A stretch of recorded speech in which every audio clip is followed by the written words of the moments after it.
full strength right now. Might be something else, strength, but I think they can be, looking solid major. I think the both teams will progress to the next stage, whatever. One of them obviously is going to lose here and go 2-1, but I think both teams will go through. There's a fun contrast when you look at the two teams, right? You have Mousesports led by Kerrigan, having Csgo as the secondary leader as well, and then a lot of young players. Whereas for G2, you have Kenny S, you have Shocks, and they're also led by a lot of new guys, in terms of Jax.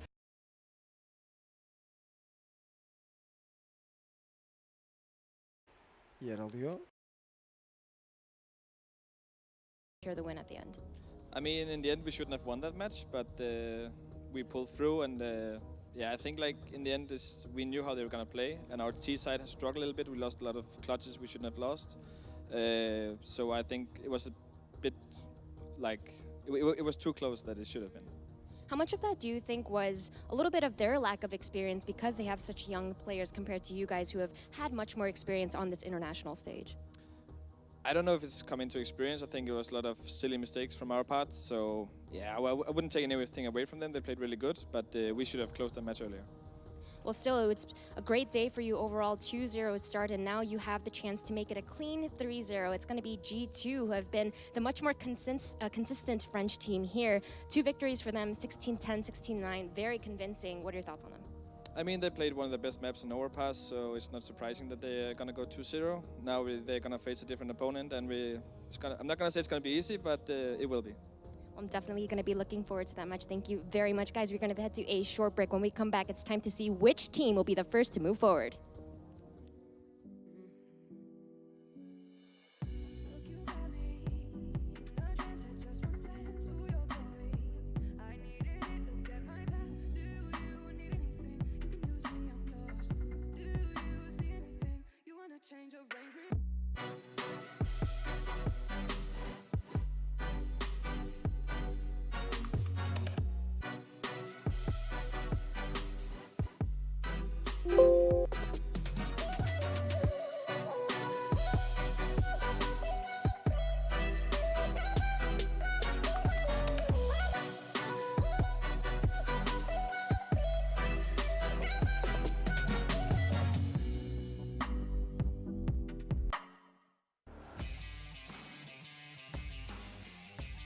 Charge up your game with excitement.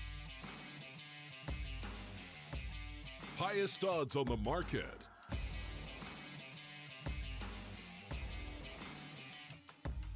Coverage of all live and pre-match events. Place your bets with Solid Bookmaker and win with your favorite teams.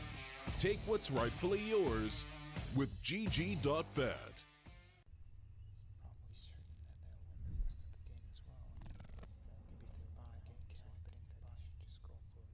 Predict the outcome, win the game. Get live coverage and schedules for your favorite tournaments. Analyze, predict, and vote to gain points. Compete with other esports fans and climb the leaderboards. Strafe, everything esports. Download now on iOS and Android.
Welcome back to the Berlin Major. Things are getting a little more serious now. That's why I'm here, and we got rid of the other guys. We also got rid of someone else on the desk, brought in a few other people. I'll get to them in a minute, but we've got our decider best of threes, our first best of three of the Berlin Major, of the Star Ladder Major, and it's G2 going against Mousesports to decide who will advance immediately into the new Legend stage. Hello, Sean, and hello, Jacob. Why did you decide to dress up as school teachers? Yeah, You know what is what? up? School is in session, all right? Children, put up your hand if you want to talk. You can talk whenever you want, Sean. You're fine. Thank you. In the back? Yeah, that's fine. Okay. Just making sure you knew how to do it. Testing, you know. Yeah, okay, cool. I test you. I'm the teacher. Yeah, Jacob. move on. Okay, all right. So Let's get to moving the on meat and swiftly. potatoes. Yeah, to the meat. Wow, whoa, he's Danish. Careful with the potato jokes. Ooh, yeah, that's true. But before we get too far down that hole, let's talk about this game because Mousesports, I said yesterday, certainly a contender for the top 8, let alone the next stage. G2 could be in that boat as well if they keep performing as they are. Where do we see this one going? Because I think it is really dependent on form at this point in the tournament coming off the player break. Yeah, the stars for both teams have actually showed up quite well. I would say other than... Instinct also call better, I'd say. At least that's the experience I've had with my previous in-game leaders. Glaive is a great example. When he's feeling good on the server, he also makes better call and has quicker reactions and just in general a better idea of what to call and when to call it. Well, I didn't have many good games, Matt, so... No, I didn't notice. You were always my absolute favorite when I was watching you play, Sean. I was always admirable of, you know, the people that carried you. Speaking of which, Twist tried to steal him from me in a show match. Yeah, I still remember that, Sean. Don't worry. We're just getting started here. I'll bring that up more and more. Before you get to respond, let's look at the stats for the maps because we saw G2 play Overpass twice yesterday. Yes. Now we're going to switch things up inevitably. We're going into a best of 3. We get to see more of the depth.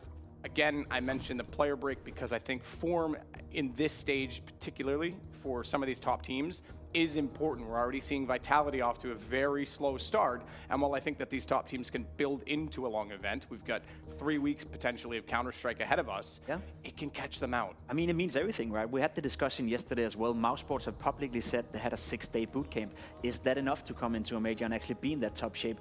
Some argued that it was. I argued that it's enough for a team like Mousesports. They have the foundation. They have the players that if they just play individually, they'll be here. Whereas for G2, also had a boot camp. I don't know whether it's been a week or 2 weeks, but I think that's enough for these teams because they already have a solid foundation behind them. Yeah, and to quote Mousesports coach, it's not going to be easy, but it is. I did, yeah. I love Literally the what John he's at on the Maddenisms, like, He's Danish as well, right? score the most points, you win the game. Yes. All right, But sweet. it is going to be an interesting veto process we're going to see because we did hear him say they got to play Overpass, but obviously Mousesports isn't going to let them pick into Overpass. And there it is, the Overpass ban coming through. G2 banning Mirage, which is probably Mousesports one of their best maps. to be I'm honest. curious to see what G2 does, right? Because the best map for G2, I'd argue, is Dust 2. That's the Yes. go-to map. But Mousesports have a 100% win rate on the map of Dust 2. They're also very good on it, especially when you consider that Woxic is one of the best players on the particular map with the AWP. Well, you just, again, if the mouse is working. If the mouse is working, I'd be upset if it doesn't. Well, there you go. G2 is confident enough to pick it into Mousesports, and I like that. That's a confidence pick right there. So these videos aren't live, by the way. So they happened before we came on the desk, and I was out there. Thanks for the spoiler, Sean. Yeah. It's just ruining Yeah. it. Cool, Like, Sean. come on. And basically during the veto, both teams were like, woo, woo, like back at each other, like, oh, we won the veto. Yeah, there was definitely, of course. I mean, and Dust 2, I think, is kind of the, we got Vertigo for the That first is time in the spicy. tournament. Oh, Chad's going to love that. I know he's been Yes. big on it. Okay, we're going to touch on Vertigo quickly in a second. But Dust 2, you say the 100% win rate for Woxic. Remember, Kerrigan was one of the players that actually invented the modern meta when he was with TSM back in the day on that map. And then you've got a French team, G2, Kenny S, absolutely incredible when things are going his way on that map as well. Vertigo in this, though, that's going to be fun. This will be the first major appearance for Vertigo. We did Chance we get to it, right? We saw Mousesports play Vertigo, the older version, against FaZe, actually, and they kind of demolished him. So I'm interested to see what Kerrigan has brought to this new Vertigo, if we get to see it. That's one of the things that Kerrigan does so well, right? Whenever a new map comes out, he always, as you said, with Dust 2, he sort of like determines the new meta. He sort of set the pace. He figures out all the small details. He goes on a server and he just nerds it out, geeks it out. That's what he does so well. So I'm 100% sure that if we get to Vertigo, which I would say there's a decent chance of happening, we're going to have a fun match over here because I think Mousesports have a lot in their pocket in terms of strats and small, smokes, flashes, and plays they can do. Yeah, Kerrigan is literally the staple for making those creative smokes, doing the nerdy things. Even more nerdy than Matt's pen in his pocket. Listen, I didn't do well in school, but if I at least look like I did well in school, maybe I can sell that. That doesn't come as a surprise to me at all. Yeah. Thanks, Jacob. I appreciate your not fooling continued anyone. support. It's great to be here. If I do go back to casting, everyone, I just want to let it know right now it's because I don't want to work with Jacob. But we'll hash this out over the next week or so. With that, speaking of casting, we're not going to waste much time. We're going to jump straight into the best of 3. And to do so, we have to send it over to our lovely duo of Henry G and Machine. Thank you so much. Yes, a big one. The first best of 3. The desk have covered all of the bases. Thank you to Sadakist, Pimp, and Sean. There is some fire in the booth over there. They're having a good time over there. Yeah, I think so. I mean, I think there might be there's a lot of tension fisticuffs between Pimp and Sado. We'll see. But G2 versus Mouse. Let's get this party started. Our Machine, he's Henry, and I'm intrigued to see if we get that third map. I'm crossing everything I can that I get to cast Vertigo. I came into this major thinking we wouldn't see Vertigo at all. I'll be more than happy to cast it. You and I played a lot, Alex. We've played a little too much, some would say. You and I live with each other, with Jad, and we sit there alone every night playing Vertigo all day. Wingman Vertigo, by the way. Just saying to ourselves, one day we're gonna cast this map, we're gonna know everything about it. So I'm so ready. Let's hope it comes through. Either way, ladies and gentlemen, your first best of 3 of this major. It's Mousesports versus G2.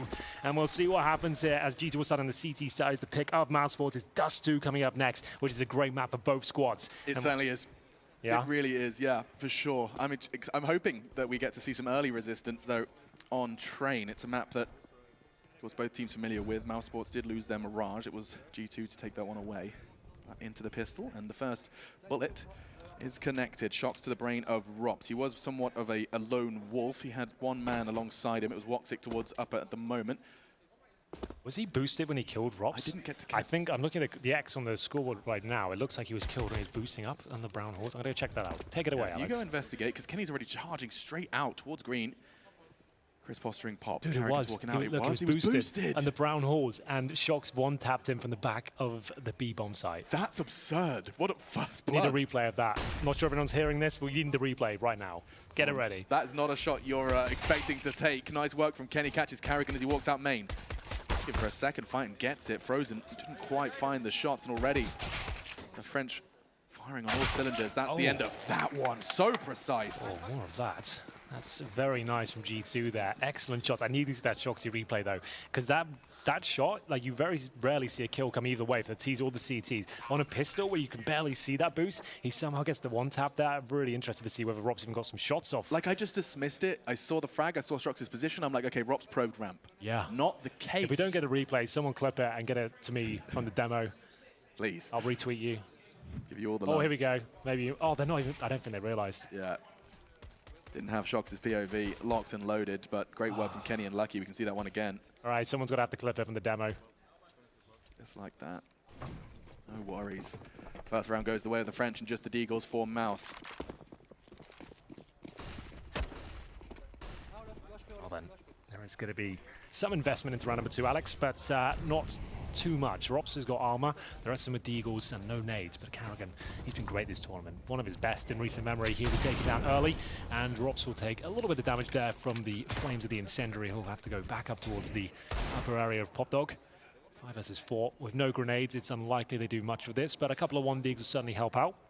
They get the bomb down, that'd be excellent, but Jax, very assertive, his push towards main entrance. He'll take down Frozen, and some spam's coming through. You can see there's a little bit of damage there. Need to get the dinks in to do anything significant.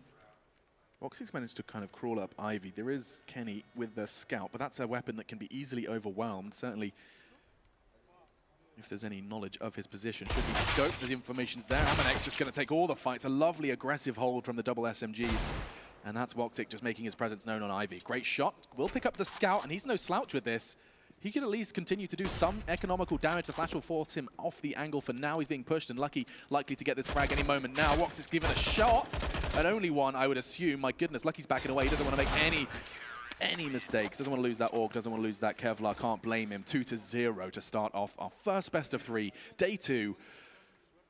G2, 2-0. Picking it up, training the first map of it. The AKs will come out now. Rops can still afford the AK, even though he had default armor in the previous round. He has $3,900, and he can get an AK armor and a flashbang. He'll have $200 left over for that bit of utilities, so that's what he gets. And Frozen will be the last one to buy there. No AWPs available for Woxic, but they've got enough firepower here to take on the likes of G2. They've got an SMG in pairs. They've got Amanek and Jax with a UMP and MP9, respectively. Kenny S with the glass cannon AWP. Want to see him really pop off. It's always a good show on train when he turns up. And Kenny's been, he's been talking about his preparations for the major. I think the conversation that the desk have had, I think it was actually yesterday, just talking about, I think Chad mentioning it, that Vitality's success has inspired and motivated G2. Of course, yeah. I mean, seeing your ex-teammates thrive, be given the #2 title in the world, that's going to do something to you. Well, they've been boot camping hard for a long time. Kenny lives on the same island as we do, Yeah. and we haven't seen him in Malta for the last month or so. He's been boot camping the entire time. So finishes it off. Amanek holding that Ivy excursion, but I'm pretty sure another slip through. Yes, Chris J has slipped the net. this is big, actually. They're going ready towards inside as well, but he has been spotted, but he manages to hit the headshot there. They're going for an inside play, and Shoxy looks ready. Will they come down the lower ramp? They will indeed. He gets the first, but not going to find two. 3 versus 3. Orb still up, but Kenny is low. Chris J will finally be caught off guard. Amanek gets it as the bomb falls in. Frozen. One behind that plant. Where's his weapon gone? Finds it. Now, Rops, he could get the timing right. I'd love to have that X-ray back, but nice connection. Amanek gone. Kenny and Jax, it's not ideal. That AWP glass cannon for a retake, it just doesn't feel realistic. Yeah, with no kid especially, I don't think they will have much of a chance here. Jax has to do something quite special at this point. He comes in for the low ramp, finds one, no problem at all there, but he can't defuse at this point. It looks like it's too far gone. He will certainly give it a go, but Rops should be able to find him, no problem. I say it's that. planted up. 4 seconds. He's ignoring him. The call's not being made. Spray. Can't find him. A 10-second ninja. I can't Jax believe on the bomb. I can't believe the comms wasn't there. Frozen planted. He didn't check it. He must have assumed it was clear that he just touched the bomb and got off it, but he just left that alone. He was so convinced that they weren't on that bomb. Maybe he thought they'd have a defuse kit. He was hoping that that wasn't going to be the case. But there it is, the full 10-second defuse, where Rops arguably had an advantage there. He had so much working in his favor. Oh, they did all of the heavy lifting. That trade from Frozen was everything at the start. He was on ramp, manages to catch Shox's aggression, but this is how it ends. I mean, if you rewind, the words coming out of your mouth were, they can't do this anymore. Yeah. This is impossible. Kenny had a glass cannon AWP. He only had an MP9. 10-second defuse? I didn't think that'd be on the agenda, to be honest with you. You know what? You'll be forgiven. You will be forgiven. Because he could have legit just jumped up and knifed him. Yeah, anything. Like, Kenny wasn't even there to take him down. He could have just knifed him. But he went for the spray, didn't work out. And Woxic, once again, has issues, ladies and gentlemen. That mouse you're joking. is causing a little bit of trouble over that. He's had issues at the start of every game, I imagine the admin team have already got like 7 mice prepared. They're like, what, Mousesports are playing later? Let's go shopping. Well, they're moving the mouse around. There's definitely a mouse issue, but looks like they're like, okay. It's about good, mate. It's time for me to remind you of what's happened yesterday. Go for it. Give us a roundup of yesterday. Okay, a quick TLDR of Mousesports games. They, well, actually went on record in that interview. We heard the coach talking about it. He said that that win versus, I think it was actually against the Vanguard, they didn't necessarily feel like they deserved Inferno. it. Yeah, and during that match, Woxic and the entire squad, of course, had to wait it out for a long tech pause. His mouse has been causing issues since day one. He actually took to Twitter recently saying that after the pistol round, I actually have his Twitter open, I'll give you the verbatim. 1-0 but tilted. Had to play after pistol round with a different mouse, which costs €5. I guess my mouse doesn't work anymore. Now, just to be clear, the fact that you have to play on a €5 mouse, that suggests that no one on the Mousesports team has brought a spare mouse. Well, I actually think that this is actually primarily due to the fact that he's left-handed. Looking for an ambidextrous mouse. You're right. Okay, that makes a lot of sense. So you can't just use any mouse. It has to be a flat mouse, essentially. Well, it has to be ambidextrous. Sensei he uses, which the is Sensei, flat. I can tell you all the ambidextrous mice because I've used them. From the Diamondback 3G, the Sensei, the Xi, the G Pro. Yeah. Lots of Logitech mouse. Lots of those. Mouses. The plural for computer mouse is not mice, it's mouses, yeah. Well, hello, information. There you go, a little tidbit for you, Alex. Thank you for subscribing to Mice Facts. Yeah, there you go. I always say mice because it sounds weird saying mouses, but technically, when it's peripherals, it's mouses, yeah. Ooh. I know, it's not pretty, is it? Yeah. I saw a really fun question that they were using. They were talking about the collective words for things that don't have collective words. You know how there's a murder of crows? Yeah, exactly. Exactly. There's a flourish of flamingos. Yep. But there was a gaggle of casters. Yeah, a gaggle of, sure. Yeah, go on. But there was lots of, there's a long thread on Twitter of people just suggesting, like, one was for Portaloos, and people were making their suggestions. Okay. And I loved, someone came up with a flush. A flush of Portaloos. Yeah, that's not bad, actually. It's fun. That's good. It's a fun challenge to play, When was the last time you used a Portaloo? Get to think back. It was in Cologne, actually. Oh, yeah? Yeah, I had a real unfortunate carnival or experience. something? Well, okay, so there was this kind of mysterious brown substance all over the Portaloo floor. Mysterious? Well, I couldn't work out what it was. I was operating under the assumption that, you know, there were leaves present in the Okay, area. sure. And I'm So a thinking, few leaves I'm in the toilet. thinking rainfall, and I'm thinking squishy So it was leaves. a brown, like oozy sort of liquid. Yeah, and you thought leaves. Leaves, I would assume, you Yeah. know, and there I am kind of playing Tetris with my feet, trying to find 2 safe spaces to stand to continue my business. Henry, how did we get here so quick? This has been a 5-second timeout. Why am I talking about my toilets? Well, Mousesports have this. We know that his issues this is a long one, yeah. are not going to be quick to fix. This is going to be following them around the whole tournament. They need to get on this. Do you want to continue with some more jokes and stories, or do you want to go to a break? What would you like to do? It's going to be a long game, you know. It's a long game. I'm going to keep the jokes saved, okay. And we'll take a quick Save one. the gold as we'll take a break. We'll sort this technical issue out, ladies and gentlemen. We'll be back with this epic best of 3 very shortly.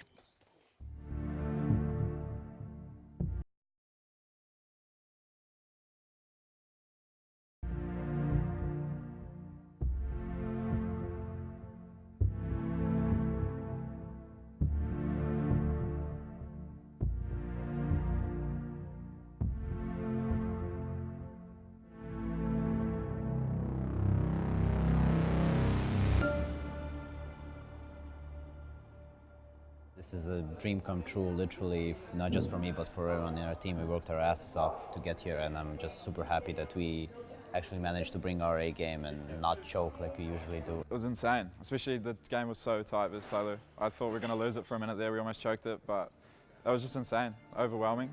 I was so proud of the boys, myself, for doing well, and yeah, it was just nuts. Everyone was surprised from me, organization, players, everyone say it's like, we're impressed. We are not like, woo, we wanna, it's kind of my first playoff and first winning minor. But anyway, we know we are capable for a lot more, so it's no time to be happy. It's time to work more. We actually start putting a lot of hours as a team, like everyone would have 100+ hours last 2 weeks. And then also Dexter would make a lot of changes into it for our executes, tactics, strategies. So I think that helped us a lot to make a good game plan and make a good performance. This is the most working team I've ever been in. Breathed CS every day, like we played 10 hours a day, also as a team and individually, and I also did my work with finding things, analyzing, watching our progress, making sure that we fix our mistakes. So, like, really hard work is behind all of this. It's like a dream to play all these top teams. I mean, you get more used to it as you play more internationally, but it's still so good to just play international teams and players like that. You learn so much as opposed to just playing in Australia all the time. Before, when I was playing in Imperial with SB, we just had zero structure. We were just 5 guys just playing FPL, basically just running around, everyone for themselves, you know.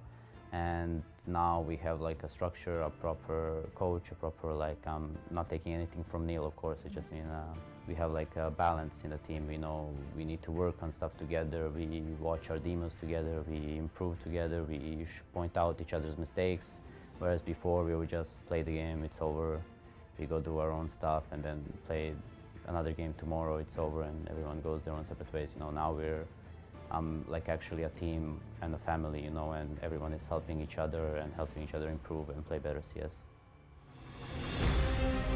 I think this time, you know, we're all like really confident in each other, and everyone's like kind of just in a happy place right now. And like when we practice, we still like clash heads and stuff like that, but it's all like everyone's mature enough to just take the criticism on board, and then we kind of just like on the day, like it's insane how good, like everyone's so happy. Like on Dust 2, we're down like 14-1, and everyone's just like laughing, just like, boys, let's just get the pistol and let's do it. And like, even though we lost it, you know, we're all just happy afterwards anyway. So I think that's a really good environment, and hopefully if we can do another boot camp before the major, and it's as productive as this one was for us this past 2 weeks, then yeah, I think we've got a really good chance of, you know, going through the challenger stage and staying in the major. Yeah, it feels good when you have like a long boot camp, we're just playing all the time, and it just hard work pays off. Like, as I said, it sounds cliche, but when hard work pays off, it just feels so good. Of course, we always have like things to improve on and stuff to you know, just work hard and make the team better, like make our team play better, and like individual skill can always go higher. You know, there is no ceiling in this game. You can always be better, you know, and that's what's actually great. Not everyone can actually be really good, you know. You have to have like a special set of skills to actually make it in the game, and hard work is actually rewarded in this game. You obviously have to practice all the time. Like, you do have to treat it like a full-time job. 80 hours or so is like a good amount to have. But when you prepare for a tournament like the Asian Minor, with how much you know is on the line and how bad you want it, you literally, like at our boot camp, we were just playing all day, like 24/7. We were watching CS at night when we were finished playing, and then we'd just go to bed and repeat that for like a week and a half straight. And all our hours are around like over 100, which is pretty insane. But we feel like it's what you have to do to be like the best, or be on top of your game and win a tournament like this. It's just going to sound cliche, but you just have to have a passion, really. And you will put in the hours if you have a passion. And just find like-minded individuals, just play hard, and you'll get there eventually, basically. I was a player until last year, and I had a choice, either to stay with the team and do something, or just try to find a new team to play in. And I also needed to look for my future, you know, like money-wise also, and I just said, I'm gonna give it a try and see if it's working or not. And for me, this is pretty easy because I think I have a really good knowledge about CS, and I can really help them. I'm trying to help them as much as I can. Everyone should be aware that we're really lucky that we do what we love. We travel around the world. We make for a living out of it. So I think that should always be on every player's mind, and coaches, whatever, just doing what we love, you know, and give 100%, 120% every day, so we get better and we play more tournaments, more matches against top teams.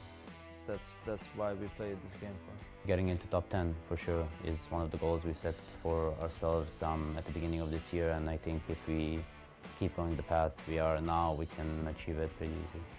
Just the prestige of leaving like a legacy behind, getting your sticker like put in the game basically, creates like a legacy. You know, leaving your mark on the game is so important, and the amount of money you can win as well is obviously a good thing, but I do it for the passion and leaving a legacy behind basically.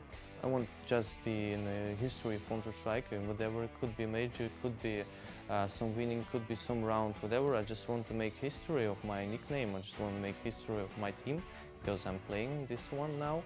So could be anything, could be winning major, could be winning PLG, Grand Slams, 5 tournaments in a row, could be anything, but I don't have some concrete goal, I just want to make history. That's my goal. So in terms of sacrifice, first of all, for me, individually, I moved to Australia. Obviously, I'm from New Zealand, so Greyhound, we've got a gaming house in Melbourne. We all live together, but I was the only one not living there. So after like 3 or so months, I decided to move in. So obviously, I left friends behind, family behind. And yeah, I've been living with them for the past, like, I think 2 months maybe. And it's like elevated our game. It makes it easier to practice together. But yeah, I sacrifice a lot of my real life stuff to just live the dream basically. We have the 5 most skilled players within the Australian region at the moment. I think we're very confident coming into this. We're quite an experienced team now. We've got all the keys in place, and it's on us and literally no one else. All right, it's time to do something exciting. It's time to show that we are head above. This is the greatest achievement of my life. Welcome back, ladies and gentlemen. We appreciate your patience. Woxic's mouse has once again reared its ugly head to cause some issues. Scuttled away into the hole, hasn't it? It has. It's not ideal. But it's a naughty little mouse. If you have joined us during that, a lot of lessons learned actually during that break. A lot about Greyhound, which talking about their hours, their investment, and I mean big life changes in pursuit of greatness. It hasn't been fantastic for the Australian team, but not of course, so far. Close but no cigar. They were pushed by Crazy. Of course, Crazy continued to beat Furia in the very same day, so it's not to be snuffed at. But for Greyhound now, the best of 3 start. That's where they can really thrive. If they've got something to prove at this event, best of 3 format. If they're going to go crash out 0 and 3, That would be terrible. I don't think they will, but I feel like they still have a lot more to show us what they can do. Then now they have to have the perfect run. They need 3 best-of-3 wins in a row, Alex. We've seen it many times. We have seen it. I mean, I think the North American major champions. I think they'd have something to say about that. It definitely can be done, and maybe you learn more from your losses than you do your victories, I think. So I feel like that will be something. Oh, my goodness, Woxic, Alex he's still buggering around. So it doesn't look great. I'm not sure if the mouse is broken. I'm not sure what the software is going to. It works and then stops working. It's just, it's broken. I think if we're stopping every game like this for 20 minutes at a time, it must just be broken. There's no two ways about it. That's the only one we've got. Chad Burchill, shout out to him, the good Samaritan that he is. Awesome. He just ordered Woxic 2 brand new Sensei Raws on Amazon. They'll be here on the 27th. So that's good lad Chad, sorting them out. So he's going to at least have a mouse going on in the major, courtesy of one of our analysts. Yeah, and I want to check, did he order the glossy or the He did both. Okay, good. He got the rubber and the glossy. Yeah, I'm going to assume Woxic's on the rubber. Yes. I've seen people take sandpaper to that gloss finish. I don't like the gloss finish. I've got sweaty hands. Me too, They start getting all slippery. I don't like it at all. I struggle with gloss. This could take a while. So we came out from this break hoping we would be ready to go. You can see 3 admins and indeed Frozen behind. It looks Woxic like they've now. been given the green light to take their headphones off as well. Yeah. Like typically during a technical pause, you want the players to stay absolutely silent. It doesn't look like the G2 have been given the freedom to have a full team talk. Of course, rules do need to be upheld, but we are receiving word that it's nearing completion, expecting this one to be wrapped up quickly, and perhaps he's just doing the final checks on, I would assume, a new mouse. Well then. Find out.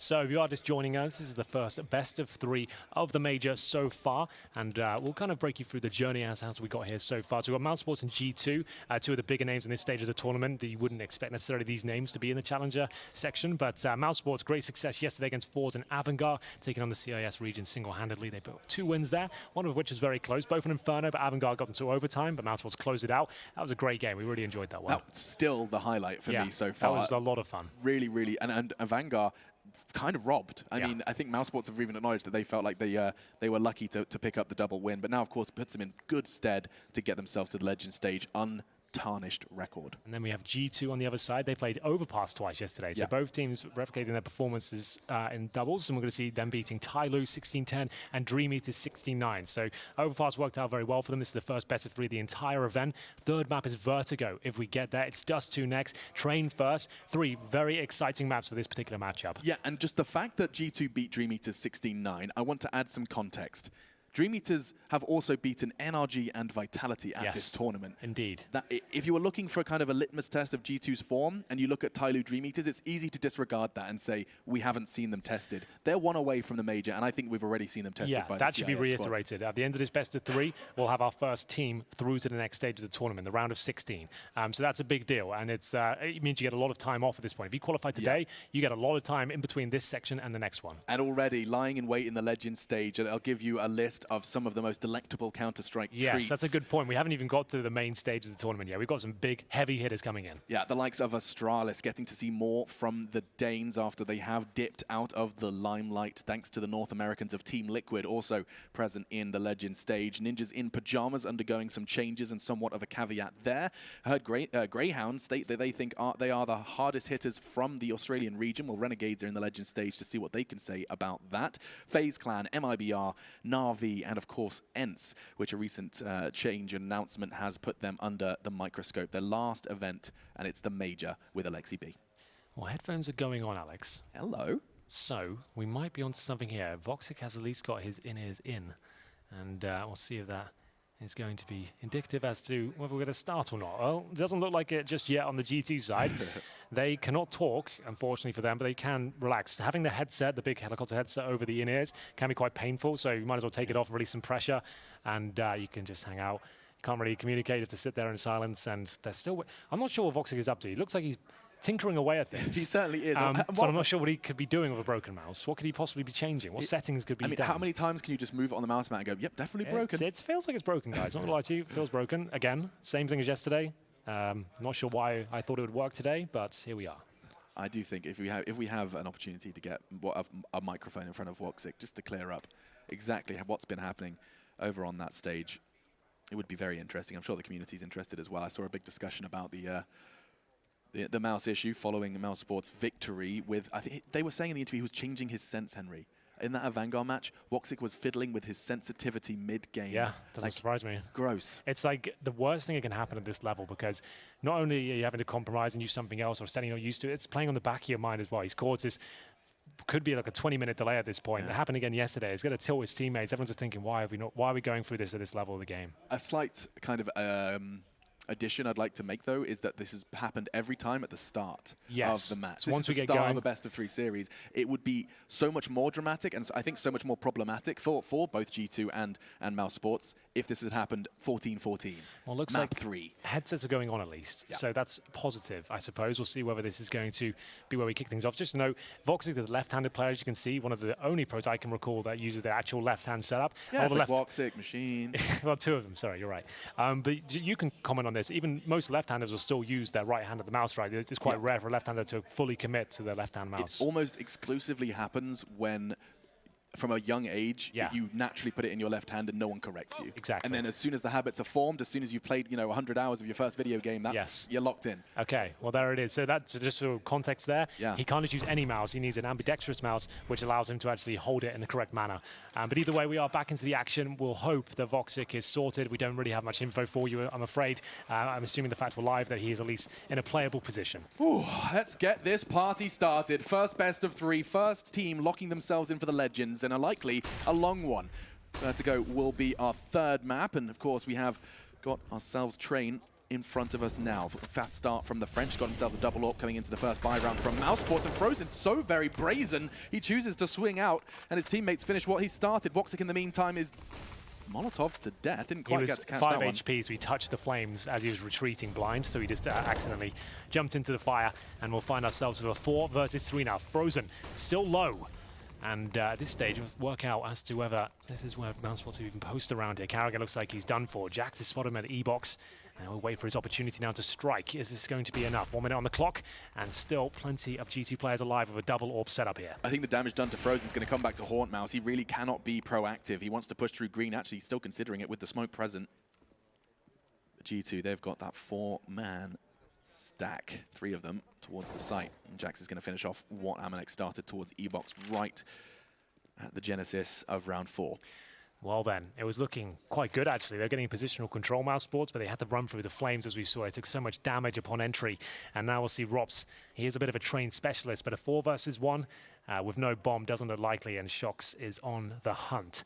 Looking towards T-Spawn, Rops will hold on to his AK-47 with the looks of things, as we're seeing the conclusion of round number 4 here. It's G2 that have had a perfect run so far on the CT side. And I just took a deep inhale of breath because I realized that this is a best of 3 with Kenny S, Shox, Jax, Rops, Frozen, Chris J, Woxic. This is such a fire combination. Double AWP setups on both teams is pretty deadly. So you've got Kenny S and Lucky operating on the G2 side. Then you have Woxic and Chris J available. Karrigan as well is a very proficient AWPer. And having a major run, a major performance, unlike anything we've seen from him so far. Admittedly, it is only day 2, and G2 4-0. Let's see what they have in response. I know Rops is on the AK-47, of course, saving that, but it does look like they want to have some bells and whistles alongside him, a couple of vests and a scout being thrown into the hands of Woxic with his, I assume, a new mouse. Nice work from Jax there.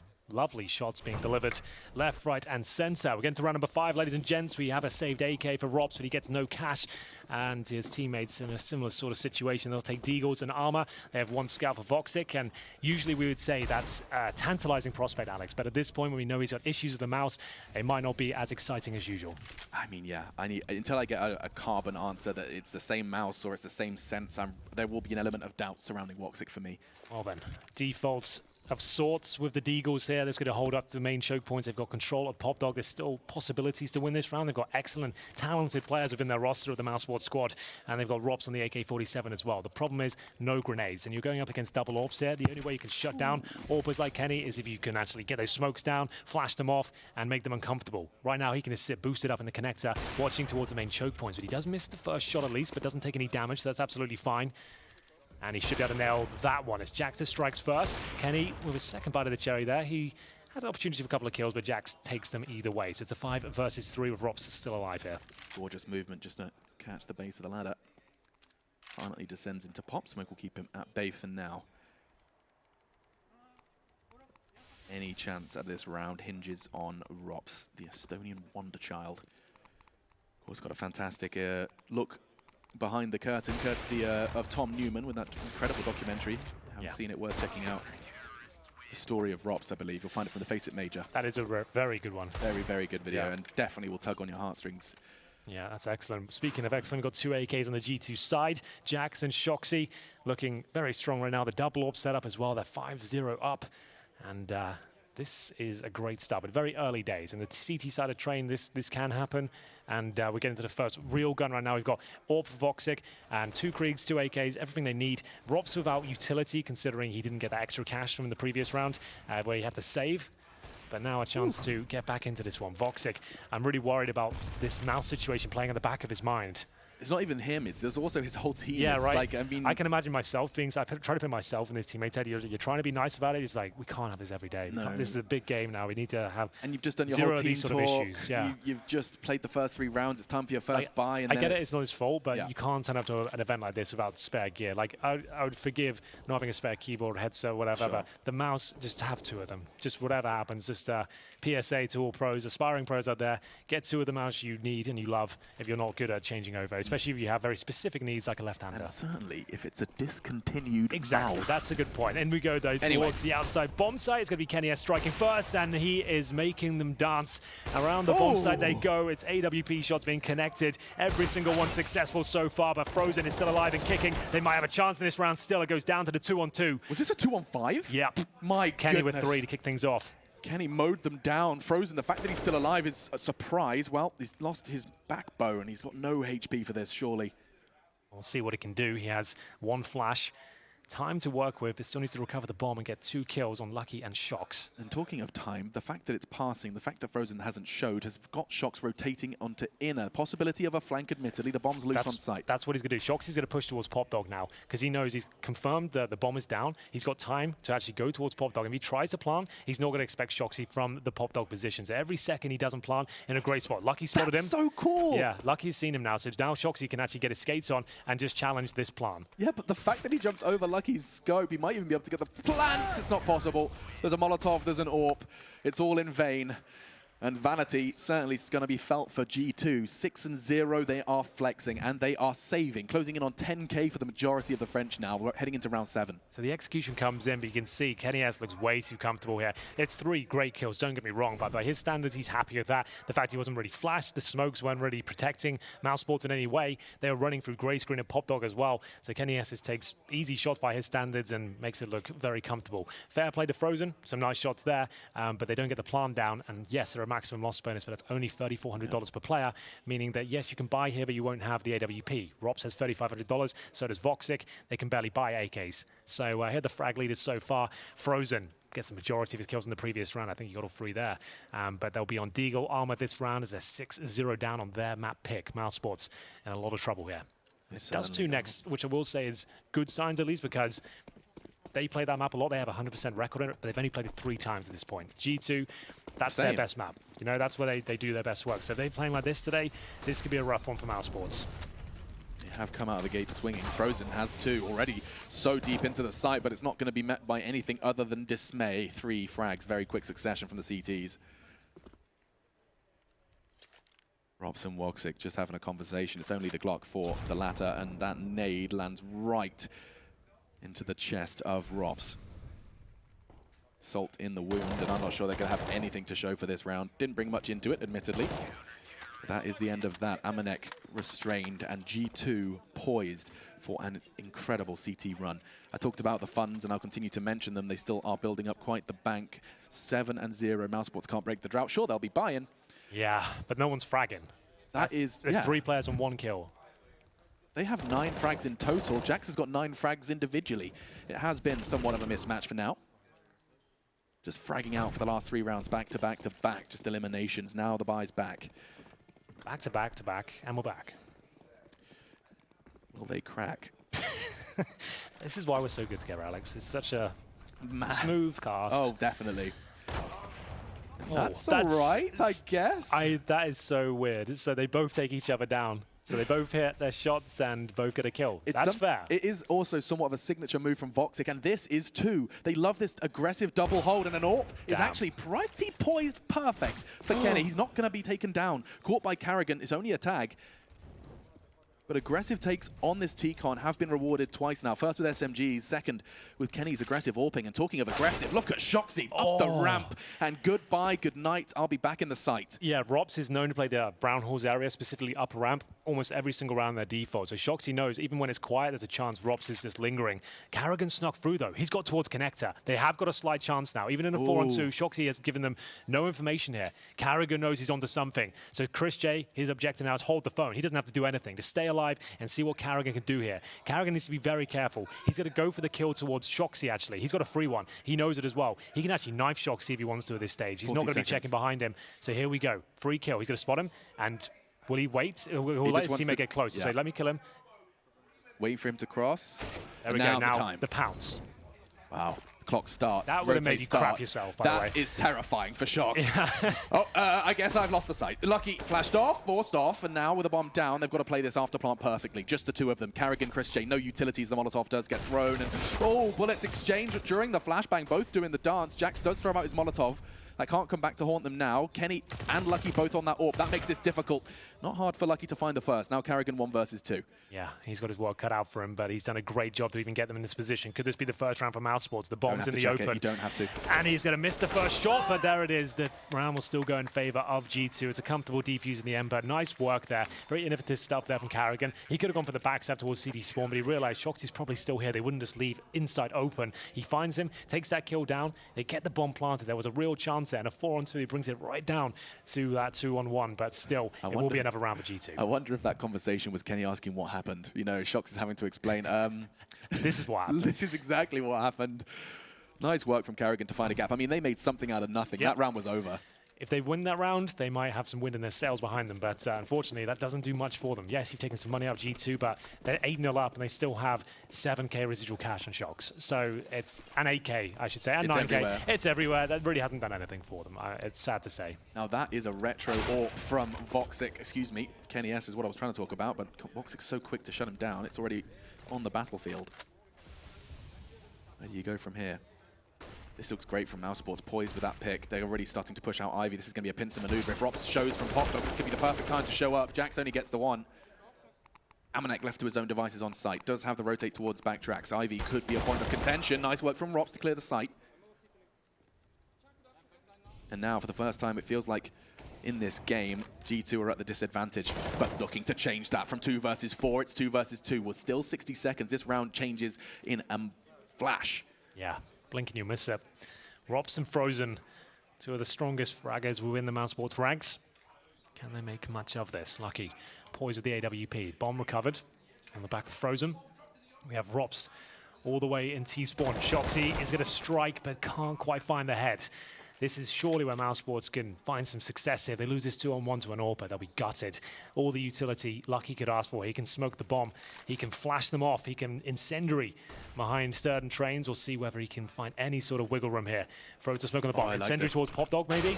Not quite enough. Frozen, he had to peek that and he knew it. So there it is. Nice work. You see what Lucky was building up there. He's going to smoke the bomb, incendiary towards the Pop Dog area, maybe flash and defuse and hope for a miss. But wasn't meant to be, and it's going to be the first round on the board there. Now the money will start to be a bit of an issue. G2 will spend a lot of their cash here. They'll probably have $1,500 left over per player.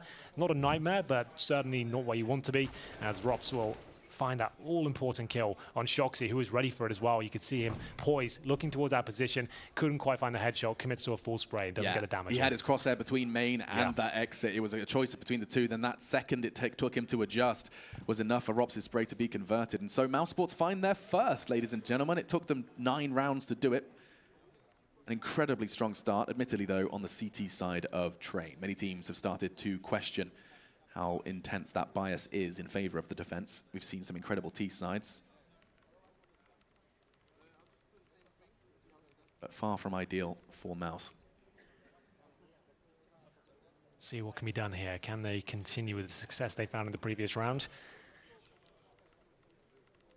It's almost fragging. I mean, the core issues lie is that we're not seeing the frags delivered. They've been losing those jewels. It's as simple as that.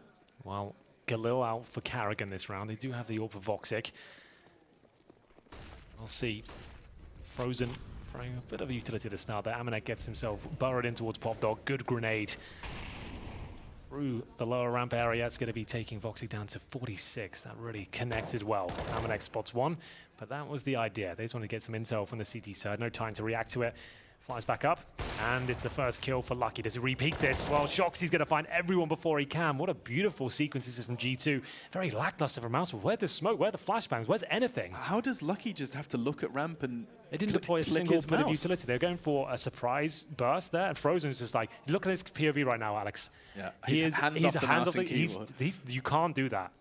That's not cool. You can't just sit there pretending you don't care. What's he doing? He's AFK. I don't like that at all. Maybe a tech issue?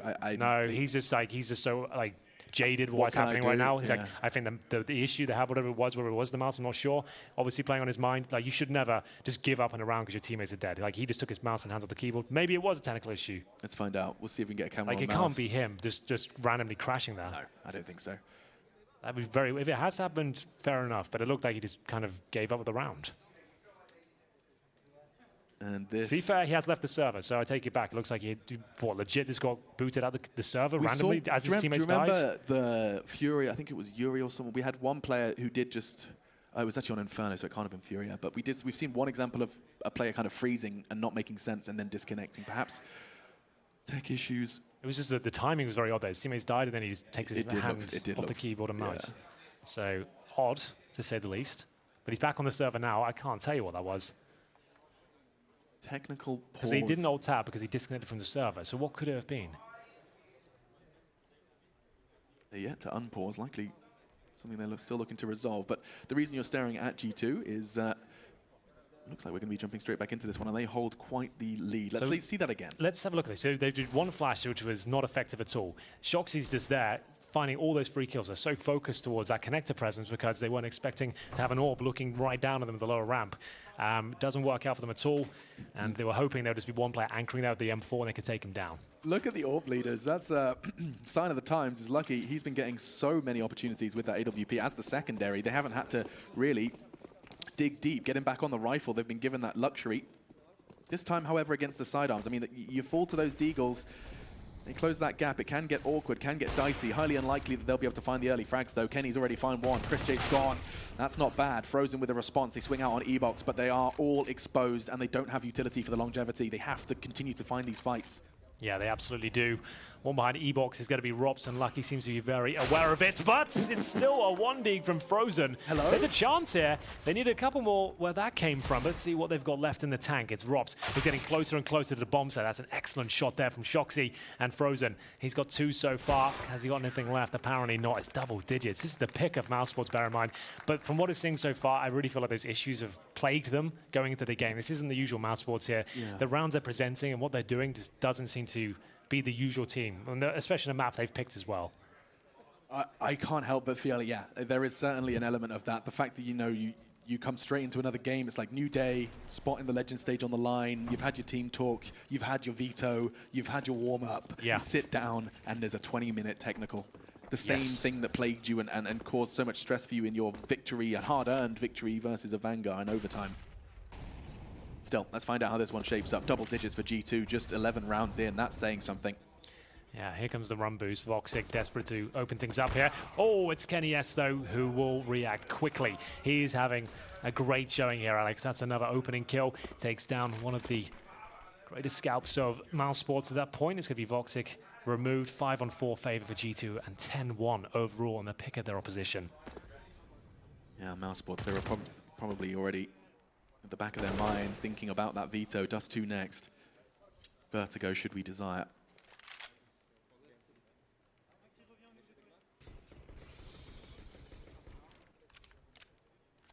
Jay's making his presence known, breaks the glass with his Glock, doesn't want to reveal the AWP. Picked it up from Woxic.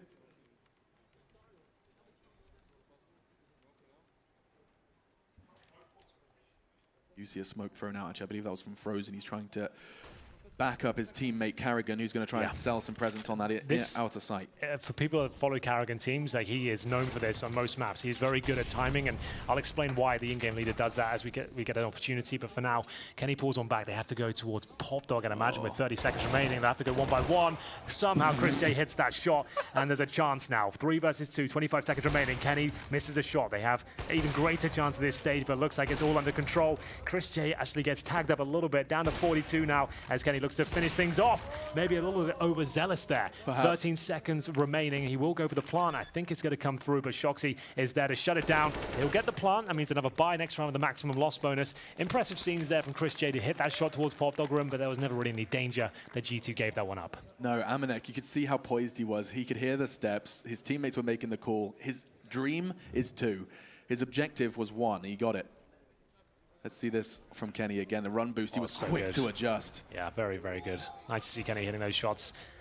Use the USP to take down Karrigan, and I'll explain it now. So yeah, the reason let's talk it through. In-game leaders will usually be the one to have that sort of flank or lurk play, whatever you want to call it, is because they don't want any input lag when they make their decisions. They want to be the one deciding when the right call has been made, when they've done enough on that side of the map to get the aggro, and they can see they've got presence detected, and they can call, now is your opportunity to go. Instead of relying on someone else to give you false information, you know there's no input lag when you decide. And you don't have to process calls and create an idea in your visualization. So it might in seem your with the head. in-game leaders, not with the squad, but that's perfect. That's what the best single leaders should be doing.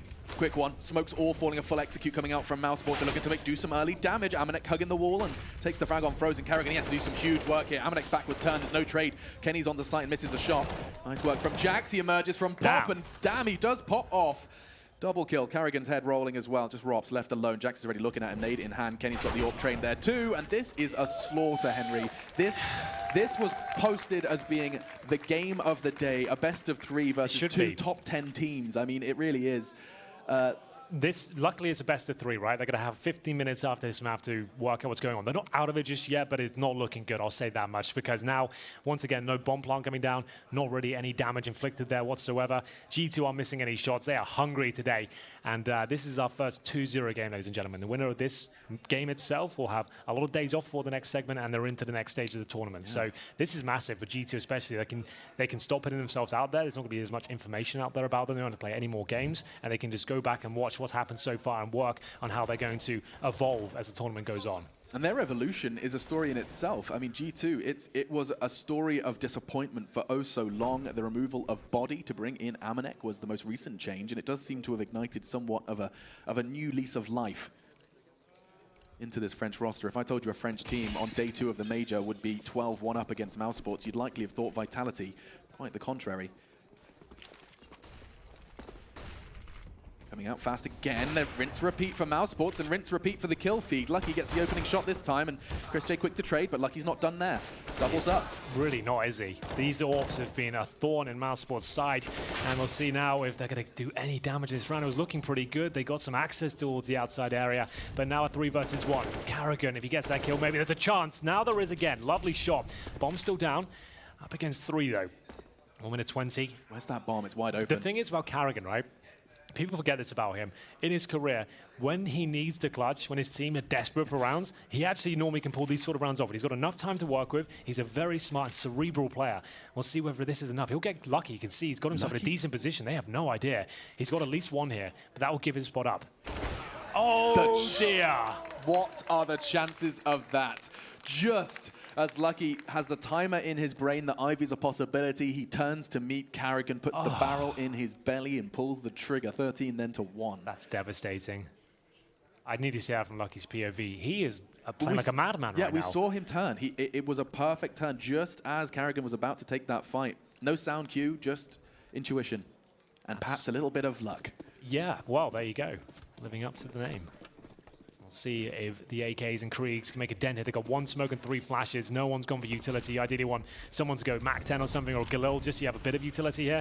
Karrigan, that's audacious, I'll say that much. I mean, he's vulnerable to a nade. Here it comes, and that, well, there it goes. And now Amanek, despite that, finds a perfect shot. The flash didn't really dissuade him from holding that line. Rop's trying to use this smoke. We saw Jax do it oh so well from the CT perspective. Now, Rop's trying to use the very same smoke to find frags. Amanek's having no issues. They just take it in turns to open this defense up, but this time, it's a bit more resistance from Chris J and Frozen. We're off. 13-2 is recoverable, by the way. Yeah. I mean, it's train after all. But I think that team talk, that halftime team talk would have to be something quite special. Coach has got his work cut out for him, Radiant. Here we go. Again. Number 2 with a bomb in hands on Ivy, and Woxic realizes he has to just play the survival role in this 3 versus 2. Oh, we won't see him because it's a scope, but it's still, he'll adjust, and it's a lovely shot from Csgo. He knows this 2 rounds would be enough. Lucky, who's been playing out of his mind so far. 2 versus 1, final round of the half. Switches to the P250. He knows one of these players is low. He'd have got the call that wanted to be dinked. He'll spot that first player now. Gets him, no problem at all.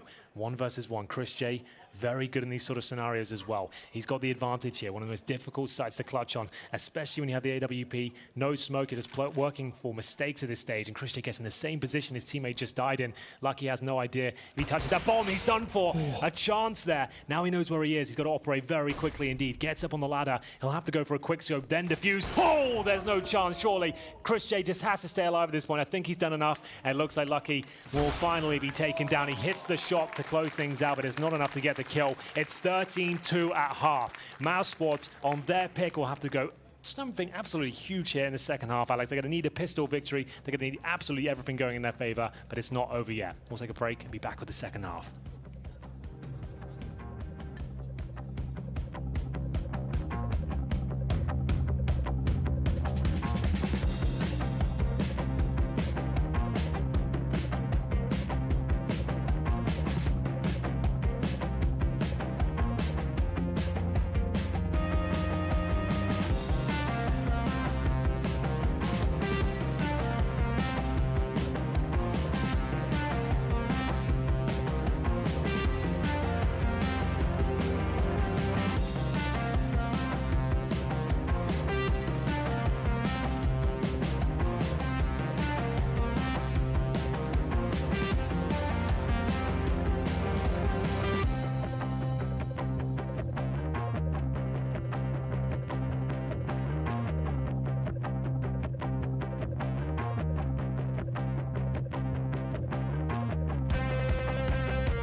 Rounds on the defense. Map 1, our first best of 3. Winner of G2 Mouse will be locked in for the Legend stage, the very first team to do so, on day 2 of the Star Ladder Berlin Major. I'm Machine, and I'm casting alongside Henry G. Mousesports, they've been plagued by issues in and out of the server for this series. We saw, of course, Woxic's mouse issues rear their ugly head once again. The same that plagued them in their victory versus a Vanguard now showed face at the start of Train. It was Mousesports' pick, and already trailing. This is going to have to be quite some CT side, Henry. It will have to be one for the ages. But like we said, it's their pick. There's no reason why they can't dish out equal treatment they just received. Either way, pistol is where it all begins. They've got 4 sets of Kevlar on the CT side, a diffuse gear for Karrigan with the HE as well. No smoke. So we'll see a challenge towards Ivy here. Lots of damage done. You can see why that HE has been picked up. It does a lot of collateral damage there as he gets the opening frag as well. Csgo gets tagged to 4 HP, and Amanek waits for any sort of response here towards the main entrance. I think Frozen's going to give it to him. Trying to crouch under the cross there, and he did have an opportunity. Bullets don't connect, though. Csgo's low in the meantime. He's still willing to take that fight, and it works out for them. Mousesports, a flurry of frags, 2 for them. Kenny starts to use that smoke as a wall. Unfortunately, you can shoot through that one. And Karrigan does exactly that. Swift from Jax with a P250, but he is all alone up against the entire squad. Looking for an ace clutch. That's a start. Wow. And a huge one. This is why we're seeing so many P250s in the pistol. That damage fall off, it's almost doubled. Jackson Lucky flying the flag at the very top of the scoreboard. 19 kills so far. And this is possible. Considering Csgo's HP, it's not like he can't do this. We'll see whether he can get Frozen first. Looking towards... Oh, God. This is a sniper in the hands of Jax. What is this? The best $300 spent so far. This will be wild. If he pulls this one, I think to the bomb as well, Alex. Low as well. 25, though. Yeah. They're cowering in Z. He's been given a lot of freedom. G2, they start to hold their breath. This had been quite the heroic start to the second half of our first map here. 13 seconds, he starts to get the bomb in. They're going to try and go as a pack. Jackson, no way! No! This is absurd! Looking for the 1v5, and Woxic takes it from him. Oh my goodness gracious Madness. me. If he pulls that one off, it's a clutch of the year. It's a clutch of the tournament. It would have been insane. Oh, 5-on-1 at a P250 in the my pistol. skin is crawling.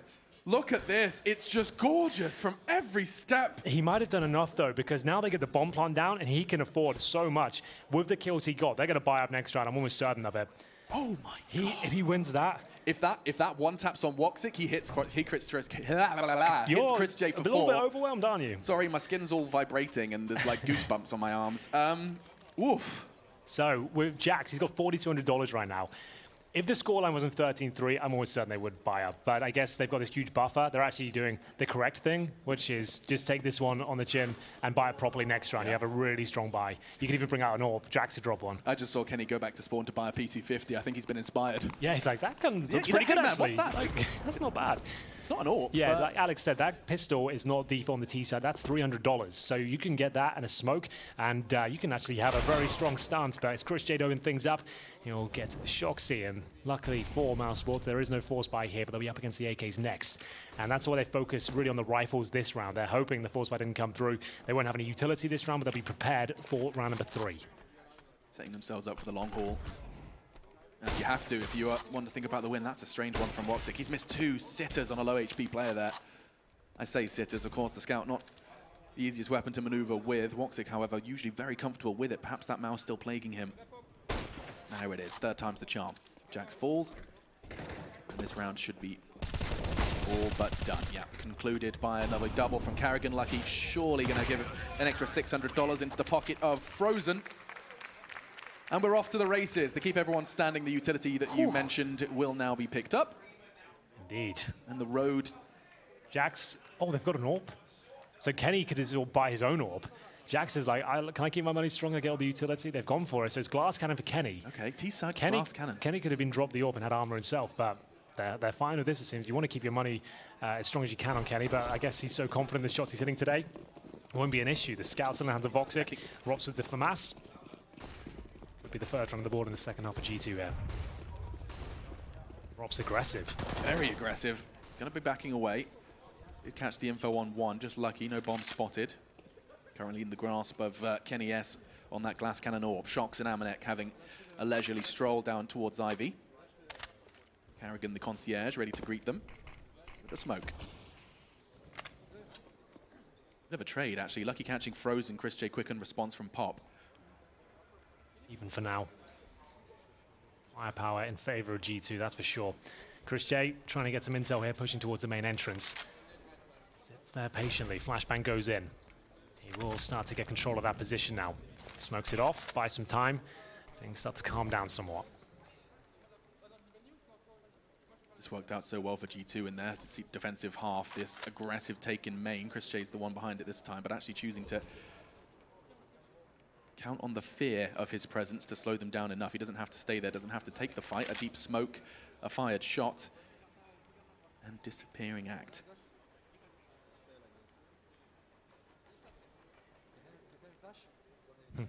Oh, Kenny's get a flash. I think Kenny might be getting a flash. Yeah, he's got a flash for them. Let's have a little look. Perhaps a flash into Karrigan's face. Here they come. Smoke off one side. That's the backtracks player locked out. There's none there, though. So Karrigan, he knows he's about to get given a fight. All 3 of them at the same time. It's too much for him. Overwhelmed. Chris J's Molotov could not have arrived at a better time. But Shox through the flames. He thrives. Wow.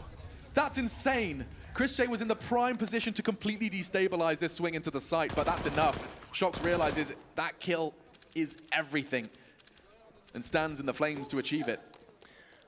They have a very difficult decision to make now. Rops, the best he can really do is save that FAMAS and take it to the next round. Woxic, same story, the scout, I'm afraid. He'll be able to drop a rifle next round. Rops will as well, but this is getting a little bit dangerous at this point. 14-4 and 4 players survive on the GT side. It means Kenny gets armor next round. They're all going to have you fully equipped with their grenades, and Mousesports will be plugging holes across the board. Yeah, the Mousesports raft has certainly lost a couple of its bindings, that's for sure. So he has to keep the scout ready. Voxic could drop the scout, I suppose, and he can't even afford the AWP himself. They're really at the bottom of the loss bonus right now. That's the first stage. Oof. Everything pointing towards a G2 map win here on Train. This was Mousesports' pick, our first best of 3. If you've just joined us, welcome to the Star Ladder Major live from Berlin. Yeah, and then the first best of 3 of the tournament as well. You've arrived just in time for the nitty-gritty. I hope you're enjoying your weekend. It's a lovely Saturday here. Sunny day in August. It is. It is Saturday, isn't it? It's 5 p.m. and 29 degrees outside. Wow. That's quite a treat. But still, let's sit indoors and talk about video games, shall we? That's the way I like it. So 2 FAMASs and a couple of M4s and the Scout. Really not the ideal setup for a 14-4 scoreline when you're trying to claw your way back into your map pick as well.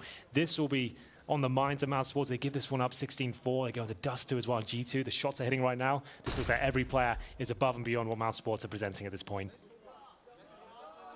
So main entrance push, I think they have to do it. They know they need something. They need a quick frag, something going in their favor, at least territory. But that flash going off is I mean, it's not much, but it's a sound cue. And look what that's caused. Kenny starts rattling off shots. Yeah, they're like, you know what? We'll just let them have it. Yeah, change of plan. God, the utility is grossly under present. Well, that's not how words work, Alex, but nice try. It was a good try. Thanks. 3 flashes and a smoke is what I'm trying to say. And that bomb up towards the showers. Yeah, Mousesports going to need a cold one after this. Karrigan will get the first frag, and they have actually got the man advantage for now. We are going to see a 3 versus 4 in favor of Mousesports. Rops not alone necessarily towards the side. Voxic's there with the scout, and he does connect the first shot. Throws in a flashbang, but if he repigs this, there's a chance Kenny gets him, which he will. Rops needs multiple frags here. Gets one. Is there any chance of a trade? There it is. Advantage G2. AK and M4 on the retake here. Smoke towards connector. Bomb planted. Kenny with the AWP needs to try and wiggle his way out of this one. Yeah, if he gets one here, job done. Anything else is a bonus. Lucky can finish this one off surely. Chris looking to be the hero. He was the hero player. Uses the smoke as he's flashed to make sure he can recover safely. But Kenny just dancing around the bomb. That's a huge connection. Now it's time to play on the bomb. Smoke out and holding it. That's a guaranteed defuse. Just like that, Chris saves Mousesports. They live to fight another day. 14 then to 5. As the Dutchman saves them for the second time. There he is. Chris J keeping them in the game there. Comes down to a 2-on-1, and he notices that with the bombs planted, he's killed Kenny on the bomb site. It's likely the remaining T's have a lower ramp or upper. He's protected from both, and he goes for a cheeky 5-second defuse and holds his nerve, I would say, as we see the odds from GG.bets on your screens right now. G2 clearly the favorites at this point, but there is a chance on the CD side of a comeback. That's why they're not as skewed as you might think, perhaps, as we get into round 20.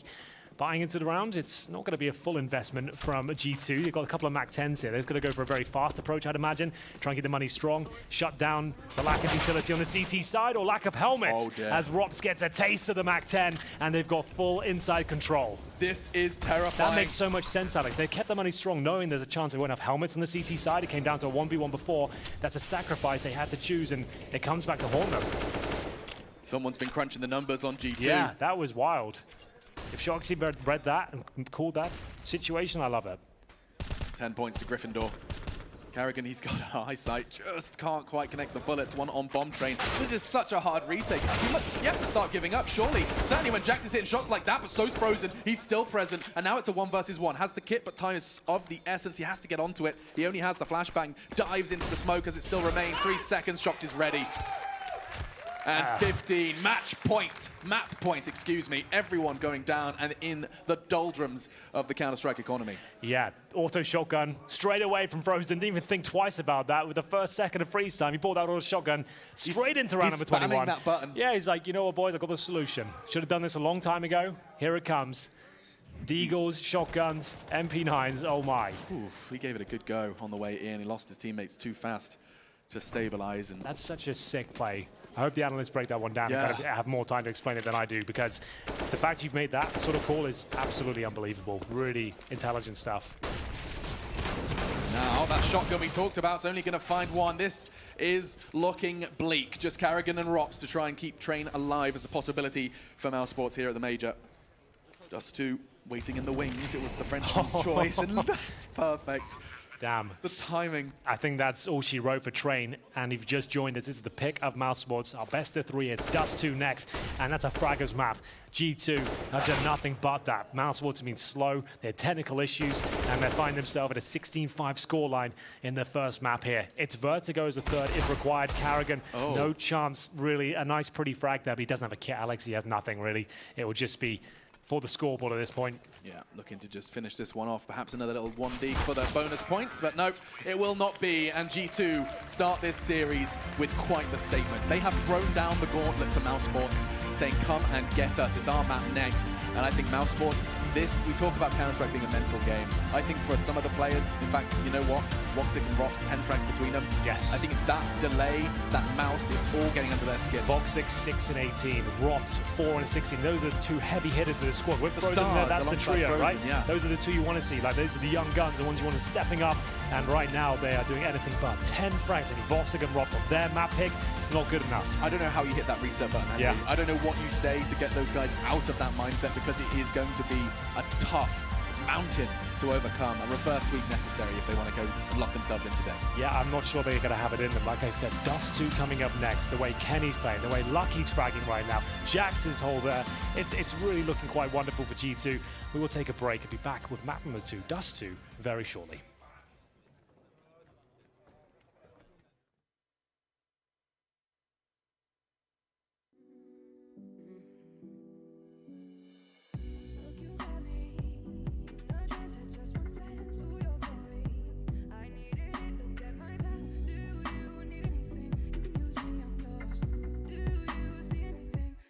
Change of range.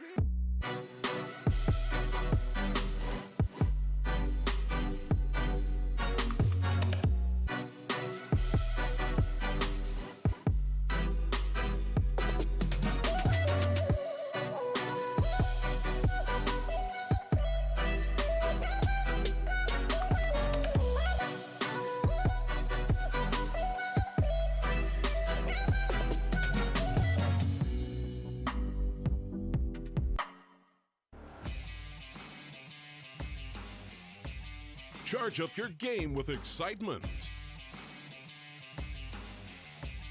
Highest odds on the market.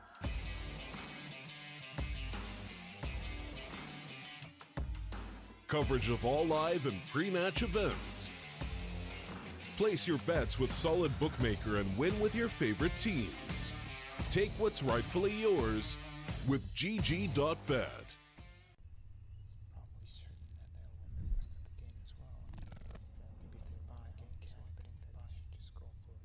Predict the outcome, win the game.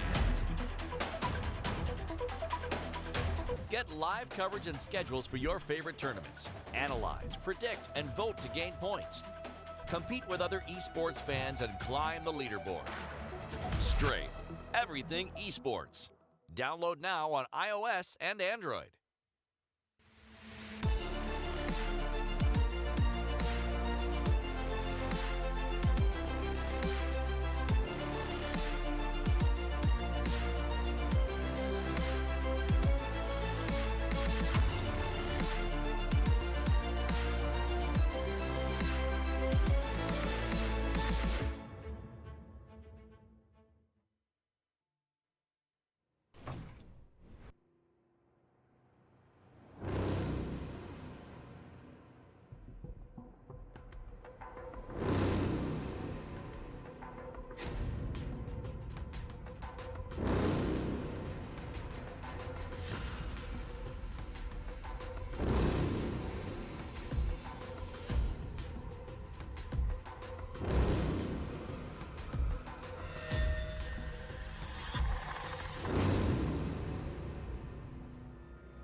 16-5 is anything but epic from Mousesports. We're definitely going to dive into the issues with Woxic, and I have a feeling it's a consensus on the desk that is unacceptable. But what is epic is epics.gg. You can check them out now to get skins, merchandise, and maybe even win some signed jerseys. Sign up now at epics.gg, or even download the app. I prefer Google, so on Google Play Store, or if you got an iPhone like some of my colleagues, Sean, you could do it on iTunes? What do you guys use these days? I don't know. It's the App Store or something like that? Yeah, all right, well, there you go. That's what it's called. The App Store. Super, man, Apple, so creative. Good thing they ripped off the Beatles record label name. So, anyway, that game was not what we expected at all. Mousesports, you have them picked as your 3-0 team. I actually favored them coming into this just based on consistency. They've got some young talent. It started off poorly. 3-0 start G2, and then another pause for Woxic. Yeah, that tech delay, I mean, I understand everyone's like, it's not that big of a deal. But when you're in that situation, you've developed a game plan and you're already warmed up. For that to happen 3 times in a row, it just tilts you, right? It doesn't matter who you are on what team. Me as the in-game leader, I would be tilted. Yeah, I was going to say, it's not even Woxic it's tilting. It tilts all of them. No, it tilts his teammates probably more than him, which is crazy. It just makes him play a little worse. It's just a bad situation, right? We don't know for sure what exactly happened that tech pause. It did look like it was some mouse problems once again, right? And we had the discussion, whatever you need to bring a spare mouse, and I don't think anyone disagree when you say that you need to bring a spare mouse. It's simple as it is. That being said, though, Mousesports have to shake it off, right? It is what it is now. They have that situation faced towards them, and they got to be able to perform despite that. I saw a team that not only, Woxic was tilted, sure enough, but the rest of the team didn't function. And we did say coming into this matchup that Mousesports, they're 2-0, but they haven't really been looking like the Mousesports that we thought that we were going to see at the major so far. I mean, the good news is it's comfort is a big part of shaking off mentality. Sure. And these guys are sitting in Secret Labs chairs, which means they're going to be sitting in the most comfortable chair in CSGO. And you guys should definitely check those out at home. If you have tilt problems, maybe even you want to tilt back and relax. They've got reclining. They're pretty sweet. Maybe I should get one of those, put that right in there. Slid it right in. That's why they put me in the host role, because, I'll sell my soul. It's I'm easy. I like money. Easy. But I have to say, it is, I think, unacceptable. Yeah, I know. All right, I got that. Thanks. It's actually true. All right, but if at this point you're not bringing a spare mouse to a tournament, I'm going to say it again because I think that's just unacceptable. Chad's gone out of his way and actually purchased one on Amazon. I've ordered stuff to the hotel this week without even leaving my room. Like, you can do that We're now. putting a lot of blame towards Woxic, and yes, it's stupid that he does not bring a second spare mouse, but there is an organization behind him as well, Mousesports, that needs to do it. A guy that did have his mice plugged in, as you said, Sean, Jax, that 1 versus 5 clutch he almost pulled off with that P250. That would have been one of the best and most skilled clutch that I have ever witnessed at a major. And Jax wasn't alone here. Kenny and Lucky both just went off the entire game with their AWPs, and that's a lot to do with how Mousesports was approaching the outside bomb site, even the inner bomb site on their hits. Not a lot of utility. On their outside hits, very disjointed. Some people going, other people stuck behind smokes, waiting the smokes out. It actually looked like they were tilted.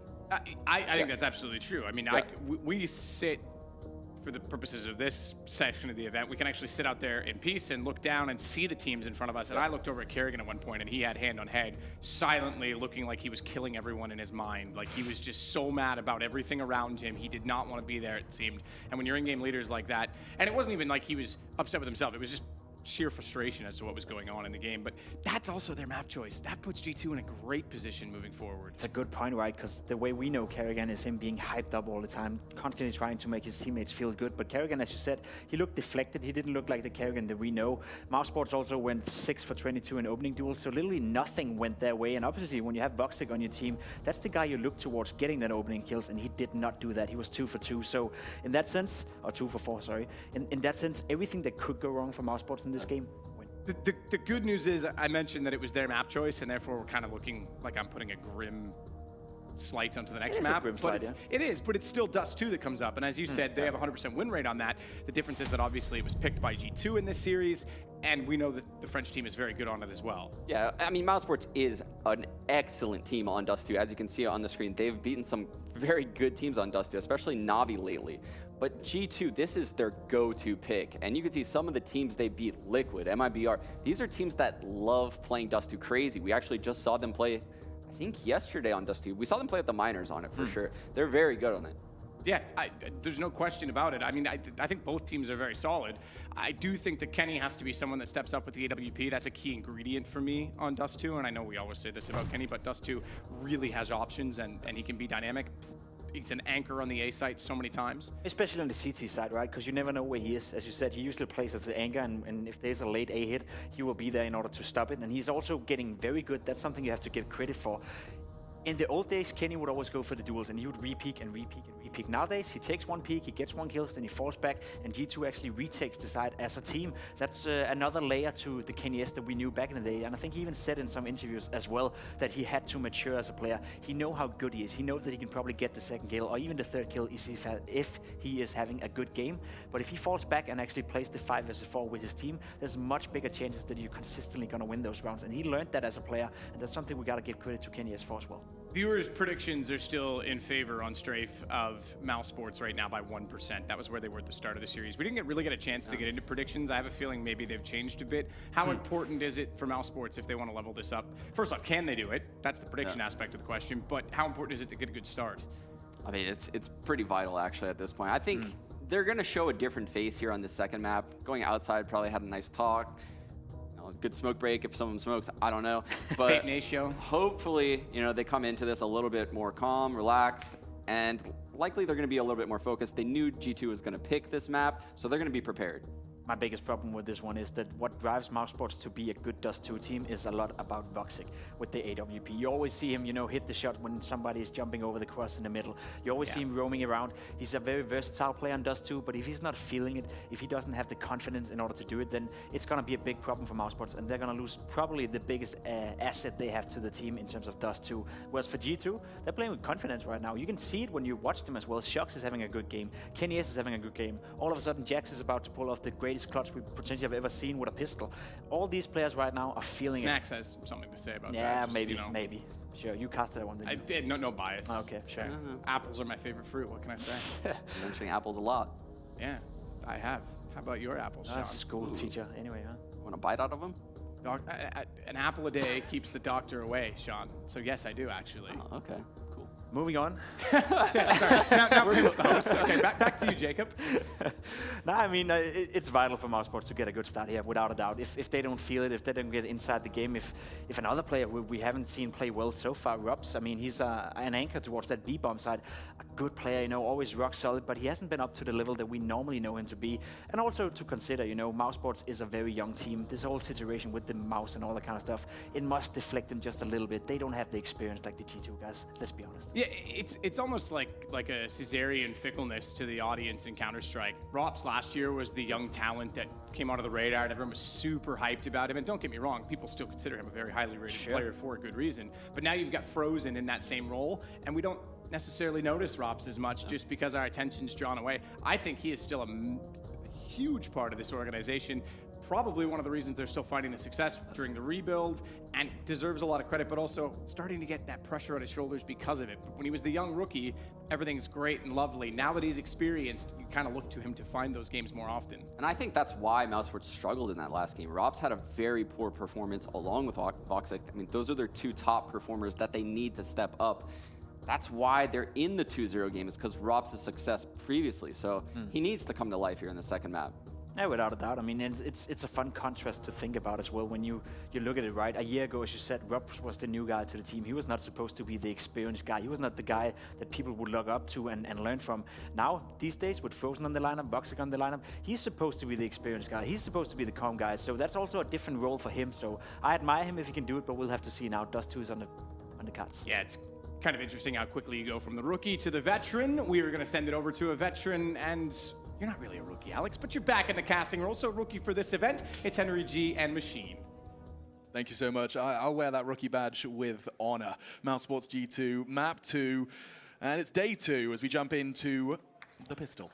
And G2 versus Mousesports, all the twos, all the fun. It's too much fun, Henry. It really is. It certainly was for French fans. This is a classic G2 approach. They actually will be going towards long here. They'll smoke towards the crossover, take down Karrigan. They do this pistol so often in Dust 2. It seems to work out for them almost every single time. Woxic's in a lot of trouble here. If he gets one, I'll be surprised. The flashbang's decent. It keeps him alive, at least for now. He's got a lot of trouble, though. Jax has been hitting absolutely everything so far. Oh, it's B. They've just walked into B. They've made it so I said that's the strat they do all the time, right? So they've done the same strat you know G2 run every single time. And this point, they've gone towards B and planted instead after getting the first pick. It's so discombobulating for G2. That's unreal.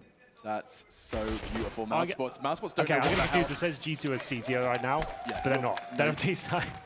Yeah, it does seem like it's a bit buggy on our side, but that got confusing for a that second. got very but confusing G2 on the T side. But that's very naughty. A long presence. They make it a full commit. Admittedly, no bomb shown, but that was enough for Mousesports to rotate what they had left. The early frags forced them to rotate, and then G2's casual two-man walk into B.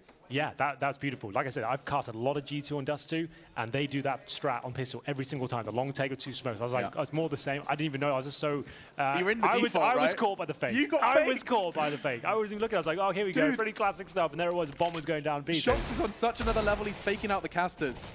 And speaking of Shox, he's in trouble here. He's definitely trying to pre-fire. He tagged him up for Lucky to finish him off long range. Frozen, so in it comes. Quarters. Oh, my Lord. 3 clicks, 3 frags. Amanek does manage to stabilize just a little bit. Where's the bomb? It's gone. This round is 2. Looking to force straight back. Mousesports, I'm sure we need to get those names swapped over. ASAP.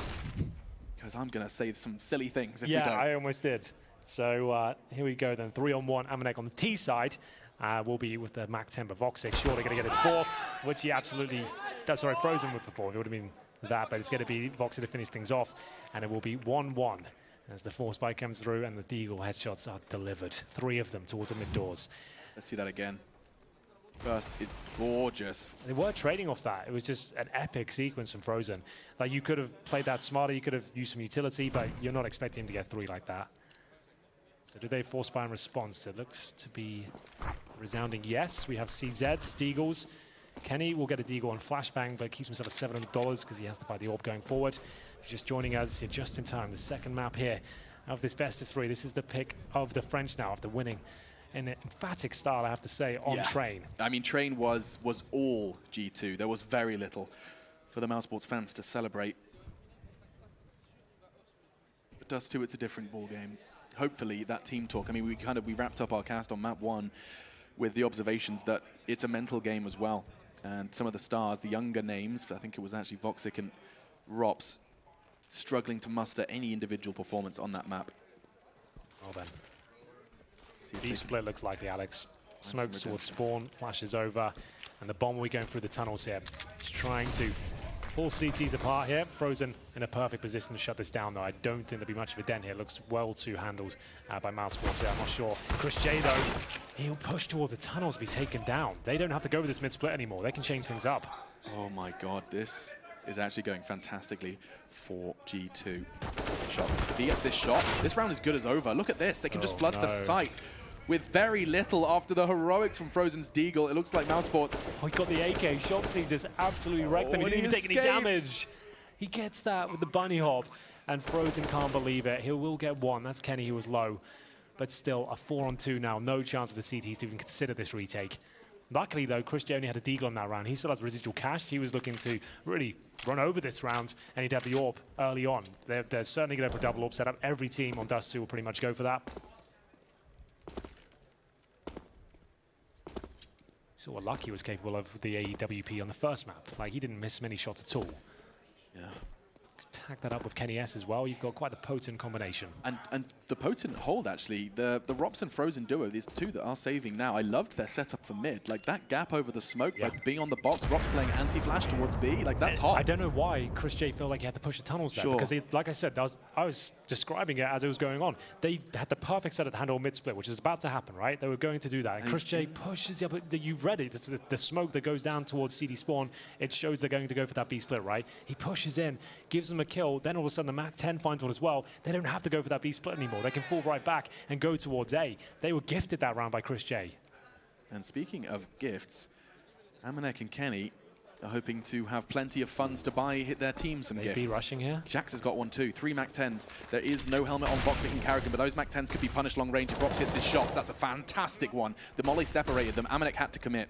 He could not survive and return through the tunnels, courtesy of the flames. Now, That's an early man advantage, and I think those SMGs could come back to haunt G2 in this round. Well, yeah, the only good news is for them is 2 players don't have helmets. That's Woxic and Karrigan. So watch out for those guys against the MAC-10s. His Woxic doesn't have the AWP, it's a scout.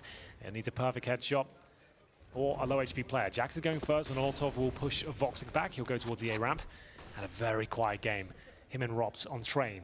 Staple maps to those 2 players. Like Rops is considered one of the best solo players on the inside bomb side. He does great work on the T side. He got 10 frags between Woxic and Rops in the first showing. Yeah, 6 for Woxic. Looking to find himself a second nice connection. Plucks him out of the air. The rifles still remain, but only... Oof, that's lovely work from Woxic. Looks like he's finding his mojo! And that's a lovely way to finish it off. I know maybe a big song and dance about nothing, but for me, getting Woxic online is a win condition at this point. He's considered one of the best Dust 2 players in CSGO. That's slight hyperbole, I suppose, but it's like a lot of people rate him very highly as a sniper on this map, this particular map. But MAC-10's coming out again. G2 will have 3 of them so far, 1 AK and a Galil, so they continue to buy here, considering they know that Woxic has potentially a scout still. He actually doesn't. He's gone towards the AK-47. And what are they up to here? They're going for a B rush again. I don't mind it because you showed it once, it didn't work out. What's the worst going to happen, I suppose? Just need a fireman on duty to extinguish the flames, and MAC-10s make their way in towards the B side. Yeah, look at this though. Rops is fully flash. He's being burned alive as well. Chris J can't hold them back. He is their last stand, and he can't be particularly vigilant. Forced off. Do you even go for this? This may be one of those situations. Not your unicorn round, but close enough. Amanex forced off from the Molotov, but he'll still get that bomb down, just delaying the inevitable. And speaking of the inevitable, Shox has been anticipating this one for a while. Karrigan's about to swing into his right side of his screen. No way you're expecting that one. There is 0 chance Karrigan's checking that corner. Yeah, that's really smart from Shoxy. Nice discipline, and the CTs have to yield at this point and fall back. It's the MAC-10 rush towards B. This time, much more successful. They break through. They had to get close as they possibly could. The flashbangs were decent. They're throwing that flashbang in towards the cubbyhole. If you notice that, it bounces off the left-hand side, so you don't blind your teammates, but it blinds all the CTs upon arrival. So that's really cool. They got nice and close to the bomb site, get that first kill cleanly. Didn't really take any damage at all.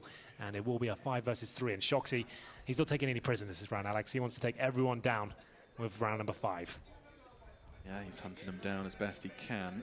Doesn't want to commit past long. I mean, even those doors with the shadow, it's just not worth it. Doesn't want to give a kill to the CTs. At the moment, speaking of kills, we can just take a quick glance at that scoreboard. It's all good in the hood. The only player yet to deliver is Karrigan and Kenny, respectively. Pause here. Tactical timeout, I assume. Was it from G2? I didn't quite catch you. I think the admin forced a pause. We're not sure just yet. Oh, actually, yeah, we've got a disconnected Frozen. So it's a technical. Tech, we'll call it a tech. So he's had a few. He's disconnected on train as well. You remember that weird round. It didn't have any impact on the game. He was done for anyway. There has been an addition to the Woxic story, hasn't there? We saw the chat that we weren't able to catch a glimpse of, but it was a discussion surrounding his config, actually. Not perhaps not all peripheral based. I guess it stems from the mouse.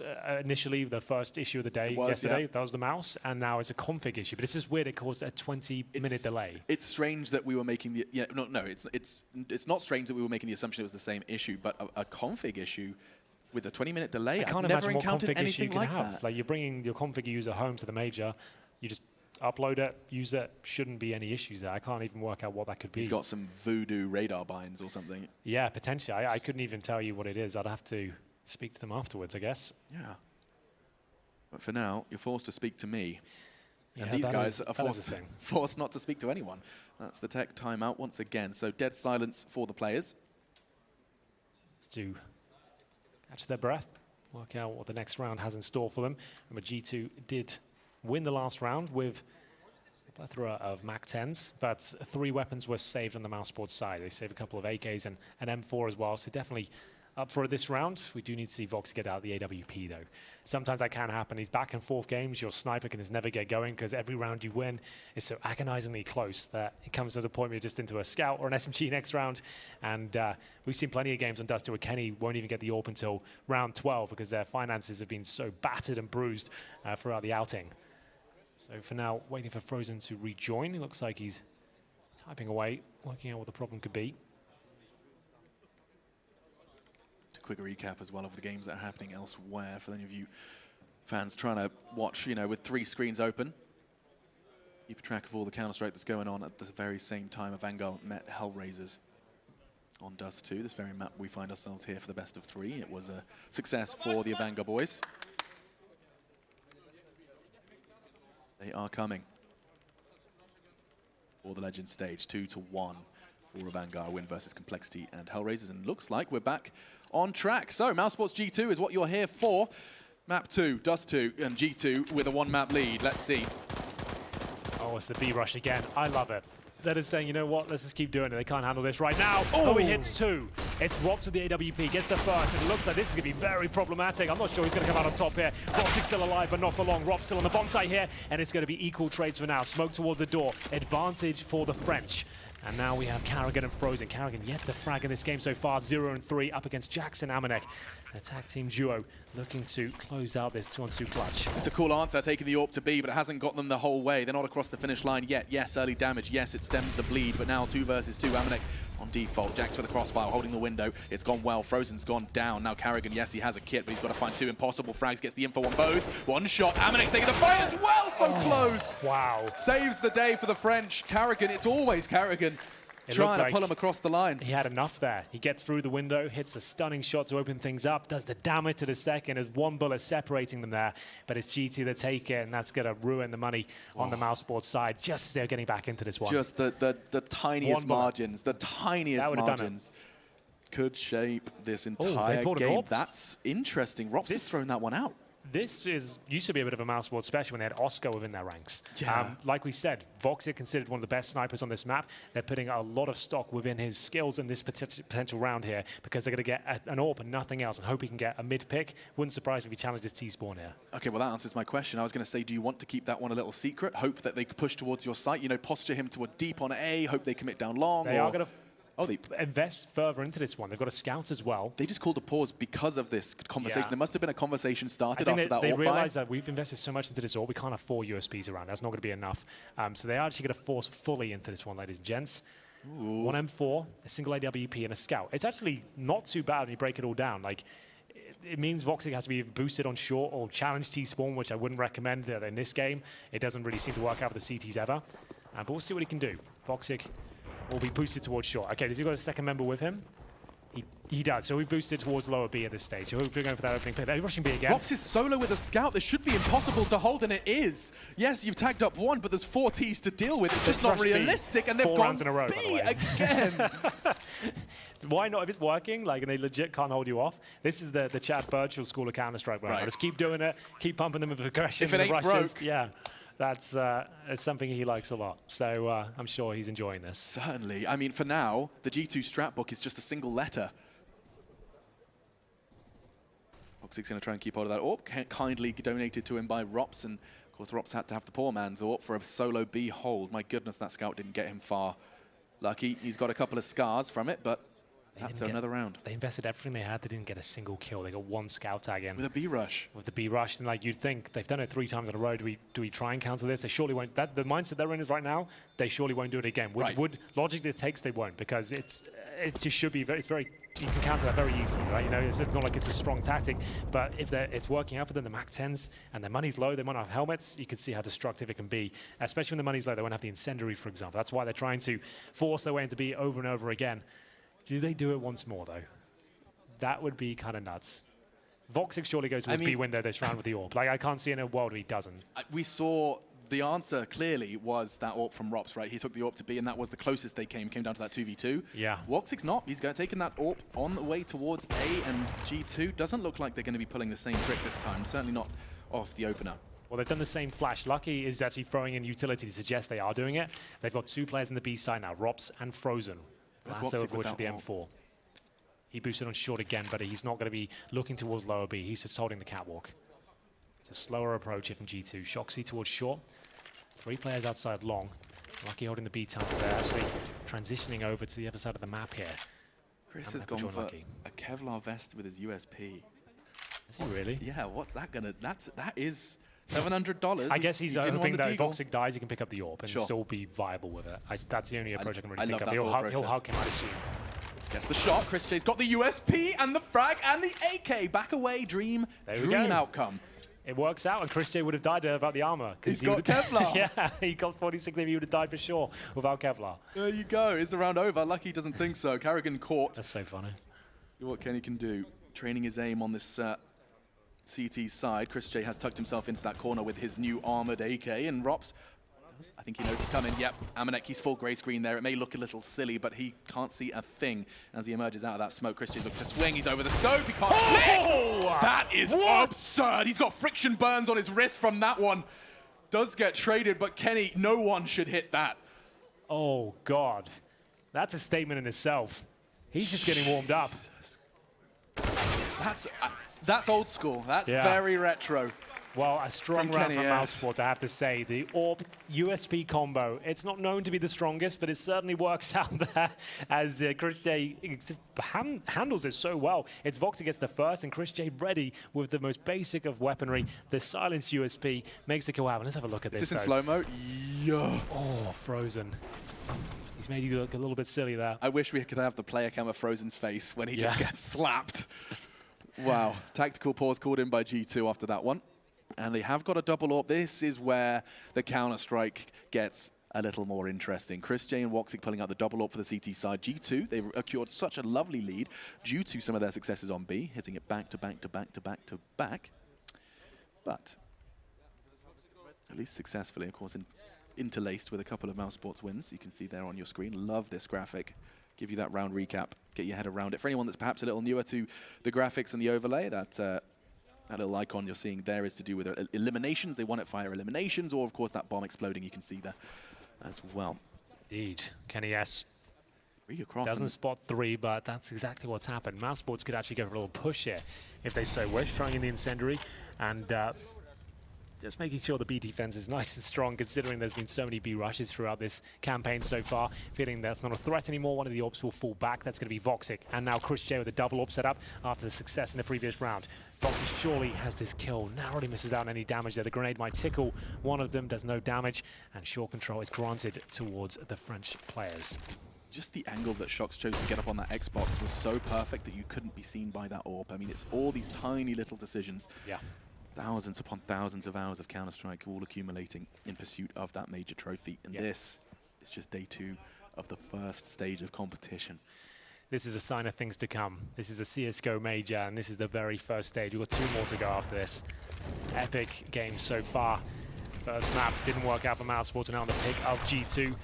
B split looking likely. 3 towards the tunnels. And Woxic, you feel like he's going to get at least one of these. He is blind. He doesn't connect. And Rops now has to deliver with Frozen. It is the bomb down. He finds the second kill. It's going to be up to Shoxy here. Does he find this all-important frag? He certainly does. They know Frozen is tucked in towards the car. They need to take him down. It all of a sudden goes down to a 3 versus 3. No kits available on the CT side and a lack of utility, to say the least.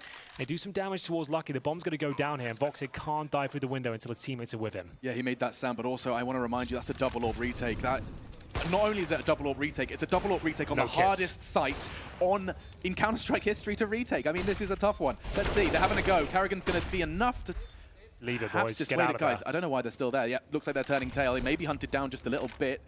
Woxic and Chris J trying to scarper away, and I think that's the end of Woxic. Chris J will preserve one of the big greens, and it's something. Not much of a consolation, I say that. You might not just find cover in time. There's going to be a double peek.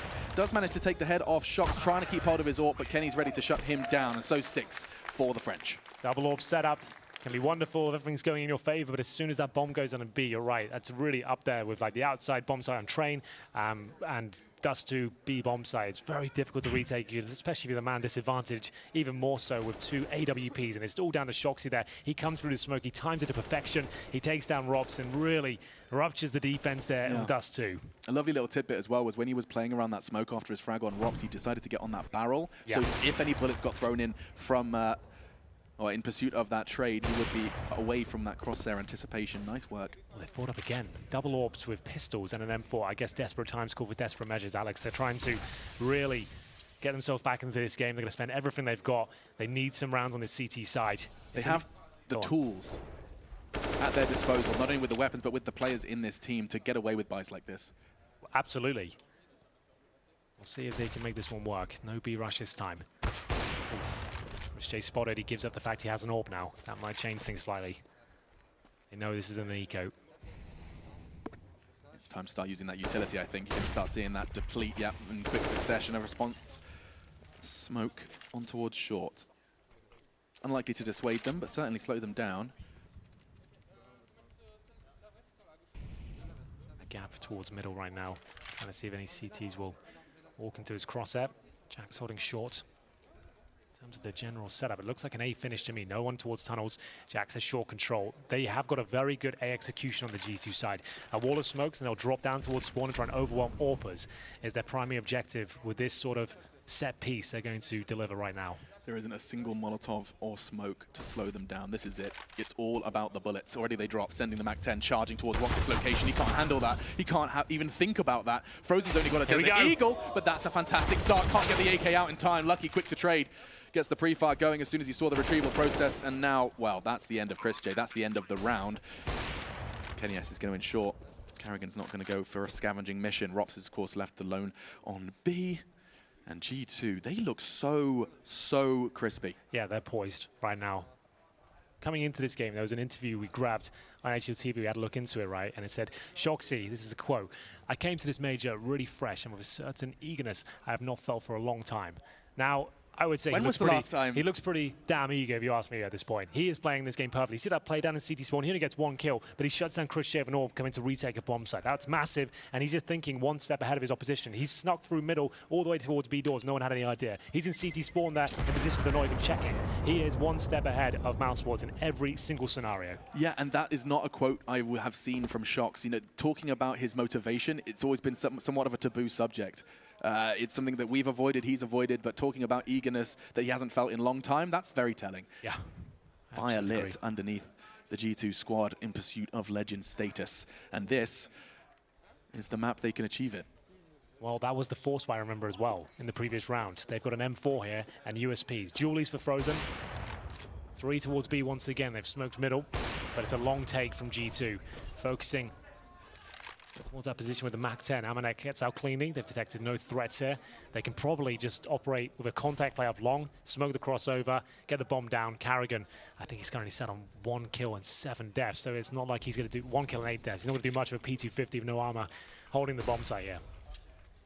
That should be an open and shut case. Kenny ensures it starts as the mean to go on. Here he is again. Locking them all in. Yeah. He can hear them in lower B now. And he's got 3 kills, ready and waiting 2 now as they actually fall back somewhat. Just leaving the 1 on the chopping block, and that's the back turn, but the Julies are not working out for Frozen. A bit of a frustrating one for the youngster. And he does 19 damage there as well. You'd think at least gets a dink with that sort of opportunity. Back's turned, I'm telling you, the back of the head is just... The Julies especially is a very difficult gun to operate with. Oh, Rops. They know he plays B. Where else is he going to reside at this point? They want to take that M4, they want to take that Kevlar away from him, and it only costs Amanek his MAC-10. Gets himself the upgrade on the M4. And G2, everything they do is working. It is a recipe for not only a quick series, but also a fantastic start to the major for the French. Tactical pause called by the French. Of course, this is an opportunity for Mouse as well. Oh, actually looks like correction is necessary. It was Mousesports. Coach using his full 30 seconds. It is 4 30-second timeouts given to each team that they can use to not only converse with each other, but also their coach. Microphone muted for the interim. Indeed. How do you feel about that? Do you feel like coaches should be allowed to jump in at all times and be there, part of the squad? I was very kind of adamant that that change felt like a very strong limitation, but I also think I understand the thought process that Valve had, which was we want to keep the very high level of Counter-Strike as close to the lowest level of Counter-Strike as they can. It's worked, in my opinion, because you look at in-game leaders within CSGO, they're worth their weight in gold. A decent in-game leader is difficult to find. I agree. If you have someone just crutching you and making sure you're supported at all times, I think that's a bit of a cop-out. So I like that. The fact they can chime in when they have to, I think it's a good balance. I'm not mad at this. And it's a thought process you have to have. It's another conversation to have. Do we want to use our timeout now? Yep. Coach can call it as well. I think I've seen a multitude of different coaches. Actually, Myth is the one at the tip of my tongue who will happily just call that timeout themselves, make the hand gesture towards the IGL. It's their choice. No kits, Alex, and almost no utility at this point. 1 smoke remaining on the CT side. They have got an AWP for Woxic. He's had 1 impressive sequence so far. The scout got 3 kills. Apart from that, pretty quiet from the sniper's point of view. Shoxy 10 kills, anything but. Round 12 here. Woxic once again towards short. The rounds they have been winning, have been in this position. He's probably going to get this first kill, no problem. You normally want to Molotov or at least flash it. Face checking like that is normally going to lead to that sort of scenario, but they make up for it. Shoxy hits an absolutely stunning shot on towards the A side. Without any concern that there could have been a player on site, he was just ready, bloodlusting towards Woxic, and now Shox could be taken down. No Not the way. case. Karrigan couldn't finish what he started, got the dink on Shox, and with 10 HP, body shots connect for the Frenchman. Bomb will go down courtesy of Kenny. Amanek still on B, by the way, and Rops standing vigilant. These two have been catching each other time after time. Same corner, same result, but G2, of course, on the other side of the map with the bomb down. Looks like his team are going to be looking to keep hold of everything, and it's an all too familiar tale now for the European roster. It's absolutely true. Woxic hits that first shot. Looks like that was enough. He tries to scamper away towards the embrace of Karrigan on the long crossover there, but Shoxy just catches him in the back of the dome. And it will be Karrigan dinking in the follow-up. He had about 5-6 bullets to actually finish him off there. Couldn't find the shot. You give Shoxy an inch, he'll take a mile every single time, and he gets 2 kills. Job done. He said he's eager, and he's certainly delivering on all fronts. I mean, the scale of Dust 2 and the structure of it, you see so many of these crucial frags. You know, this, if Karrigan hits that shot on Shox, if he plays survival, that bomb's certainly not down. Rops is a much bigger part of the round. It's all these ifs and buts, of course. And look at this from Shox. He did at least acknowledge that there could have been a player on site, but so well played from him. That's the frag onto Karrigan, feeling himself. No AWPs available. M4s are out, and they're going for a long take here. Incendiary doesn't look like it's going to be that problematic at all, really. Karrigan's crossing. Oh, he's flashed, but he does get towards the pit. He'll have the grenade. They've seen the trajectory of it. It's a decent grenade. Oof. Says himself that he wanted to throw the smoke. I didn't think he realized what he had out. Good shot from Karrigan. Nice work. Oh, he knows that was a boost, right? He knows there's going to be another one in that smoke, but Kenny's pre-aiming it. And Woxic shutting down the AWPer. Bomb loose as well. They have that information to work with, but do they have this information? Lucky's already on a site. Chris J, he's going to be anticipating it. Can hear the steps. He's not going to be ready for the second, surely. Shox is going to be shut down, and Chris J keeping Mousesports in pursuit of their fourth. Amanek. The AWPs, good choice. The right weapon of choice, and 2 there. Okay. If he was given an opportunity to dart away in a 1v2, that could have gone south. 9-4. Mousesports will hold on. They collect an AK-47 and the AWP. Chris J saving them. I mean, that was the same story on Train, right? The few rounds they managed to make impact on. It was courtesy of the Dutchman. Lovely multi-kill on site and finishing it off as well onto Amanek before things got out of control. Round 14, ladies and gents. Double AWP setup on the T side. You don't see that too often. One of the few maps it's actually viable on is Dust 2 as you're going for gap shots here. The auto sniper is out for Chris J. Also a viable weapon, I think, is criminally underutilized considering how powerful it can be. Yeah.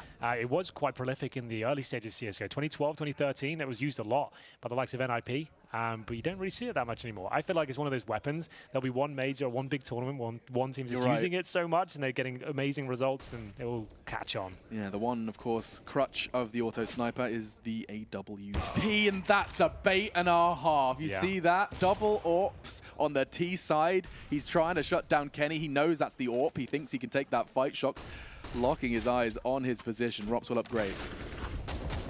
And here comes the Dag. Chris J equalizing onto Jack.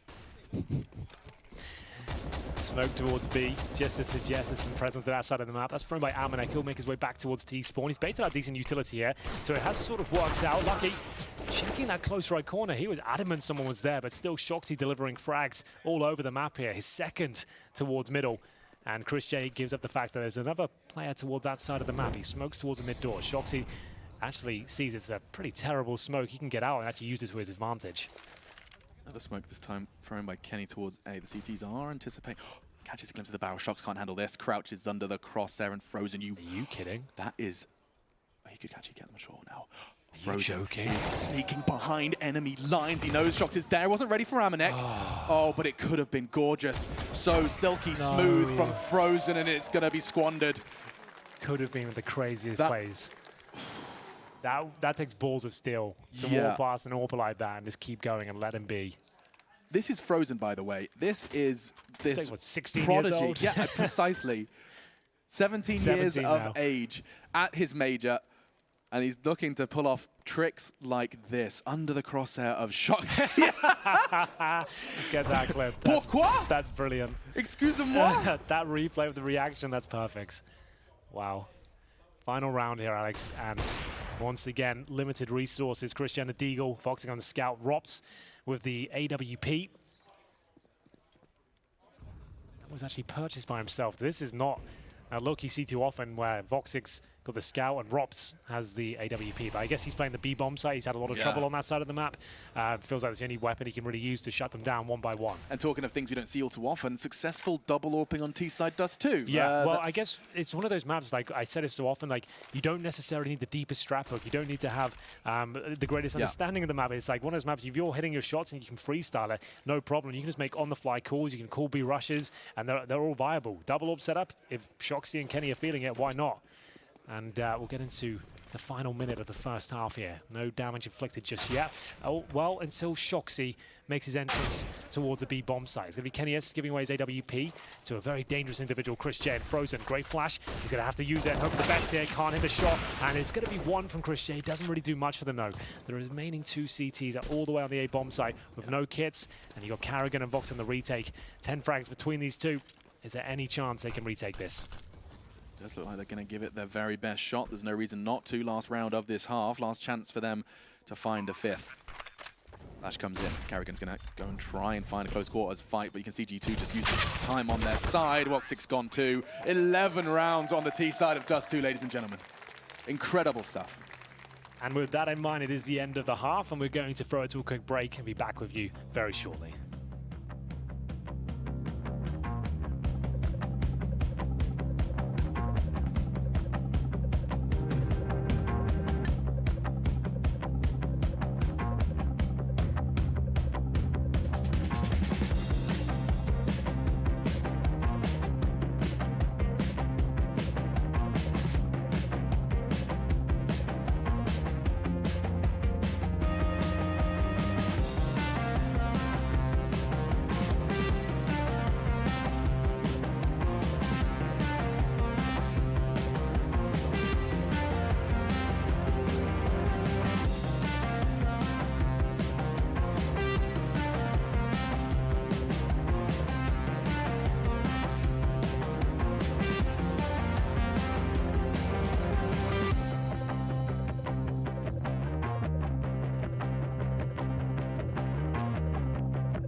Exceptional form found by G2 here in the second day of the Starladder Berlin Major. Map 2 for them and in pursuit of the Legends stage. 2-0 so far for them in their run, and now their third opponent has been somewhat of a walk in the park. The difference is this is Mousesports we're talking about, ranked 8th in the world, and have been unable to field anything resembling significant resistance. I'm Machine, I'm joined by Henry G. Hello there, how are you? Hi, I'm worried. You know, I've made it clear, no secret, somewhat of a Mousesports fan, high expectations of them. Delivering so far, of course, admittedly through some strife events versus a Vanguard in their previous matchup. A victory in overtime brought them here. Now, I think we're running out of time, running out of chances. Mousesports, what can you do? Yeah, the odds are stacked against them in more ways than one. Shoxy just looks too good right now. He looks like he's back to his old ways. This is OG Shoxy right now. 16 frags in the half, Henry. He's dominating rounds by himself. His calls are getting in great positions. His flanks are just superb. There's not really much he's doing wrong at this point. It is peculiar. Of course, have a crowd present here as well. Tickets available for the Challenger, Legends, and the Champion stage. That's what's so cool here. You get to see all of those stages in action.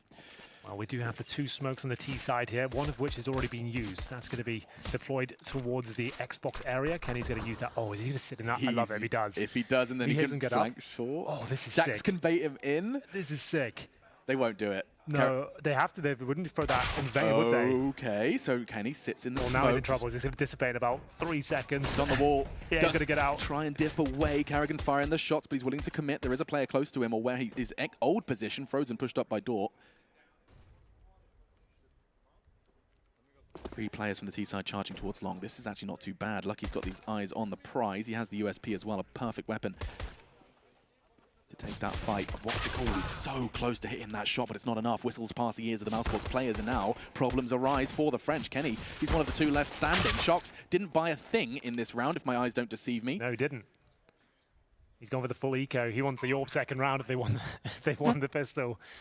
So, Shoxy, 5-on-1. Like you said, didn't buy anything here. And if they'd have won that round, he'd had a ton of money going forward, but it's not going to be the case. He still has 2,700 here. I don't think they need to force buy here, but we'll see what they're up to. $2,000 per player. And get into round 17. The fact that Shoxy has that extra cash, buying up next round, he'll get a nice strong buy under his belt. Didn't come back to play too much of a part in the round either. A great play from Mousesports, all things considered. Slow, methodical, smoke on Xbox, taken mid. Carrigan, he's going to have to make some sterling calls. I mean, if we consider this like an in-game leader battle between Carrigan and Shox making those calls, at the moment, it's there's a clear front runner. B rush. Big B rush. Flashes, smokes, the whole shebang, and instead, the CTs find themselves at long. It's going to be a wide open sight. I say wide open. See, Rops is going to be getting all of these. No worries. 4 in quick succession just melts any chance of the USPs being a threat. Nice work. The call was made, B's open, and a smile creeping onto his face. The first time in this series, we've seen Rob smile at this point. It's nice to see. That might be the fire beneath him that can get them back into this game. And you can see the odds coming in. It's not looking too good for Mousesports. That's the overall series odds, I should add. Not just for this map. This is the best of 3. We have Vertigo as a 3rd, if required. Oh, don't get me excited. We haven't seen Vertigo as major yet. I didn't think we would until later stages of the tournament, especially not in this section where there's a lot of best of 1s. But either way, nice round from Robs. It's fun just to see how undaunted he was by that task. Just mops them up is the word I was looking for. Nice opener onto Jax. Was just the SMG though. MP9 was in the grasp of him, and actually Kenny's going to smoke short and play ahead of it, anticipating some T presence there. But while he doesn't find anything, he does get a face full of information. Nothing there means there has to be a stack somewhere else. Shoxy has pushed into lower B. He is hunting for Carrigan. If he checks his corner, he's got a free kill. He doesn't. That could come back to haunt him. They could call that clear. Yep. And Carrigan can backstab them now. Once they get the aggro towards middle, Carrigan come in, and they've got no helmets on the CT side. This is such a dynamic CT half. What is going on? Look at this from G2. Well, they know they're on the back foot now. They need something. They've cleared upper B. Actually, that information might work out for them, because as far as they're concerned, it's clear. There is one more check coming in from Shoxy again. He's going to look in towards the upper B area. He's killed Carrigan for sure. Carrigan's throwing utility into B, but Carrigan shuts down Shox. That could really throw a spanner into the works, because now just 3 CTs remain. They are in the right place, but can they do the right things? Woxic has already taken down Lucky. Kenny towards Gandalf, and it's not looking particularly magical. Oh no, not too pretty for Kenny. And Amnek, okay. Whew. Carrigan holding W a little too quickly. Preemptive push. Makes the spray a little more messy, but 11-7. And Mousesports looking to forge a path back into this series. And I mean it. I mean, this would be an absurd, resilient effort from them. On the T side of Dust 2, no less, against the G2 with an informed Shox. Kenny's hitting those 180s we saw in the first half. I mean, he's definitely comfortable. He's got that mouse feel. Let's be the eco for G2. 3 upgraded pistols, no damage inflicted on the cross. 3 towards long, to a B, and it's Carrigan who's committed by himself. That's not gone too well for him. 3 members there. I don't know if Chris is going to fall into this trap or not. I think he rightfully does choose to back away. So they got a rifle at least. So it's an M4 in the hands of Lucky, and he spotted a couple of players towards long, so it's not all in vain. He can call they've got to take some time to rotate back towards B, but now a chance for G2 in the 5 versus 4. Yeah, looking to accelerate. Shox wants to try and get an early frag, but Chris is the one to do exactly that. Now B side looks rather wide open, but these are fantastic bullets. Connecting them from doors does keep the eyes turned, and Jax makes his presence known from CT, but the numbers heavily favor Mousesports as they did from the finances at the start of this round. Just Lucky's recovered M4, he's got no armor, and he's likely going to want to preserve that for the round to come. He's got a Deagle and a Molotov as well, so yeah, for sure, going to want to hold on to it. He would have picked up that Molotov from Carrigan's corpse. You drop 1 grenade upon death. Lucky will hold on to the rifle. Jax can certainly fly with the idea of taking down an exit kill here, but he's been spotted. That pretty much thwarts his chances here. Holding towards spawn, he's just going to hope they challenge him, and unfortunately for him, the Molotov is available. They can flush him out, no problem, and lucky just to save the M4. 11-8. So a chance now. It's never over. They managed to win the pistol and follow it up with a conversion, and now 4-0 up in the second half. Rops at the very top with 15-9, and we have Woxic with 14 kills as well. That's slightly skewed by Rops' ace against the full eco. That's a good point. But yeah, still gonna get him in the game. Like those frags might seem like they're irrelevant, but it actually fires a player like him up. You know, he'll feel like, okay, now I'm starting to feel it. You know, he can start believing in himself. Because you are given 5 targets in very quick succession. Yes, it is. You know, you have a significant advantage, but it's by far from easy. No, it's still an impressive sequence, and he's smiling after that one we saw, so it helps him out emotionally, I suppose. Kerrigan, who has had such a strong individual major, has fallen off somewhat here in perhaps sacrifice and in pursuit of greatness and in victory. The timeout called, but it's going to give Malek a chance to probably just say, keep going. Don't get thrown off too bad. It's only a strong start, because if you look at it, it has been that pistol converted and then some. 4 back-to-back for Mousesports. Yet to concede on this T side, actually. 11-4 half. It's now 11-8. Here we go then. Next gun round. Kenny S with the AWP. Like we said, CTs don't really challenge T-spawn anymore. It's just too much of a disadvantage. T's is waiting for it, and it's an incredibly difficult shot to hit. Either way, Kerrigan fast up towards shore. Kenny, not even aware of it, I'm not sure. They are starting to reposition the A bomb sites, at least aware of the possibility. Nice incendiary. We'll push Kerrigan back somewhat. These CT smokes, I've seen Kenny throw one from top of mid. I just saw Mousesports throw one from the taxi. They've all got these fantastic long-range smokes. Everyone's been doing their homework ahead of the major. Now, Kerrigan could do something ridiculous here. You can see Kenny, he wasn't expecting him to be low. Look to adjust for short. In the meantime, though, this has gone back and forth in favor of Mouz. They're looking to perhaps even back away. G2, it's Amanek towards short. Looks like we're going to be seeing Shoxy head towards long. Perhaps not the save just yet, or just looking to contain. Let's find out. With no kits. And that helps out a lot. Shoxy somehow gets that shot towards the car, no less. Wow. I don't think they're going for it still. Shoxy does fall back from long, so I think they're going for the exits here, which is the right call. But still, I think Frozen might have this kill on Amanek. We will see. It's both. Perfect. Nice work. Well, there we have it. 5 in a row now for Mousesports. Money is there for G2. They've had the loss bonus for a while. Lucky has $7,100. Shoxy 5K, but 3 of them hovering around 4,000, so not ideal. There is a buy there. They've gone for it. MP9 for Jax, and AWP for Kenny. Amanek with 3,700 might have to have a similar train of 4 to Jax. He goes with the UMP, so indeed he does. 1 kit available. Composure so crucial at these moments now. Yes. Will we see Vertigo? An answer. It's a possibility now. They're in pursuit of, Amanek towards B is going to be smoking off that Molotov and trying to play it close. Likely actually going to get himself up on that box, Powerful for the solo hold, certainly with a weapon like his, but the bomb is posturing towards that direction. What does he have in his arsenal? Nothing but a nade and a flash. Okie dokie, or No cool? panic, no harm, no foul. Sorry, mate, just swarming up the old mouse, and Frozen's going to catch him perfectly. Amanek was full blind. A bright white screen. In a bright white sheet, not a single body lost for Mousesports, not a single point of health other than Kerrigan's oopsie daisies early. And now the bomb will go in, and it does look like G2 again forced into a save. This is actually the same kind of territory that Mousesports found themselves in on their defense. That B site gets taken, you just have to accept it. Very little resistance, just that SMG. This is looking quite good for Mousesports now. These picks towards B, very impactful. You saw Frozen flash, the same flash GT were using. Bouncing in the cubby hole, comes through, manages to absolutely eviscerate Amanek upon arrival. UMP has no chance, fully flashed, no chance to even react. Kerrigan spamming towards the paper mache car at long. And they're actually making sure that they can go on a bit of a hunt here. They're starting to build up some nice bank accounts at this stage. You can see $12,000 on Frozen. Wow. They get $3,500 per player on top of that after winning via Explosion. So they've got 5 digits on 3 different players. Frozen at 16,000, by the way. So that's the maximum you can actually have in CS. So if they were going to bring a comeback to the table, it's looking pretty good now. Yeah, I mean, he's going to want to spend some of it, I'm sure. Yeah, just going to treat himself to if anyone needs a drop, he'll have to do it. He'll beat the guy. Yeah, because it's in their interest, right? Yeah, you don't want to have 16K, as stupid as that sounds. You want to be making sure that you bring in money in every single time. So just to maintain the balance you have. Yeah. Spread the wealth. There's no interest here. There's no prizes for having the most money. No, that's called capitalism. Indeed. We live that reality. Well, that's what esports was built upon. Hell yeah. Speaking of, this is brought to you by Secret Lab.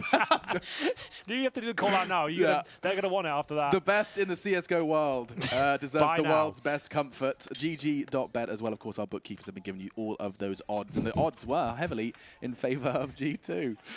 Oh dear. Let's jump in round 22. Yet to see G2 break this T side. It has been flawless from Mousesports ever since the shift, and it has been quite the shift in momentum. A team that's looked relatively lost now looking to battle for redemption on Vertigo. Will we see it? Kenny doesn't think so. Quick flick, but Chris J's there. Jax with that MP9. It should have been a multi-kill. So close. What? Carrigan with 28 points of health. Another bullet could have done it. Make it 4. The nade catches him. He's got a kill. He's being hunted. Oh, the bomb goes down. Okay, the first real chance G2 have had of actually picking up a round here. Shoxy is not messing about at all today. Beautiful stuff towards Shaw, and surely Rox can do nothing with this. At this stage, he's trying to cause financial ruin if he can. He's down to 36 points of health. I don't think he'll be winning this round, but if he can at least find one more, that'd be excellent. He's got past Shoxy. He's aware of the potential presence towards his position. He spotted him. He's got the kill. It's for free. Shoxy's to be gutted at that one. They know exactly what the bomb is on the CT side, and Amanek needs to have his wits about him at this point. He has one smoke. He knows Rops is towards long, and he's making a bit of noise now as well, so we'll have information. He's going to want to drop that smoke shortly. Don't want to get caught out with that smoke in his hands either. Rops in hot pursuit. Did he spot him? No, he didn't. I'm worried that that back could be turned. The smoke's down. Amanek's casting his eyes towards middle. Shadow's there. Rops has got to hit one shot. This bullet. He's given him a smoke to pick up the bomb, I think. He can grab that. He kind of has. He is low, though. It's a risk. He's probably not willing to take the Molotov to force him out in retrieval as Amanek's having to deal with the flames. Now Rops looking to go 1 versus 3 to keep this untainted T side alive. Heading towards the site. 24 seconds. He's going to have to plant safe and does get it just in the nick of time. Amanek. Dropping. It's not bad. Rops is going to have to clear this. Fired to shroud the drop. Rops is none the wiser at all. Now starting to figure it out. Teammates perhaps giving him the help. Yeah, they said that shot seemed a little bit weird. For the 1v3, Amanek has to save G2. It's gone from impossible to very, very likely. Amanek has to stop this. He's taking the fight, and so low. G2 find their first round, courtesy of their newest addition. It costs them every dollar they have. It comes down to 4 HP, but they do get the defuse in, and they will extend their lead at this point. My God, Robs came tantalizingly close there to actually finding that 1 versus 3. If anything, he does have somewhat of a victory, knowing that they win the next round. There's so much eco potential for G2 going forward. They are on thin ice right now. MP9 for Jax once again. They get 3 rifles around it, an AWP for Kenny. So it's not as terrible as it could be for this round, but if they lose this, they're in a lot of trouble. Find out just how much trouble they'll be in. Using that smoke to guise their cross. Stops any of that early info, of course. Without it, that B cross is called every single time the scope is pressed to Woxic's eye.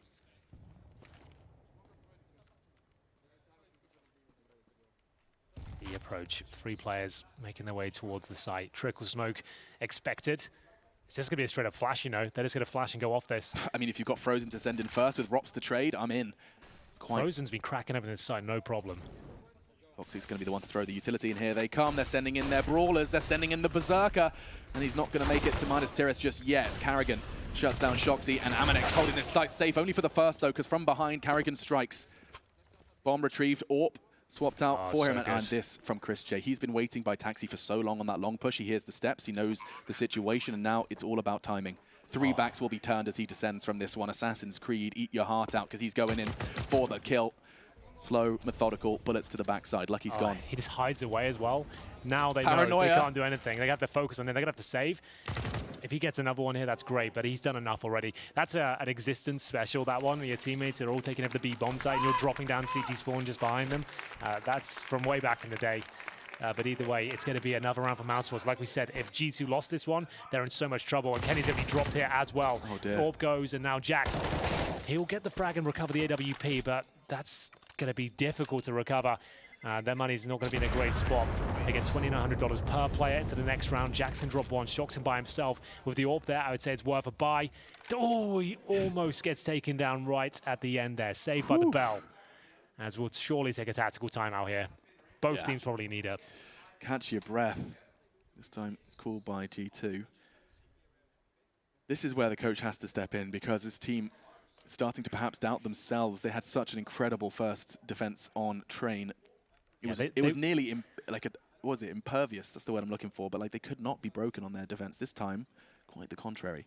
Well, they want to get the double orb setup out. They just haven't had the opportunity yet. They've just about got Kenny on glass cannons and no helmets, no nades. They ideally want to get lucky on that secondary orb as well. That's when they really can start battling down the hatches. But right now, Mousesports look way too comfortable. It's currently 7-1 in the second half. It's just a single round picked up with 4 HP separating the two teams in that round. That's true. That goes to replicate what we were saying before, the fact that they'll have no money if they lose a single round. They've got 2 SMGs here. They do have an orb.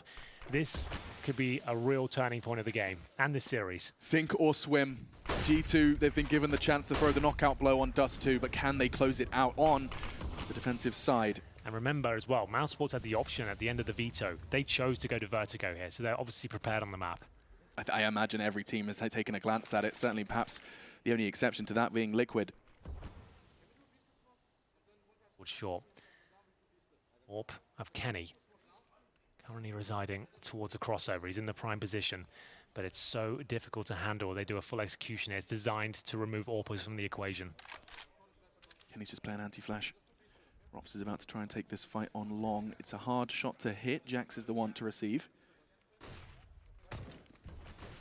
Meantime, Woxic's about to go try and crack open mid, and they do. Chris J leaping from short, actually finds the frag, and defense is successful, but that's not where the bomb's going. You can see it's in the grasp of Woxic towards tunnels, and actually, interestingly enough, Amanek's pushing into tons. He had to. He could get the bomb off this, though. If Woxic does get caught off, it does seem like he's anticipating it. Nice work from Chris J, clearing every possibility.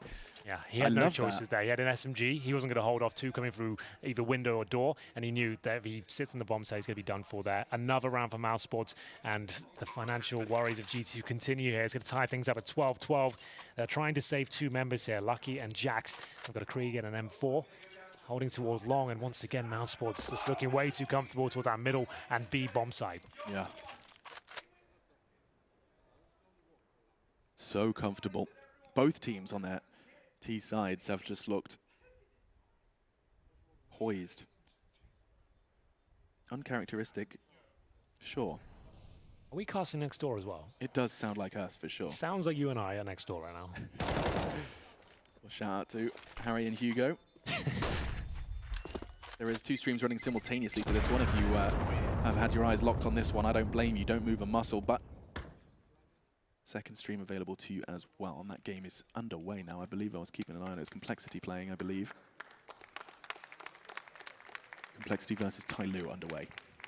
Yeah, first map going in favor of Cole, and Tyloo now looking to bounce back. And that is an elimination game. We'll be losing one of them. Well, that'll be the first team to be removed from the tournament, right? So that's Correct. a big one as well. So we've got the first team potentially going through. They've got the first team potentially going out.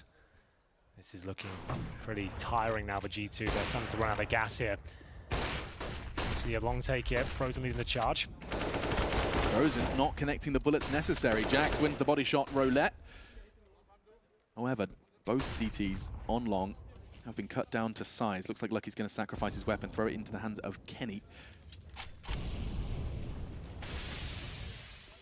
Play the rest of the round with that Desert Eagle. Jax is doing his best to survive. He wants to keep that shot in Kenny's hands, and it doesn't seem like he's familiar with the Krieg. No, definitely not. That is a discomfort seen in the spray. Oh, look at this from Chris J. He's aware that gap could be a potential for Lucky. 3 versus 3. That kill from Kenny, I'm sorry, that has to come in for him. That's a freebie. I don't think he's been doing the aimbots with the SG. Did Chris spot him? Oh, apparently so. Voxic ready for it. A round looking successful. Uh-oh. Oh, it's just perfect. A taste of revenge from the very same spot. That's where Rops killed Amanek time after time in the first half, and now a taste of his own medicine. Now suddenly a level stead. Going together, trade it, win. That's a bit of a blunder there from Rops. Well, 2-on-2. G2 didn't invest into this round, remember. They brought a rifle from this previous round and had pistols with it. I think it was a Krieg and the M4. Now they have 2 of the T-scoped rifles. Woxic with Chris J. They have an AWP. They're just going to walk into B, right? I mean, the way G2 are playing this, it's kind of all or nothing. Come A, we'll have a go. They can smoke the doors, Molotov window, plant the bomb, and they'll have a massive advantage. There's no kits, no armor on Amanek, and they're playing together, but this doesn't look good. Okay, by hearing that, that's enough of a sound cue for Amanek to dedicate his life 10 to seconds this left. cross. What else do you think is going to happen? Yeah, let's go. But the bomb's not on the low HP player, and so a warning shot fired. And trying to close that gap ASAP. He wants to try and put some pressure on that planter. Woxic on site, very standard crossfire. This is why we say this is the harder sites to take. Or retake, I should say. They're considering a walk through the smoke. It's ChrisJ's job to hold it, and double peek now all onto Woxic. This is actually not impossible for G2. Lucky's pre-aiming. He's ready for Amanek. It should just be one click of his mouse. It's two damn easy for Woxic, and Mousesports continue their spree. T's side Dust 2 seems to be theirs. Just the one blemish on an otherwise perfect scorecard. Yeah. 13 now to 12 after an 11-4 half from the French. 9-1 here in the second half. Mousesports will take the lead for the first time.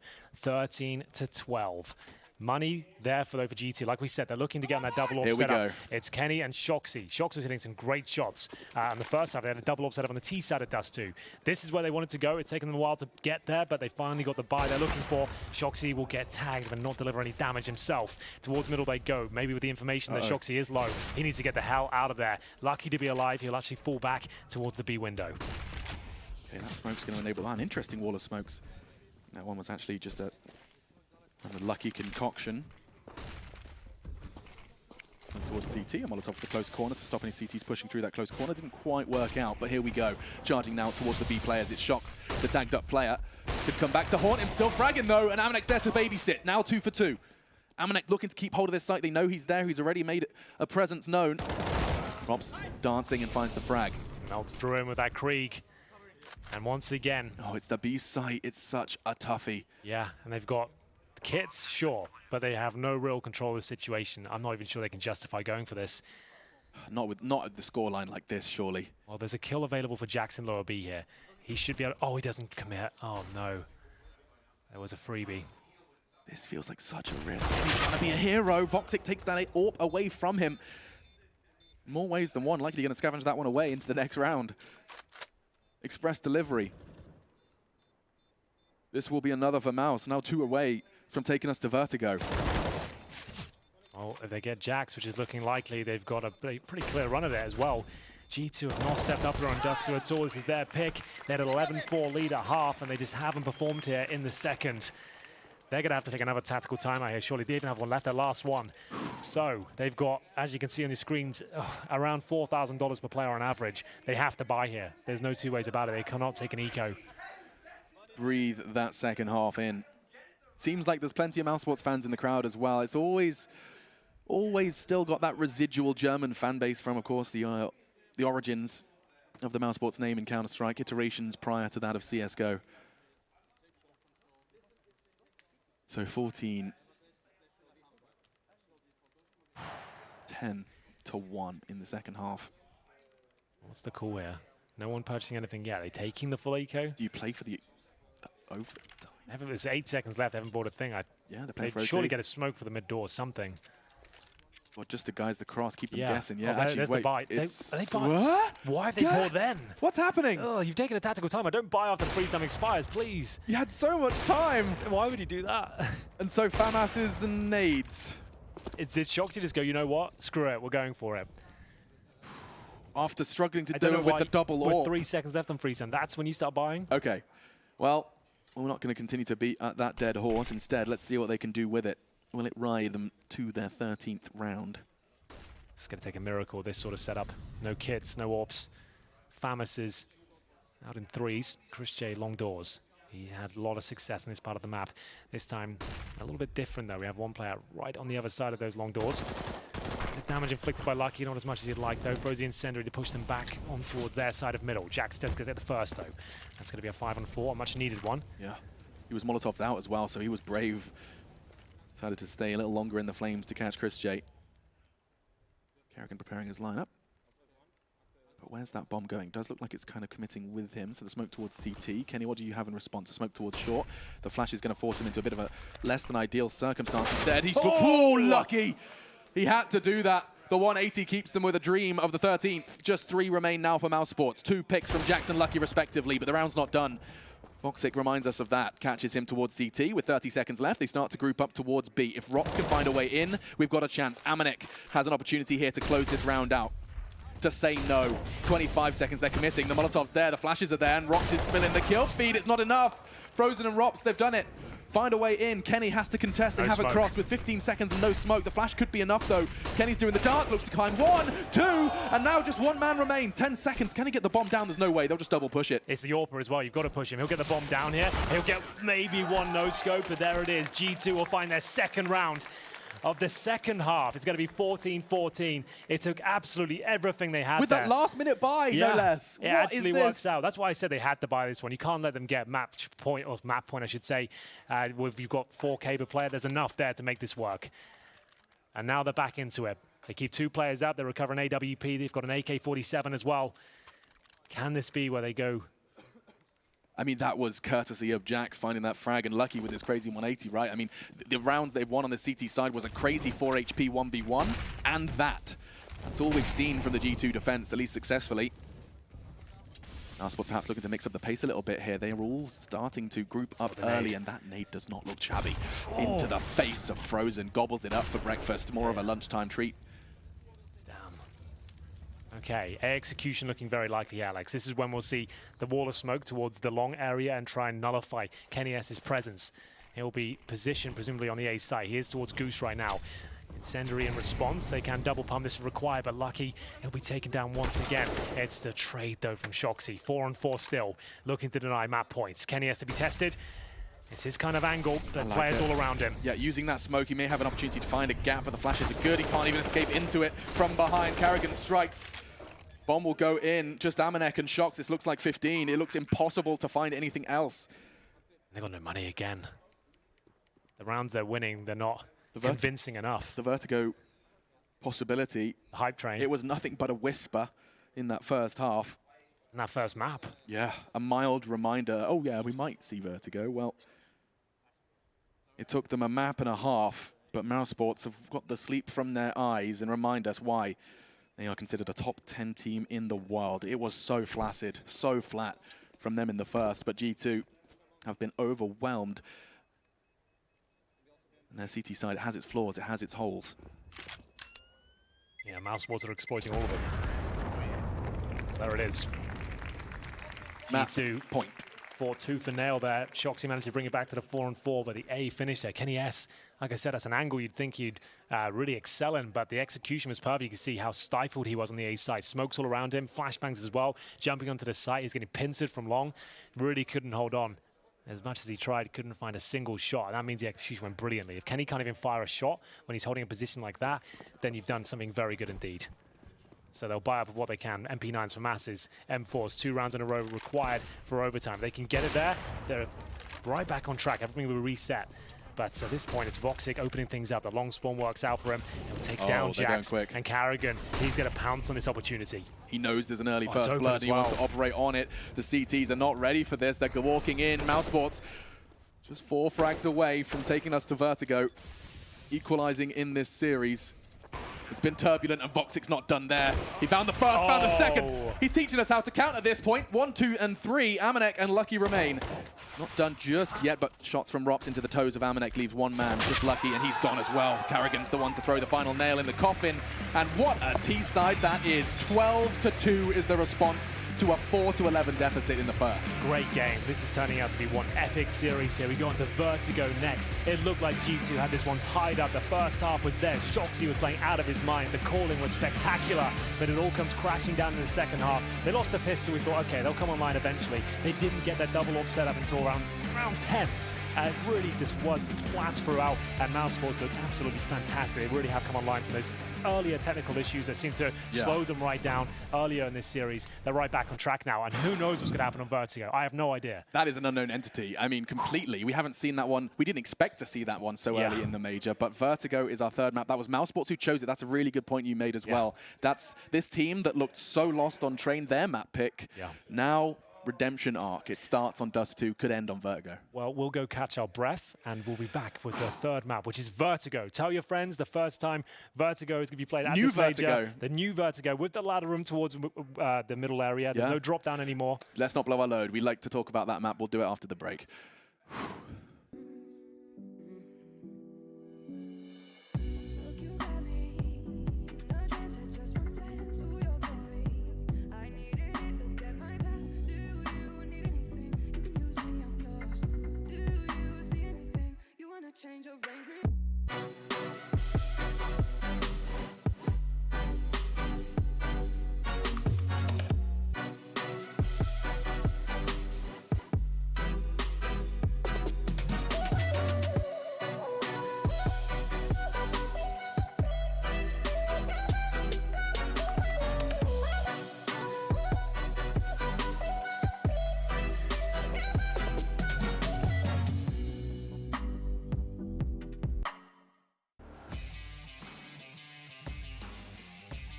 Charge up your game with excitement.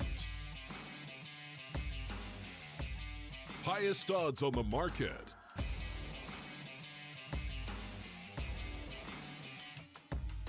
Coverage of all live and pre-match events. Place your bets with Solid Bookmaker and win with your favorite teams. Take what's rightfully yours with Csgo.bet.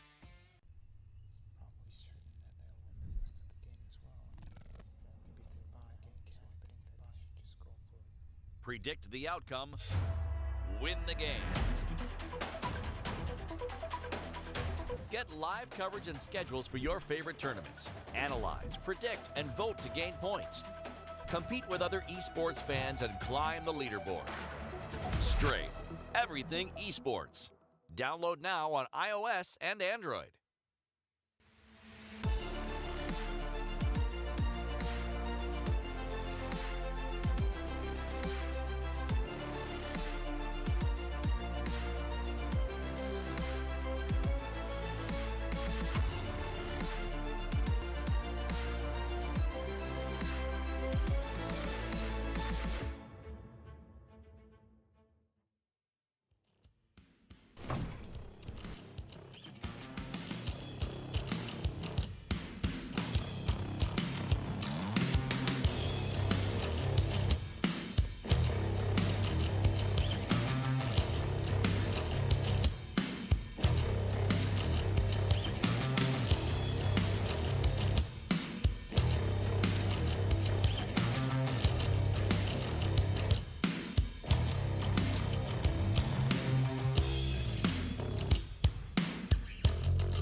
Well, we couldn't be more wrong about needing a good start for Mousesports because we anticipated that if they didn't, they would just crumble after what was a rather poor performance on Train.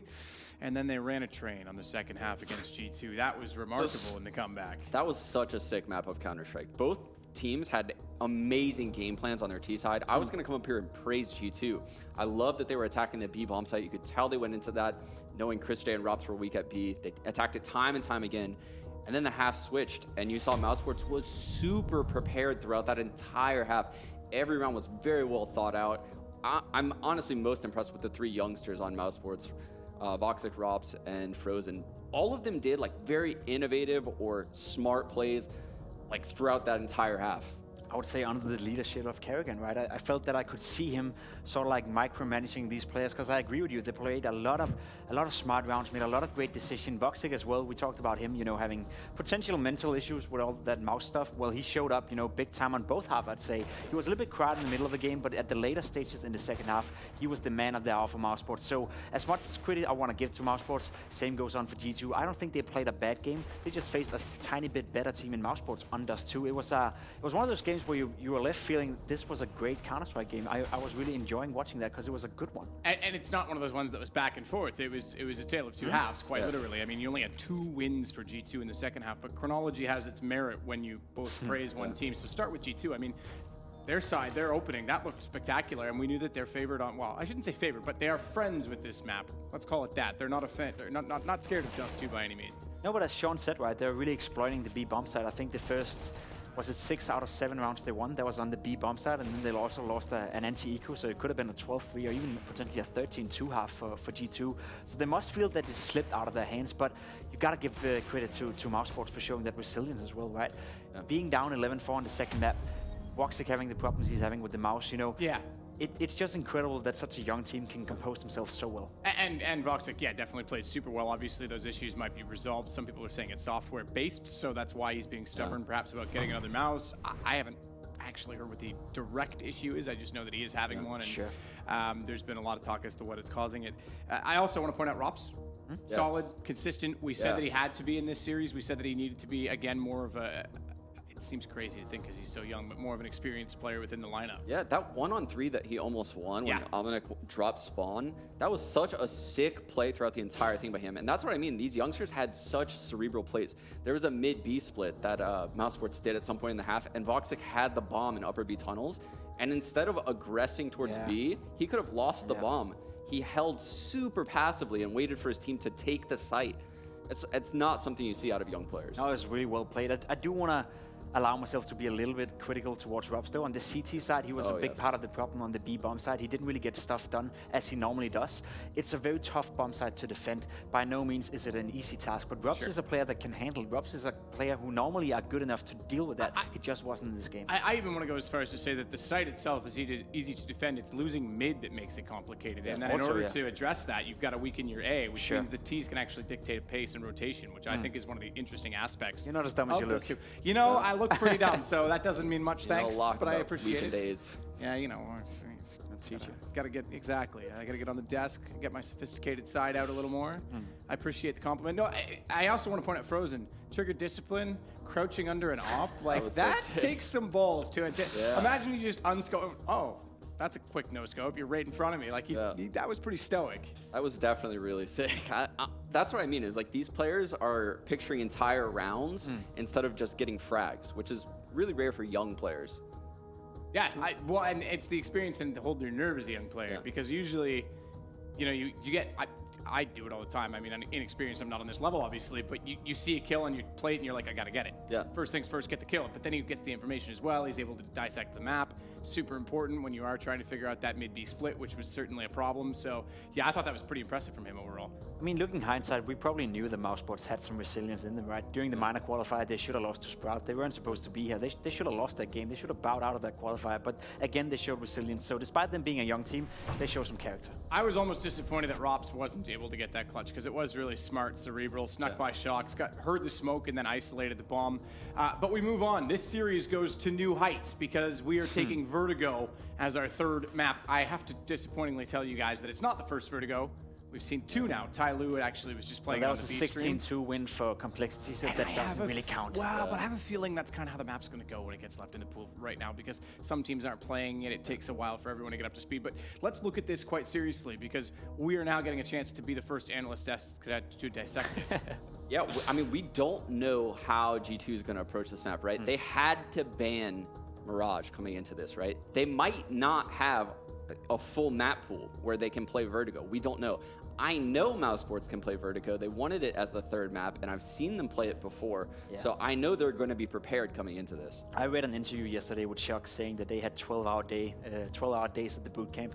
And if you had a week boot camp with 12-hour playing every single day, you must have been practicing Vertigo. They must have known that that's going to be a possibility in the best of 3 scenarios. G2 is also a team that, let's be honest, they don't necessarily only prepare for this stage, they prepare for the next one as well, and prepare to play the big dogs, the Astralis, the Liquids. And the big dogs are going to sit and watch this week, and naturally, if they see people playing Vertigo, they're going to get ready to I'm sure they would have loved not to play Vertigo, both teams, so they could save that for the next stage, because I'm sure, you know, after watching this game as well and Dust 2, both these teams have the level in order to progress. Sure, and it's, as you say, in the boot camp, you'd expect they play it some because they chose to float the map. It was not their default. It would be a no-brainer not to, right? Exactly. It has been changed slightly. There's more, again, more utility options, I think, on the attacking side now. The pace, probably about the same. We haven't seen a whole lot of the sample size from it, but it seems like we're still every day, as is the case with the new map, Overpass, another one, finding new exploits, new positions, new angles, different wall bangs, timings. It's still coming into its own, but you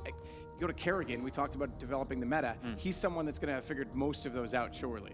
Yeah, that's what's cool though about this map of Vertigo that we're going to see here, and probably the first maybe 5 maps we're going to see at the major, is both the teams playing against each other are likely going to use different sets of utility, which is something that's really rare in Counter-Strike. Typically, you see, 90% of the time people use the same type of grenades, and that extra 10% is like the innovation within a team.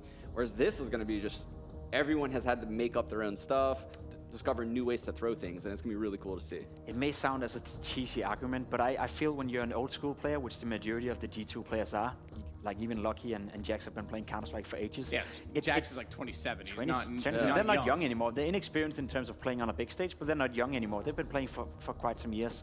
When you're going into a new map where you never played before, I feel it's easier to be innovative. It's easier to be creative if you're a young gun who basically didn't race up with the map. Like all they know is Dust 2, Inferno, Cobblestone for that matter. Now coming into Vertigo, that's new for everyone. And I feel the younger you are, the easier it is to adapt into a new style, the easier it is to be creative, innovative, and I think Kerrigan is going to be a big part of that as well, to facilitate that for the young guns. How much of a default do you assume we're going to see in Vertigo quickly, or are we going to see more rounds with, shall we say, curveballs, like stacks, set plays, trying to catch off defenses with something that is creative and new, simply because it's creative and new? I don't know about you, Sean, but I think we're going to see a lot of defaults, maybe with a lot of variations to it. So like you can change up the pace, play it fast, play it slow, but it's going to be a default game in the beginning because both teams want to feel out each other. Where do they stand on this map? Yeah, I think we're going to see quite a few different styles of default, like you said, whether they want to take aggressive control towards A first and then go back to B, or take aggressive control of those B stairs and then go back to A. But the ladder in mid kind of throws a twist in all of that. It throws a twist in all of it now because it goes both directions. Yes. But also,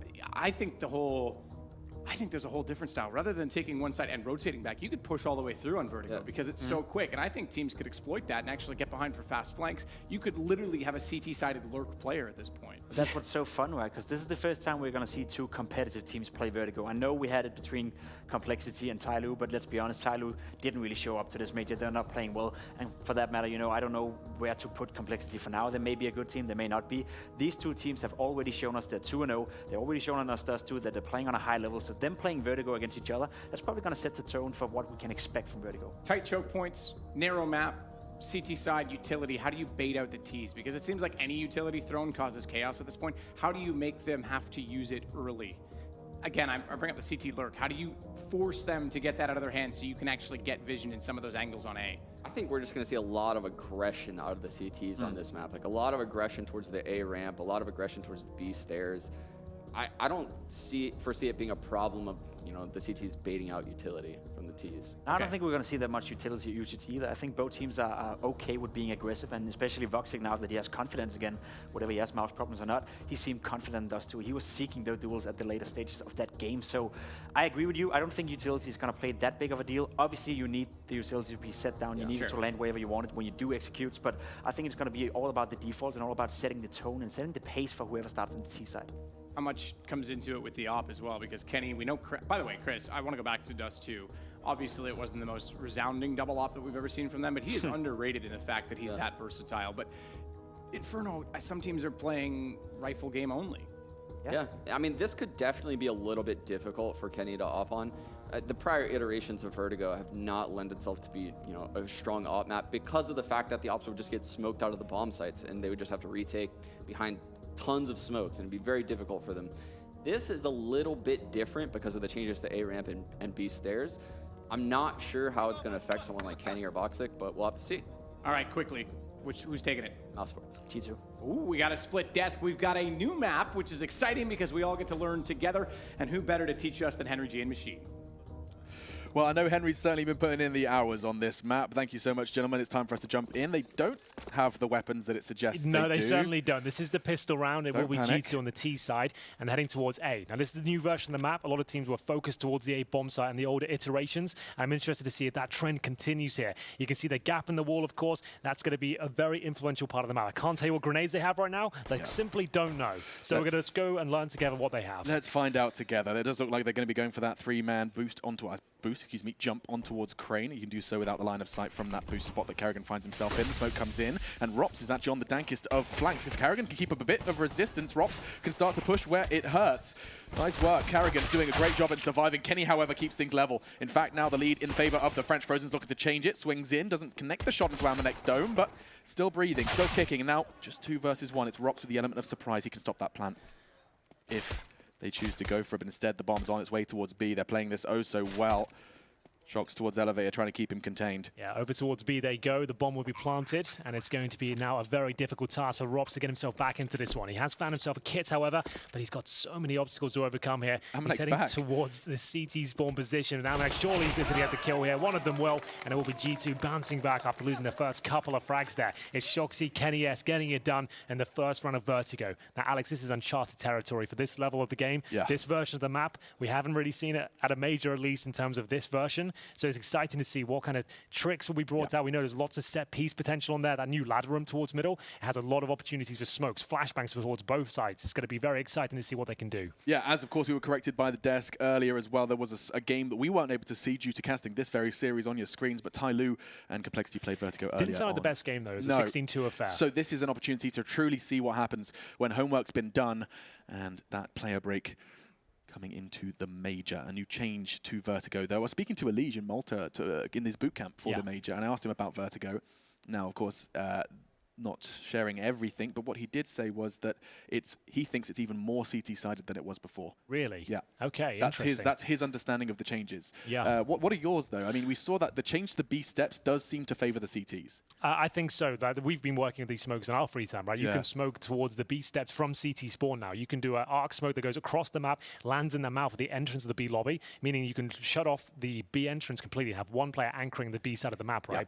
So that's a massive factor. So that does boost the CT's chances of focusing towards middle and A and pinstering towards A with the ladder access now available to the Ts and CTs towards that area. And there's also a smoke available from that ladder room that has been created in the new iteration of Vertigo. You can smoke that hole in the wall from there. It's something that our boy Sponge has been hooking us up with in our matchmaking games. But yes, so many more opportunities for that utility usage that Matt was talking about on the desk. I want to see how the T sides will operate towards middle as well. There are plenty of options. You can Molotov towards the toolbox from the lobby of middle, and obviously with the ladder entrance as well now, you can really fend off any CT aggressive pushes on the T side. You normally need to see one player anchoring towards the ladder room at all times for the T4, so you can't let the CTs get in there at all. You need to be fast, get up there and lock that position down. I was watching Stewie's stream on Vertigo as well, and he was making observations that you can pretty much beat any T to that B peak. If you've got an AWP, that's a free fight. Of course, utility usage definitely possible. You can flash them off that angle, but he was profiting far more often than not on that B site. Much more of a heavy lean for the numbers in favor of middle and A. Looks like the pause is going to be coming to its conclusion. I think it was at technical, though. I don't see players talking, and I don't see a team's logo on our screen. Well, I think with the overlay issues we had, maybe we're just going to resolve that very quickly and make sure we actually know what guns they have. That is quite an important part of the game. That's a good point you've just made. Yeah, I forgot about that one. Yeah, that was a little bit troublesome to deal with in the first round, but I guess we're going to be dealing with it right now. So a slight technical pause. If you're just joining us, this is the third map of our winners game here, 2-0. One of these teams will be going through to the next stage. We had Trainer kick things off. There was a 16-5 resounding victory for G2 on the pick of Mousesports. That really set the tone for the series. It looked like G2 weren't going to miss a beat as they hit every single shot. Kenny S was on fire. Woxic was non-existent. Rops wasn't performing on one of his home maps. We thought we were done. The 2-0 would be locked in, and we thought vertigo wouldn't happen. We switch over Dust 2, Alex, and what happened there? I mean, my goodness. It's an 11-round T-side from the French, and we're sitting there. I mean, I'm already putting on my jacket. I'm thinking about what I want for dinner. And then the T-side of Mousesports occurs. Admittedly, I think it would be rude not to say, and the CT side of G2 happens, because there was certainly some flaws there. Dust 2 for Shox, though, the man on your screen's there. We got to see real embodiment and display of this new eagerness he talked about in his interview with HLTV.org. He's found a new lease of life and passion for the game of Counter-Strike that he's been playing for so many years, and it shows. Well, that brings us right up to speed with the third map here. It's G2's on the T side. They've managed to win out on the pistol, focusing towards the A bomb side there. A contact play of sorts, walking at the A ramp until they did spot the first CT, then pounced on top of it. Mousesports managed to get a couple of nice frags there. They actually had the advantage at one point, but Kenny S and Shox, with 4 kills between them, managed to win out, and they sent the bomb towards B before Rops could do anything about it. We're now going to the second round, and we're seeing a force buy from Mousesports come in. It will be Frozen and Karrigan with Deagle and Armor, smokes and flashbangs, and we'll see Csgo, Rops, and Woxic yet to invest as G2 now ready to go. It looks like the pause has been cancelled. We're getting back into the action. 2 AKs on the T side and 3 MAC-10s. Suggests they'll be operating in a very fast manner here, Alex. Plenty of opportunities for rushes on this map. Middle is now very viable. If you know they haven't got an incendiary, you can actually really break that area apart. So let's take a little look at how this one is going to be shaping up. Of course, it's a multi-level dimension. We're seeing a lot more fights on the lower side of the map as well, with the changes to Vertigo and that MAC-10 early contact for Amanek. The CTs, however, get a lot of control. With that smoke, they are now available to contest on ladder room. I say ladder room, that's where Shox finds himself, and finds himself a frag. Voxic gone, Frozen's low, likely gonna be 2. No. Wow. That's an AK. He's going to be able to get away with that one. Hopefully get it into the hands of someone with some Kevlar and some more health. It's going to be Rops looking for the delivery. That CT push towards middle is going to be very prevalent as well. You can win a lot of eco rounds with just that push towards middle. You can segregate Ts with nice utility usage, and you can see the AK-47 now in the hands of Rops as G2 make their way back towards the A side here. 3 MAC-10s, 1 AK-47. They've got control of the ramp. You can boost each other up from that sandbag if you'd like to. They're going to focus is getting up the ramp. They feel comfortable with the control they have right now. Karrigan jumping up on the Goblin box there, not going to work out for him, and now they can sit back and wait. They don't have to rush the plant here. They can see the reactions before they make their next move. Oh, but that's a great connection from Rops. Catches Jax down to 3. The older iteration of Vertigo, it was a lot more contact through that wall, but with the gap, it's much more of a risk. It's a nice smoke there thrown towards the elevator room. Advantage G2. Lucky's just going to confirm that there's no one close range towards the bomb site. It's Rops is waiting towards the lobby here, as the plant will come in momentarily. There are plenty of nice plant options where Kenny's standing right now. That's a nice open plant. You can also plant the left-hand side of the bomb side there and defend the bomb from the scaffolding position. He certainly did get 2. 20 seconds remaining. Kenny S and Lucky, do they continue towards A? Are they going to push all the way towards B? They're confirming the side's clear. The bomb will go down, but Frozen and his dastardly Deagle coming up from the A ramp. Can he find yet another headshot? They're using him as somewhat of a bait. Gets the shots, tags up Lucky. And now, with backs turned and damage done, he has a chance. It's Csgo. Oh, Kenny's seen him. That should be the end of it. He had 1 shot, 1 opportunity to seize everything he ever wanted. Why not? Let's finish it. Yeah, do the whole thing. Yeah. But still, that's a quick 2 for G2. And that CT aggression towards middle is something I want to keep an eye out on. You've mentioned we're going to see a lot of it, and I think it's going to be the protocols by which both teams handle it. That's something I want to keep my eye open for. Yeah, I've been playing a lot of middle myself, just trying to understand the map, and it seems like the CTs, this with 1 incendiary and then a follow-up smoke can really contain that entire area. You can send 2 people at the start, but you can hold it by yourself if you require, and we'll see what kind of buy we have here. Full eco, as expected. For Mousesports, 1 Deagle for Rops, a little bit more money into his teammates, and they'll see if they can cause any sort of damage here. G2 don't have to enter any choke points, it's work together, presumably towards A. It's the most open part of the map. You'll see this boost a lot. Might not want to use it on the full eco rounds. It's a very powerful one. You only need 2 players to boost. Originally, you needed 3 on this map. Now you can do that same boost with just the 2 players and have the same vision. It's having a bit of a conversation as well. You can see that Mousesports just trying to see if they can catch anyone off guard. So this should be a pre-5. You play a lot of vertigo. This is a very common boost. You should be checking it out. If they overlook Kenny, it, right? Yeah. You can do it from Cascaf, yeah, and he's exactly what he's pre-aiming. Oh, yep, you can see his head. Unfortunately for him, it's obscured a little bit. Now he'll have an opportunity to get some more information. He spotted him. I think Kenny's looking at that with conviction right now, so he will spot the first. So they are keen vertigo players, it seems. The pounce comes in from the CTs. It was looking a little bit troublesome for G2 at one stage, but it looks like it's all under control right now. USPs will find 1 kill with a 4-man A stack, and now just Rops. I dare say he probably gets a kill here. Oh, not quite lucky. We'll finish things off. 3-0 on the T side. Clean start for G2. Clean start, but Resistance about to get a whole lot harder. Mousesports on the bye. Woxic, he has an opportunity to take the AWP. He would have to sacrifice his armor, though. He's got a spawn for middle. He chooses it. He's going for it, and he gets the Kev as well. Bad maths from Machine. Here we go, then. So where does he want to take this AWP? You can sit toolbox, you go towards B window as well. From middle, you can jump from middle towards the You can take a fast peek fork if you wanted to help on A, and that actually looks like where he's going to be going. Does he choose to go fast? He can go through the gap, strafe over to Crane and take that line of sight. It doesn't seem like you're actually getting to see that just yet. Excuse me, I'm casting off the wrong screen, but lucky towards the B steps. Rops, he was there with the Deagle, now there with the M4. Frozen gets his toes a little warm and taking that mid control with a deep smoke. Comes a bit of a standstill here. I'm so interested to see how these 2 teams operate on this particular map. Frozen has been tagged up. The wallbang attempts here from Shoxy. He finds himself in hot water here. He's in that ladder room, like we described. T's should be there every single round. You cannot let that area be run over by the CTs. That's the smoke we're discussing as well. That's thrown at the mid stages, but you can throw that from CT spawn to block off any sort of T access towards B.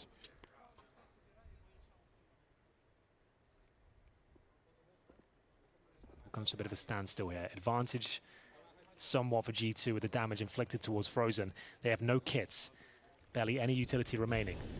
Jax will be throwing a lovely little smoke there. Remember that one. Towards the A side, just to block off any vision from that broken wall position. Molotov towards the sandbags. Can be a spot that catches you off guard if you don't have the Molotov. And up they go, just playing contact towards A. Frozen boosted up. Yeah, is someone going to be baiting for Frozen? It's Woxic holding the line from snipers. A predictable angle, but powerful one. And here comes the execute. They want to commit towards A. They're going to send in the MAC-10 first. Amanek, the scout. He's going to be bouncing around, looking for all the information he can gather. And Frozen, he's going to have to reveal his location. He can't wait any longer. Gets the 1 with 16 HP. That's not bad. And Rops is doing all the rest of the heavy lifting. Double kill, escaping through the smoke, or perhaps not. What on earth is going on? He saw him, but Rops still breathing, still kicking. Catches Woxic. That's big from Lucky. 9 bullets in the mag. He's going to be on his own now, not enough to catch him. That's a big one from Mouz as they do find their first. It was looking pretty good for G2 at one moment there, but then the boost position from Frozen chucked a spanner in the works and then some. That's such a prime spot when you're low HP as well, because it's so difficult to spot where you are. It's not a pre-fire. You have to really commit before you can even swing out and find him. They go through the hole in the wall, and at that stage, he's ready to get that 1 frag. Everyone's throwing their crosshair up to that position, and his teammates can find the follow-up frags. I've decided hole in the wall is too many syllables. I know. How do you feel about gap? We'll just call it gap. I like it. Is that a gap? You can call it gap. Is it gap? Is it a gap? I don't know. No. I need. It's not a window. It's definitely not a window. It's a board. It's open. It's open, and people can jump in it. It's a rectangle. We'll come back. There's a girder there. Yeah. Let's think. Let us know. Hit us up on social media if you've got a good idea, because hole in the wall. We've been saying that in our games as well. Yeah. We probably could come up with something a little snappier. Just say hole. Hole, yeah, but I know I like wordplay, and I don't want hole in my vocab. That's probably fair. Yeah. Let's see, though. We do have the AK-47s for 2 members of the French squad, Krieg and another AK lying on the battlefield. They'll be picking them up. And so they invest fully into this one, looking to respond to Mousesports first. You can just call it A-hole. Nice one, man. Yeah. No, you're an innovator, clearly. Never were the ideas, man, were you? No, man, I think that's solid.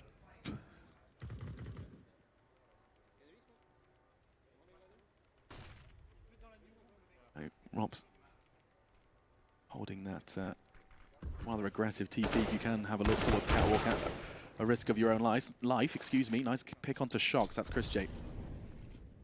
B defense. It's Rops and Chris. Molly catches Lucky. He's actually going to be forced to use a smoke for that one to get out. Trying to play around it. Nice hunt from Rox, but he does have to sacrifice his life in pursuit of information. You can see how powerful that one smoke is. There's no backup from your teammates there. You're locked in toward that B steps position. This is very good from Mousesports here. They seem to have a firm understanding as well how to operate here. Frozen taking control of the ladder room. You can see what a prime position that is. That's why you don't want to let the CTs in towards that spot. 4 versus 1, Amanek with the Krieg, a smoke, and not much else. Starting to slow down. G2 lose 2 in a row.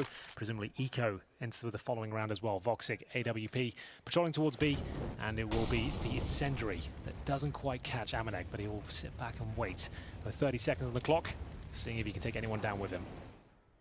Gonna go down kicking and screaming, but nothing to scream about. Quick second for Mouse. Well handled. Well then, like we said, full eco now for the T's. They do have a buy next round. It's one of those ones you don't really want to invest anything here. Your money's still going to be quite tight, but there's enough to buy into the following one. Frozen's position there was so deep, but so powerful. You could probably hear all of those steps underneath you as well. Yeah, I like that play from Csgo as well. He knows he's got the AK-47. He's willing to take the duels, but he's going to have the advantage. They're going to have to come up and face check him, and he knows he can do a lot of damage here. And Woxic, the aggressive push. You see that smoke now? The follow-up HE as well. They're going for control of the ladder room again. It'll be Frozen is trying to get in towards that position. I will keep track of his movement to see if he gets there. So he's going to be flashing in now. You see that? They're all jumping on the bridge. They desperately want the call to come in that they're all there. He fell down the ladder, and he's got the bomb. That's insane. Did the Incendiary just legit land down the ladder and didn't go off? He still gets that frag. I can't believe it. And now he's got the bomb, 2 kills. Frozen is getting into 5th gear. That's lovely stuff from Frozen. Seems like he's going to try and make this his home. It's a whole new take on the pop dog angles. Breathe this one in. See how they handle it. The Molotov this time will find the floor, and Kenny forced to back away. Lucky in the meantime has gathered some ground on A, but he's got so much to clear. This corner that Carrigan's holding, it's almost a guaranteed frag, and lives up to that guarantee. Oh, Chris wasn't ready for that. Did get dinked by the Glock twice, so low. Finished off eventually. And now Kenny finds another. Frozen swinging, that low HP that Amanek managed to create. Now creates 2 players standing with rifles, no armor of course. How about for the hole A? We call it shelf. Shelf. That's You've good, right? You've done well there. That's all right, isn't it?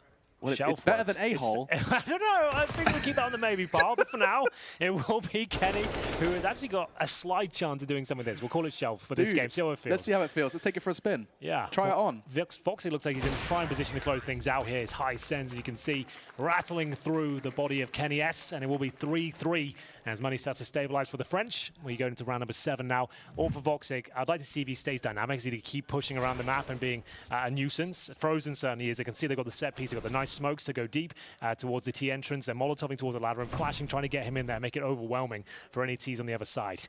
Odds coming through now. Ooh, 3rd and shift. final map. And you can see the favourites now, Mousesports here on the 3rd. GG. They picked Bet. Vertigo, I suppose, and they look like they're very proficient on them. Yeah, I mean, at GG.bet, the odds are continually shifting, because I saw Dust 2, and it was heavily in favour of the French after their first half, understandably so. Yeah, it was like 7-1. Yeah, I mean, they were 6 rounds away from the legend stage, to put it bluntly. Indeed, he'll take a tactical timeout at this stage. And does Kenny have the potential for an AWP? He doesn't. He can get AK armor at the very most. He's got $3,700, so just on the nose to even get that out. And he's the highest fragger. He's found his form to start things off. 8 frags in just the 6 rounds of play. This bumps are in. Does look like the time has started, and we're ready to jump into round 7. Let's see how this one's handled then. AK and armor, as you predicted for Kenny. So let's see how they choose to approach this round. They're looking for the win, and it does look like more attention towards B will be paid. The bomb's on its way there, will be left towards spawn. I'm going to keep my eye on the utility usage here, see if there's any creative smokes. Oh my God! Rox isn't messing about at all. This is ruthless. That's and so no brazen. smoke down. They've got 2 players towards the CT side of the steps. It's lucky to detect the 2nd player there. Oh, the damage exchange. They both go down to low. It's Rops at 20, Lucky 46. Bomb down, but now only 1 player towards B. The angles are so interesting on these stairs. If you're not holding it actively, if you're not holding an aggressive angle from Rops' POV, he can Lucky can walk under those stairs. Yes. He could walk through that smoke with no one seeing him. Jackson's done for here. Nice. You can see not every player exactly aware of all the possibilities. I don't think they would have played this a ton. But that's a pretty common spot for the CT. If you lost control of the ramp, they can get towards scaffolding. And you can smoke the A ramp as you get in towards the A side as well. You can bounce it off one of the girders at the back wall and actually get yourself in a really prime position. Now, this looks like an interesting boost. So they're just going to look towards middle with this. Rosen could get his head chopped off here. They're going to go left and left. Frozen, if he keeps jiggling, he's going to meet his demise, and oof, just Not saved. as pretty as usual, is it? By the bell. Shots exchanged, all nonetheless, and that smoke doesn't look ideal. Is it towards CT? You can smoke both of those angles with one smoke. That's a nice shot from Amanek. But yeah, there's set smokes you can do that block off every angle. You don't even have to do a set smoke, to be honest. Either way, it's a 2 versus 2. Woxic looks like he's in a prime position to get both of these players, which he certainly will. Strong performance over from Mousesports. I have to say, G2 look a little bit lost at times. Like, they're not aware of the potential pushes coming in. The boost they're doing looked very on the fly. That didn't look premeditated at all, as they called that. Just in a situational moment. And at this point, they're 4-3 down. That's 4 rounds in a row for Mousesports, and potentially another Rico on the cards as well. As you address discomfort, I remind you of the veto. G2, they picked us 2, of course, conceding a 2, an incredible 12-round T-side of Mouse. But it was G2 removing Inferno that left Mousesports with a choice between Nuke and Vertigo. They were the ones that brought us here. Same smoke. Take away vision from the T lobby. Partial buy with the CZs. A couple of Desert Eagles here. 2 smokes. We know they've got nice set smokes on the G2 side. It seems like Jax throws the majority of those. They'll go towards A. They'll smoke towards Shelf, and presumably on the site as well, and try and get the bomb down here. You can boost up, like we said, on sandbags, or get up there via the ramp. And you're ideally going to be pincering the site if you can. Karrigan's definitely found a corner he likes. Here again, closing in close quarters, and this is actually a bit of a problem. They could get that bomb down. It's the Astralis plant.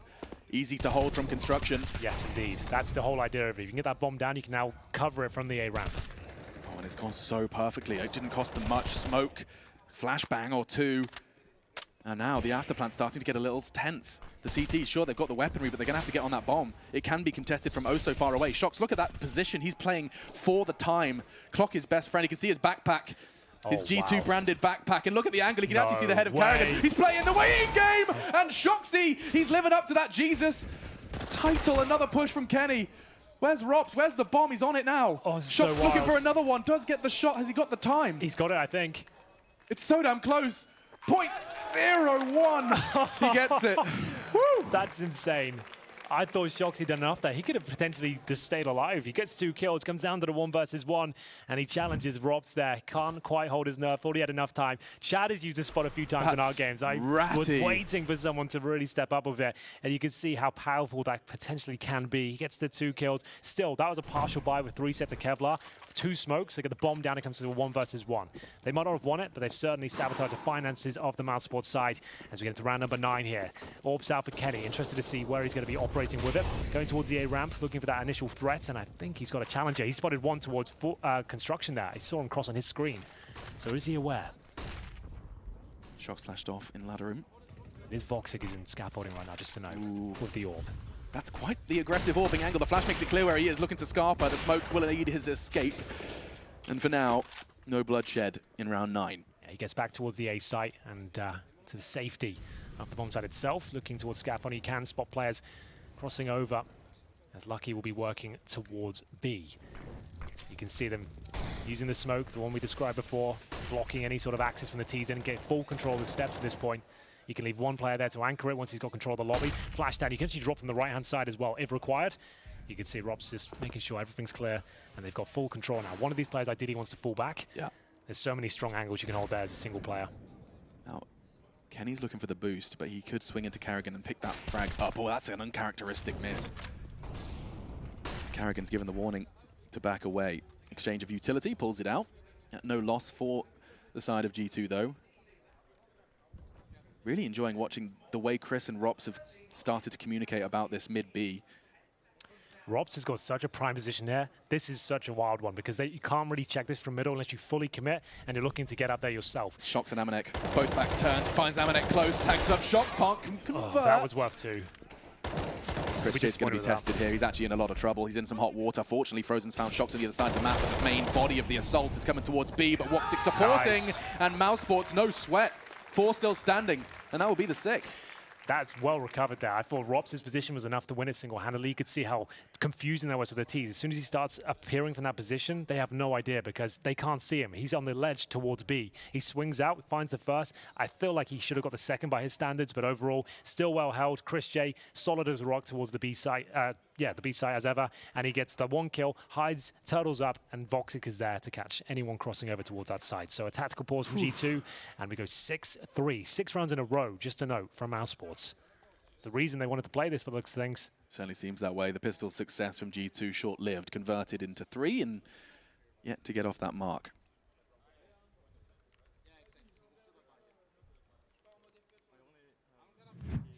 I'm going to be seeing the buy come in. Let's see that one again. He says good for 2. He certainly felt like he had that one, but happy the win came his way nonetheless. Yeah, he's had up and down day here. God, what a series. I mean, I'm thinking about Train. That feels like yesterday. Yep.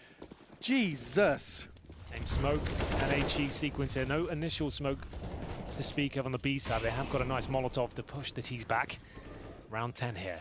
G2 win the pistol. That's all they've really had to their name. Nothing really uncomfortable for Mousesports since. Woxic, same incendiary to get control of the ladder room. Wants out for Shocks towards B, but Chris J, like we said, solid towards this side of the map. He'll be bringing it back to a 4-on-4. Mid-controller clear priority for Mousesports. Yeah, 2 players there, just to know every round. So they're having 1 at A. They leave Karrigan on his Goblin box. Yeah, and then 2 towards middle, 2 at B. Just for the initial control, and they can move around depending on what happens.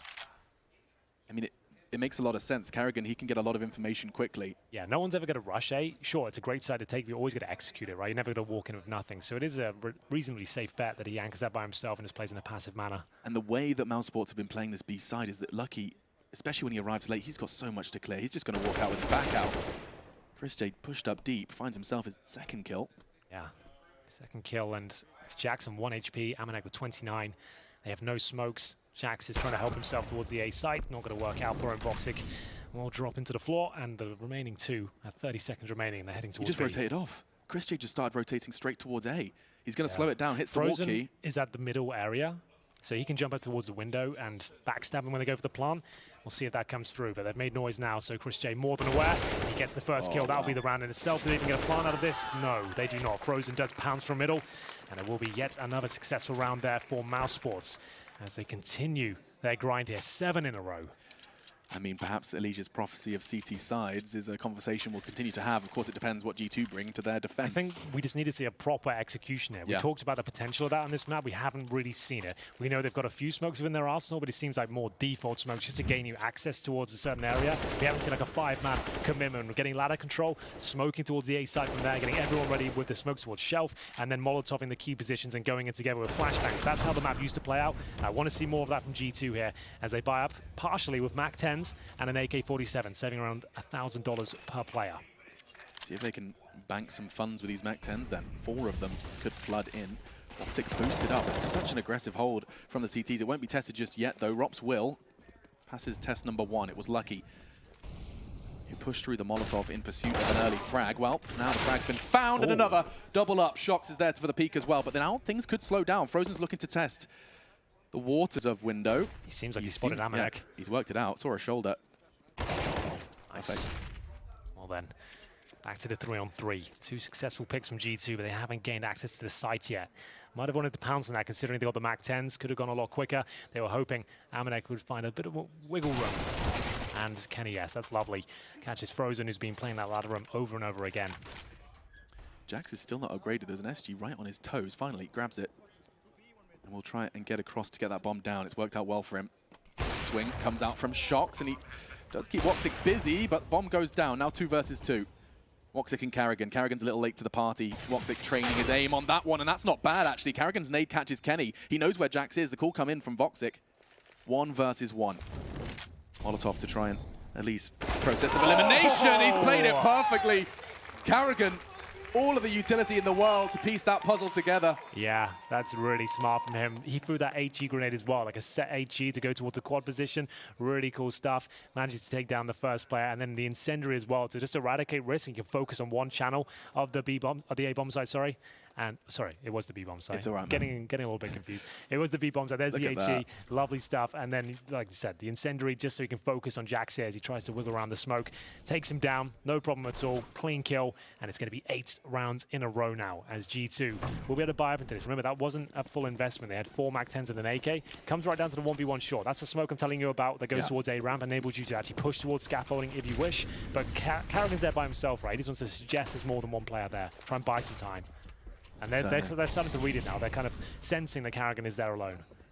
And that's Kenny's aim directly on Karrigan. He goes for that information now. Hold down W and see if they can find themselves that 4th. Good flashes. This is much more like it. I think on this map, just grouping up and going in together with basic utility is more than enough, especially towards A when they have one player there. They just needed to detect Karrigan was alone. Now they just continue to twist that knife. Chris Chase beheaded. Jax, that was a quick adjustment, caught frozen. Eyes drawn straight to snipers. And G2 finally, after 8 rounds in a row from Mousesports CT side, they find a way in, and it's A.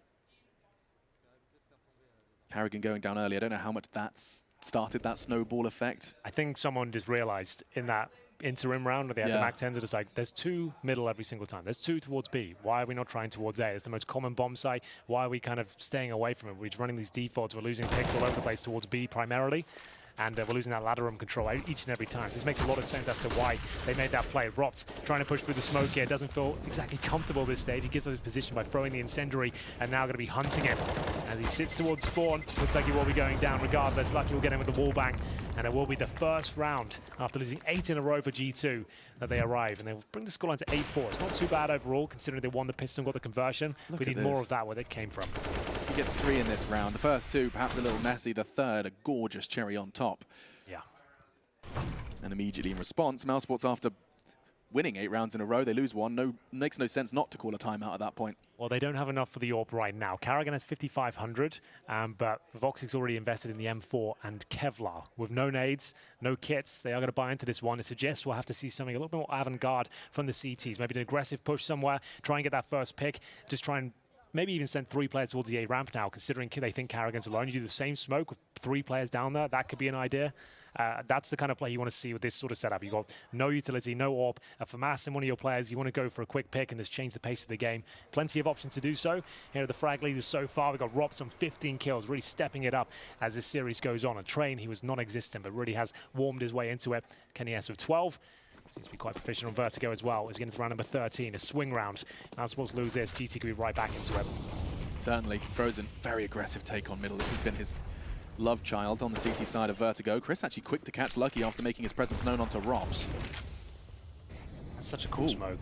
That Molotov didn't necessarily clear all of sandbags. I want to see that one again if it did. It likely could have dripped in and covered all of that. Review it later. Karrigan, you'll never guess where he is. Goblin box. I think he's trying to make a case to call this corner Karrigan. Early days, but nice frag. Catches shocks on the cross. All members of G2 here. And the beauty of Vertigo is that flank is always something you have to be worried about. Nice work from Karrigan. Jaxie steps right into the crosshair. Disappointing finish here from G2. 1 by 1 into the position you know he's already at. You've got flashes, at least flash him first before you go for it. And you can boost. I mean, where Amanek is, you could throw your teammate up on that box, tags him up, but it's not enough. Kenny, quick on Karrigan. 1 versus 3 from the lead fragger for G2. Got a signature weapon, and the magic stick lives up to the name. It's looking great. Frozen on the dankest of flanks. Well, but hang on a second, Kenny, he's too smart for this one. He's got the bomb, and he realizes with all the information available to him, there's no way Frozen's not going to be behind or in close pursuit.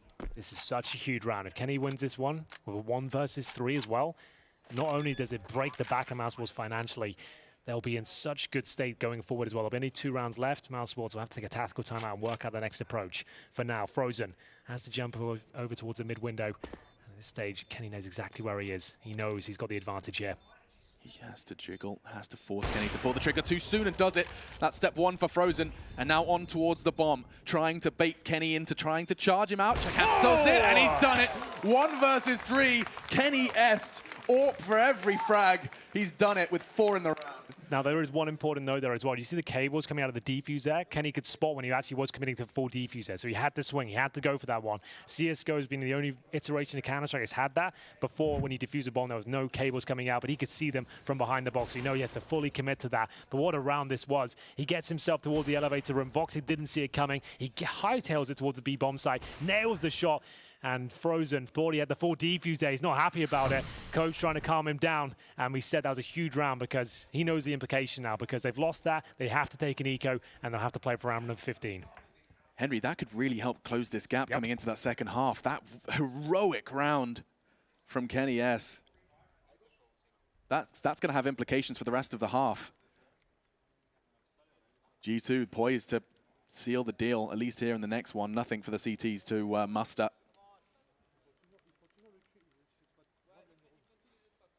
Mousesports, they certainly are fired up, aren't they? I mean, like I'm seeing not only Frozen's investment when he loses, but also in victory as well. Absolutely. Starting to believe that they can. Mac 10 for Amanek. That's the perfect call if they are going to remain on this eco stance. Mousesports just don't have the funds to do much more than P250, CZs, etc. Have to play for round number 15. This was looking so good for them, but G2 might find the 8-7 after all this. No grenades. We'll stack towards middle perhaps. We didn't see any mid boost at all. And this box towards the left. Frozen right now, but it will be Jax fending off Karrigan. Presumably towards the A side of the map. We'll see if Rops can pick up the pieces here. Probably not with just the USP, but they'll give it his best shot, that's for sure. Amanek definitely seems to have somewhat of a love affair with the Mac 10, and actually that's so perfect. His smoke arrives as the CTs do. Information. Not worth it, boys. Back up the ladder we go. Yeah, never mind. They're just hoping to catch one or two. This is the T-spawn area. Take a little spin of this, and it's moved the Ts further back to change the pacing and the arrival time. Gives the CTs more of a chance to set up. It's one of the many reasons why this is being described as somewhat of a CT-sided map, or increasing the CT side of it. Nice practice from Woxic doing the KZ server. He's got a smile on his face for it. Well then, at this point, only Amanek can really justify hunting them. Yeah. Giving it a Mac 10 is probably beneficial at this point. You don't really want that for the final round. He's going to get rid of it whatever happens. And if you can get some extra cash, that's great. They're not exactly going to need it at this point. Every little helps, you know. And he gets it. He can throw away the Mac 10 now if he wants to. Off the side of the map, I imagine. I don't want that for this round. He's got 7k here. He goes to the Krieg. Final round, 8-6. G2 looked like they were out of this after the pistol victory. They were 8-3 down, and now it's 8-6, looking to take control against the MP9 of Frozen. No war for Woxic. They do have the utility they need, but once again, it's one of those rounds you might see something a little bit more aggressive from the CTs, knowing they have to get an opening kill. Maybe they go for a push towards B. We haven't seen that CT spawn smoke from them at all, so they're not using that. No, but they're doing it a much different way. They're actually choosing to throw the smoke late, and then lock in and double peek the Ts that chose to extend. Two players there at the start. If you had an anchor that side of the map, I would have liked to see more variations of setups here, but it's very early days, and this iteration of Vertigo, I'm sure, will develop as time goes on. G2 focusing towards A once again. This one looks to be a little bit more beneficial. Karrigan in the same position, the same smoke. Surely they know he's there by now. Yeah, they're going to solve this mystery for sure, but he can actually back away, force that sight line into Woxic. Catching shots. Jax is in trouble as well. Where are those bullets coming from? Down to 30. Karrigan can finish what his teammates have started. The Molotov doesn't actually cause any issues for Karrigan. He can continue to hold that line. Jax might walk into it already. Kenny's gone. Nice trade. Important trade as Amanek keeps things level. Frozen's working on the flank. You can see him crawling down that ladder. Yeah, with the MP9, it's not ideal, especially another one with the overall landscape of this round. He'll be coming towards that A ramp any second now, I assume. As now Chris J left alone. Frozen detected, gives up his position, but he has got a 2 versus 1. No kit available, but now has an AK-47. Flashbang on his utility belt as the bomb's planted. Amanek, he questions it. Oh, that gives Chris J so much more room to maneuver. Lucky is going to be there to try and get the information, though. But Amanek, as he recedes, it's suddenly 2-1 versus 1. It's the dream clutch scenario, and so close. Yet so far, the half's 8-7.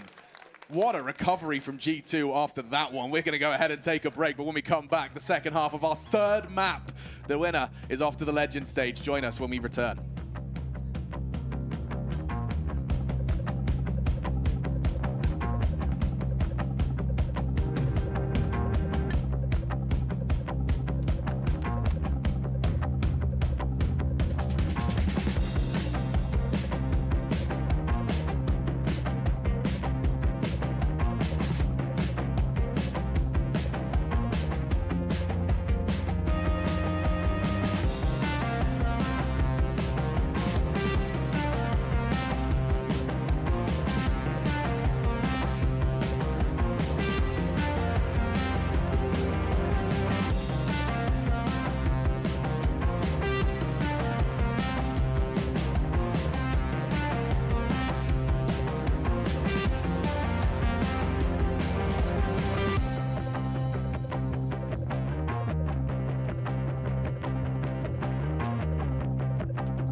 8-7 on the half. It was G2 who were up against the ropes, but heroism from Kenny S ignited 4 back-to-back to keep the half level. 8-7.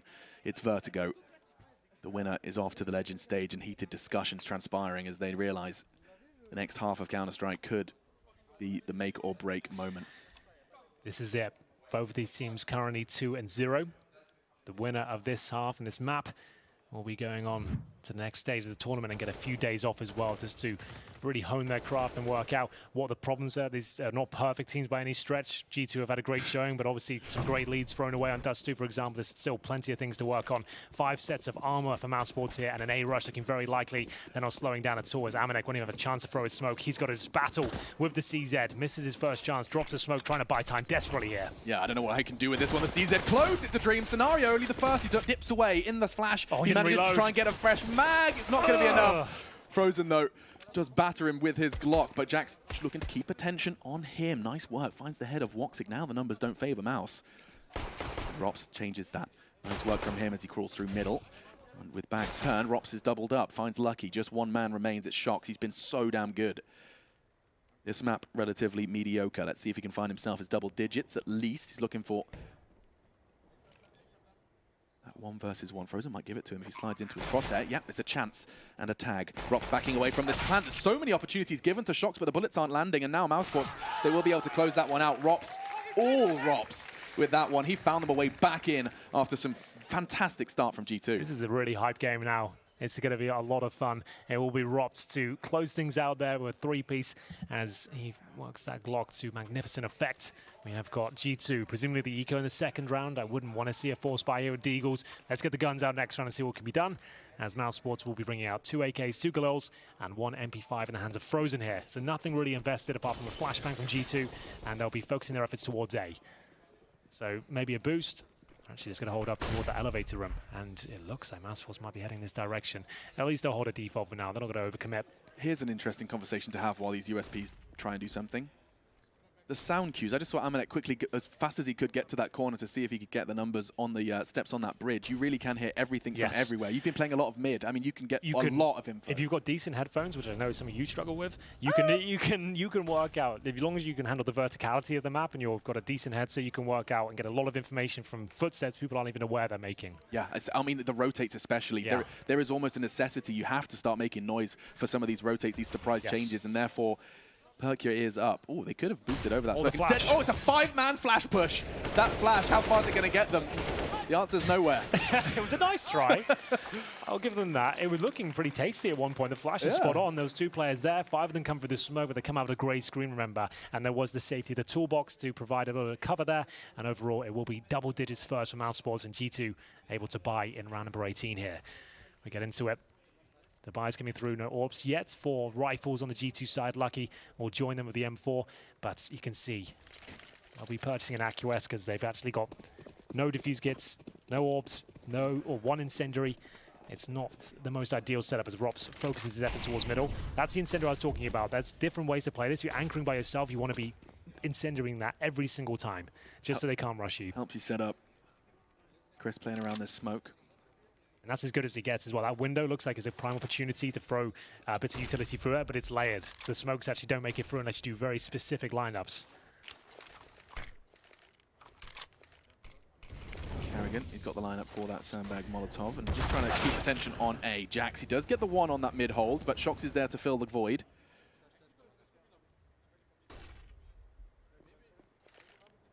Sick with that trade now. It's nice work from Shox actually getting in this corner. And he's managed to profit from it. Frag for Shox, frag for Jax.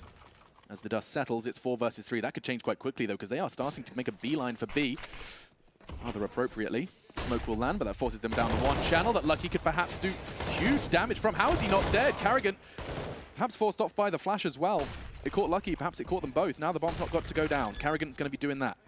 Frozen desperately trying to keep his teammates safe. The gap has been closed somewhat by Shox on that smoke. Chance to breathe. Carrigan gets an M4. They have no utility remaining. And 3 kills to find. There's a flank coming in. Amanek, he's going to get 1. That's a horrible little angle. And it will be Carrigan now to fend them off. He manages to get the second. He knows exactly where Amanek is. Now he can just dance around this box, play for the info. Amanek, every step you make, Every step. You can play around it. Look at this. It's a gorgeous dance. Back and forth he goes. He's running the clock down. Amanek does eventually overcome the odds. Oh, he hasn't got it. No kit. No worries. Carrigan's played it to perfection. What a hero play from him. The leader finds himself another round. Oh, that was quite beautiful. It was quite the elegant dance there. Both of them at the quad position knew exactly where each other were, and Carrigan can only win that down to the fact he bought so much time. He didn't really have any resources available to him, no utility. They knew exactly where he was. He just had to try and stay alive and buy enough time for the defuse not to be a possibility. It works out fantastically well. G2 saving AK-47, but the money's just not there to back it up. A couple of deagles, CZ, that's about it. They do have a residual smoke and incendiary from the previous round. You talked about it, didn't you? Carrigan, he's always finding the clutches when he has to. Just when his team needs it. I mean, it's the third map of a best of three. It's the T side of Vertigo, and you've managed to stop and defend that bomb plant. And it's led them to an eco as well, G2 that is. So this is massive as Carrigan looks to continue. He will spot the AK, but it gets a wallbang kill. That's very nice indeed. A couple of dinks there. That saved AK could come on to pay huge dividends. Look at this. He's tacking them all up. Got a bit of an A stack here. This could be problematic for Mousesports, but the incendiaries, Molotovs, all that, this is looking very good indeed. That's going to push the CTs back. They're holding towards the elevators right now. No real damage done from Mousesports just yet. They are getting control as the seconds roll by. In the meantime, Rops will be making sure he does his due diligence through mid, clear it out, ensure no CTs can arrive from behind, certainly not from down that ladder. Of course, the long route through spawn still available to those CTs should they commit. Nice. It's just one click of his mouse finds the head of Kenny. Back on snipers. Just restraint from Mousesports. Is it? They're waiting for opportunities at this point. They know they've got a huge advantage of protecting that rifle that's gone down. Just waiting for them to challenge. They know the CTs are going to have to face at one point. They can't let them plant. They won't be able to hold it off. As the time ticks away, G2 will play it themselves as they try and take challenges and getting picked off one by Chris J. He's got 3 kills, all of them to his name so far. Shoxy has been very good today, you're right, but he hasn't looked his best on Vertigo. Looking for a one-tap and doesn't look like it's going to happen. Looks like everything's under control for Mousesports. Yeah, thanks to Chris J especially. Huge work from him.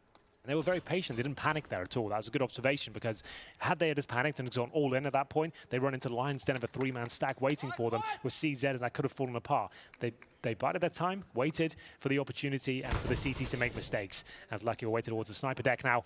Not really much he can do with this. He's looking to get the rifle at the end of the round, I suppose, but they should have thrown that off the map. Yeah, and Rob wants him. Oh, there he is. That will be the 12th.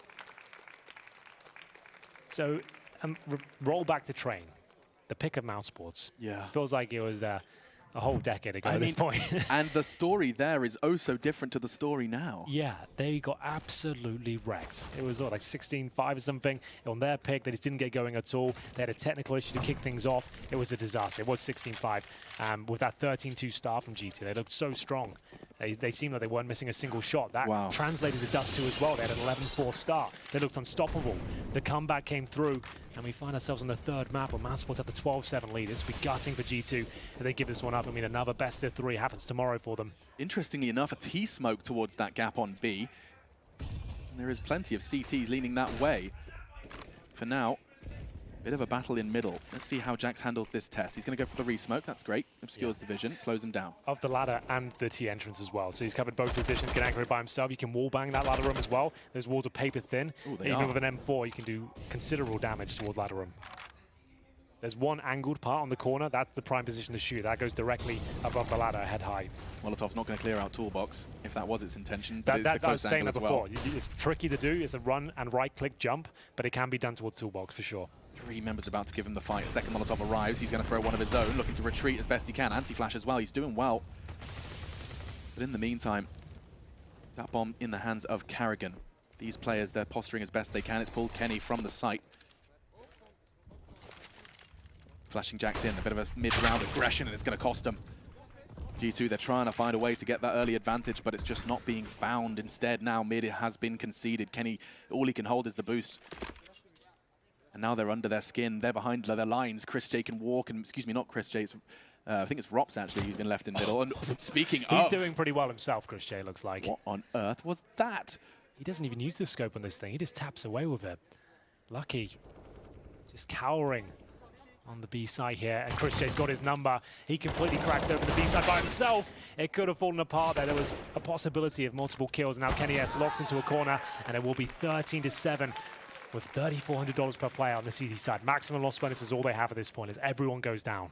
Yeah. It's not looking good. Beaten on their map pick, Mousesports. They had to reverse sweep to secure a spot in the Legends stage, at least here. Of course, an untarnished record so far. Both teams picking up both wins. Win 3, you're in. Lose 3, you're out. It's Swiss. Oh, that is so absurd. Look at that. Goodbye. I love that he just catches Lucky completely off guard there. Walks his way up, then starts to accelerate. Even then, the steps aren't enough for Lucky to adjust in time. That's taking eco. Oh my goodness, at 13. It's gut-wrenching for them. What can they even do now? They've lost the first pick. They haven't really got a stack going on. Nothing really exciting me about this CZ Deagle situation. They haven't really done any smokes. He's going to have to take something quite special from Shoxy, but he's dealt with in due course. And now a 5-on-3. Mousesports, if you're smart, you just hold up, wait, go in as a 5-man unit, job done. Yeah, well, perhaps a 3-man unit will be enough to take on Lucky. That's a nice angle from him. It couldn't have been better for the pistol he had. But still not enough. Carrigan finds him. Nice work from Woxic in the meantime. Just Amanek left, and actually that will be enough for him to find a rifle. Perhaps. Nope. Just Chris J's head instead. Not too shabby. Now he can get that upgrade. 2 kills, but it's no consolation when you realize that this series, this long, drawn-out, grueling Counter-Strike match where G2, they started, I mean, it was all song and dance. An incredible performance from them on the first map, but now 2 maps later, round 21 of our third, Mousesports are poised to throw the blow and lock themselves in for the next stage of the major. Amanek saves the AK, gets himself a couple of kills with the CZ. Doesn't really have that much of a knock-on effect in terms of destroying the money. We're so deep in the game now, they're 14-7 up. If he saves the AK, that's great. It looks like he will be doing that. Carrigan can't check every single girder in towards the T lobby. Amanek will get himself his 3rd kill of the round and save the AK. So you can now drop an AWP at least, but their money's strong across the board. I guess Kenny could use a drop. He's got 5,800. If he wants all the bells and whistles, he might as well be dropped. Do you own a whistle? Have you ever owned a whistle? What, you mean like a traditional like whistle? Like a referee, you know? I definitely have in my time. You have? Yeah. I don't think I've ever gone into a shop and said, 1 whistle, please. It's normally the kind of thing you get in like Christmas crackers and stuff like that. Oh, that's fair. And I remember having whistles a few times in my life, actually. Yeah. I can whistle very loud with my fingers as well. But of course, we're not going to do that. We're not going to do that right now, but maybe after the broadcast. But like weird flex, but okay. Yeah, it is a weird flex, but I can do that, and I know you can't, so maybe that is a problem. Oh, okay. I didn't realize we were going to be revealing my flaws to the world. Look, man, if I'm going to reveal anything, I think you've got it pretty lightly with the whistle. I can whistle, I just can't do the loud, fancy finger and that's the whistle. Cool one everyone likes, to be honest. That is the cool one. It's also the one that when you're at like a gig or something and that I always do idiot that. behind you. Yeah, wow. that's me. That's you? I'm that guy. I hate that guy. Well, anyway, let's see what we've got. Back to the game. Flash, yep. Woxic, he's going to throw a second one. He wants to get Carrigan up the stairs fast. In fact, he crosses and finds the frag. It's huge. They want 15 and they want it now. Shocks in response on the AWP. They're trying to mix it up with the double AWP. We've gone from nothing to everything in the AWPing department. Now Jack's on that snacks corner. Probably shouldn't call it that. There's a reason. We'll explain that later. We'll explain that one later. Still, nice work. Jack's with the support of Amanek still forging a path to keep this B site safe. However, the bomb yet to commit. In fact, in a very big way. Turning tail towards A. Well, best chance G2 have had to even win a round so far. They're currently 6-0 down in the second half, but they have a 4-on-3 advantage for now. As you mentioned, it's a double AWP setup. Not really ideal if the bomb gets planted, but Kenny S is trying to avoid that at all costs. He's been avoiding scoping as well. He's so cognizant that this player is going to be coming in his direction. The sound cue's not enough. Carrigan timed him perfectly, and now... Oh, my goodness. How does Amanek not hit that? Carrigan. I don't know. That is a huge pickup. 2 versus 2 now. Bomb going in. Courtesy of the Turkish player. Frozen's going to play that close wall. That's going to make it so hard for Jax. He's already found 2 in this round. Shocks. He can't do anything on the AWP retake. Oh, Jax with no utility. A bomb to defuse and 2 players to find. It sounds almost impossible at this stage. They've got a Molotov for the bomb as well. Frozen can deploy that in the next 10 seconds or so, just to really confirm things here. And they spotted the player, and Frozen finishes things off in real nice fashion there. They won't recover the AWP. They don't want on the T side. Might be a sign of things to come on this map in future. I don't really see it as a viable map to AWP on the T side, to be honest. CT for sure. Yeah. T side, it seems like it's too fast-paced. It's too reliant on mid-round calls and pouncing on opportunities that the AWP, I don't think, is viable on the T side. The amount of movement you can see a T side do in one round. It's all about if you get a pick, that's you're making quick calls that just pounce and get in there together. You don't really want to rely on an AWP. They can't really do much at all. So 15-7. Mousesports look to be... Legend stage point, Henry. That's insane. After the first map, I couldn't have believed you if you told you were getting here. So I wondered how that smoke was coming to be. That's Csgo. He throws that smoke himself and then plays just the angle above it. It does obscure his body, and I guess it's kind of just levels the playing field of that exchange. It's an interesting one, and something I should probably talk about when this round concludes, because for right now, aggressive take towards middle. Shock's taking a leaf out of Frozen's book, and you said it's made of paper. That was the one I was talking about. That wall in particular, that's the one you can spam the best. Interesting. And now Rops does come out of his hidey hole, but he's met by bullets. Hail of lead from Jax and his Org. Carrigan, grey screen, now forced to watch as 3 members of his squad look to make it 2, look to find a way in. Quick flick, nice. Not sure what Shock's even up to there. I guess looking for the information, you've got a right? 5-on-2. You don't need information. Play the bomb sites. You've just risked this now. You've isolated your player lucky. If he goes down now, he's got a CZ only, which is likely to happen. That's a chance now. Oh, and Kenny, he's nearly got caught off guard. He's going to dive for the smoke. It's going to be enough of a guys to keep him alive. Jax shows up just in the nick of time. Bomb's now loose. This round can stabilize. I say that, but Frozen, he's still hitting every shot he takes. Kenny, a similar tag would be attributed to him, but now another body drops. Frozen looking to clutch to take his team to the next stage of the major. Oh, a bit of style as he makes his way towards CT spawn. I'm sorry, this all stemmed from that Shock's push. Didn't have to happen at all. A crazy flick, nonetheless, from Csgo to get them in. It was now, it was Frozen. He started with that shot onto Shock's aggression, and now he's looking to clutch versus Amanek. Amanek picks up the kit. That's a start. Right, what's happening here? I got you, bro. I can work off this. You can do this one, then. This confuses me when this comes up. I can use it. I've got quick eyes, I promise. Amanek from the elevator side. Frozen, he's going to have the perfect angle. It's all about timing here. And actually, Amanek has the gap. He's going to be pushing Crane. They're going to meet right here, right now! Frozen's done it! Clutches, and they're off to the legend stage. Mousesports in the face of so much resilience from G2, certainly on train. Dust 2 the second, and it's Vertigo where it reaches its conclusion. Oh, what a great game. We said the Mousesports game against Avangard and Inferno was the game of the tournament so far. That series had absolutely everything. What a narrative it began with the train affair. Looked like Mousesports weren't even going to turn up to this very big game with 2-0. A chance to have some days off, work on your problems, and they're the ones that posted after losing 16-5 on their map pick. Dust 2 was laboured. They were down 11-4. They came back loud and proud with the comeback in the second half, and then Vertigo, after losing the pistol, it seemed like it was nothing but Mousesports territory. Yeah, the Vertigo a pocket ace. I mean, there's the way to describe it from Mousesports. There's clearly homework being done there. They've used that break, that boot camp, to great success on Vertigo. One thing I will say about the future of the tournament as well, they put the fear of God into every other team in this tournament right now. They won't go near them on Vertigo. That's too much of a strong performance, and the map at its infancy right now, not many teams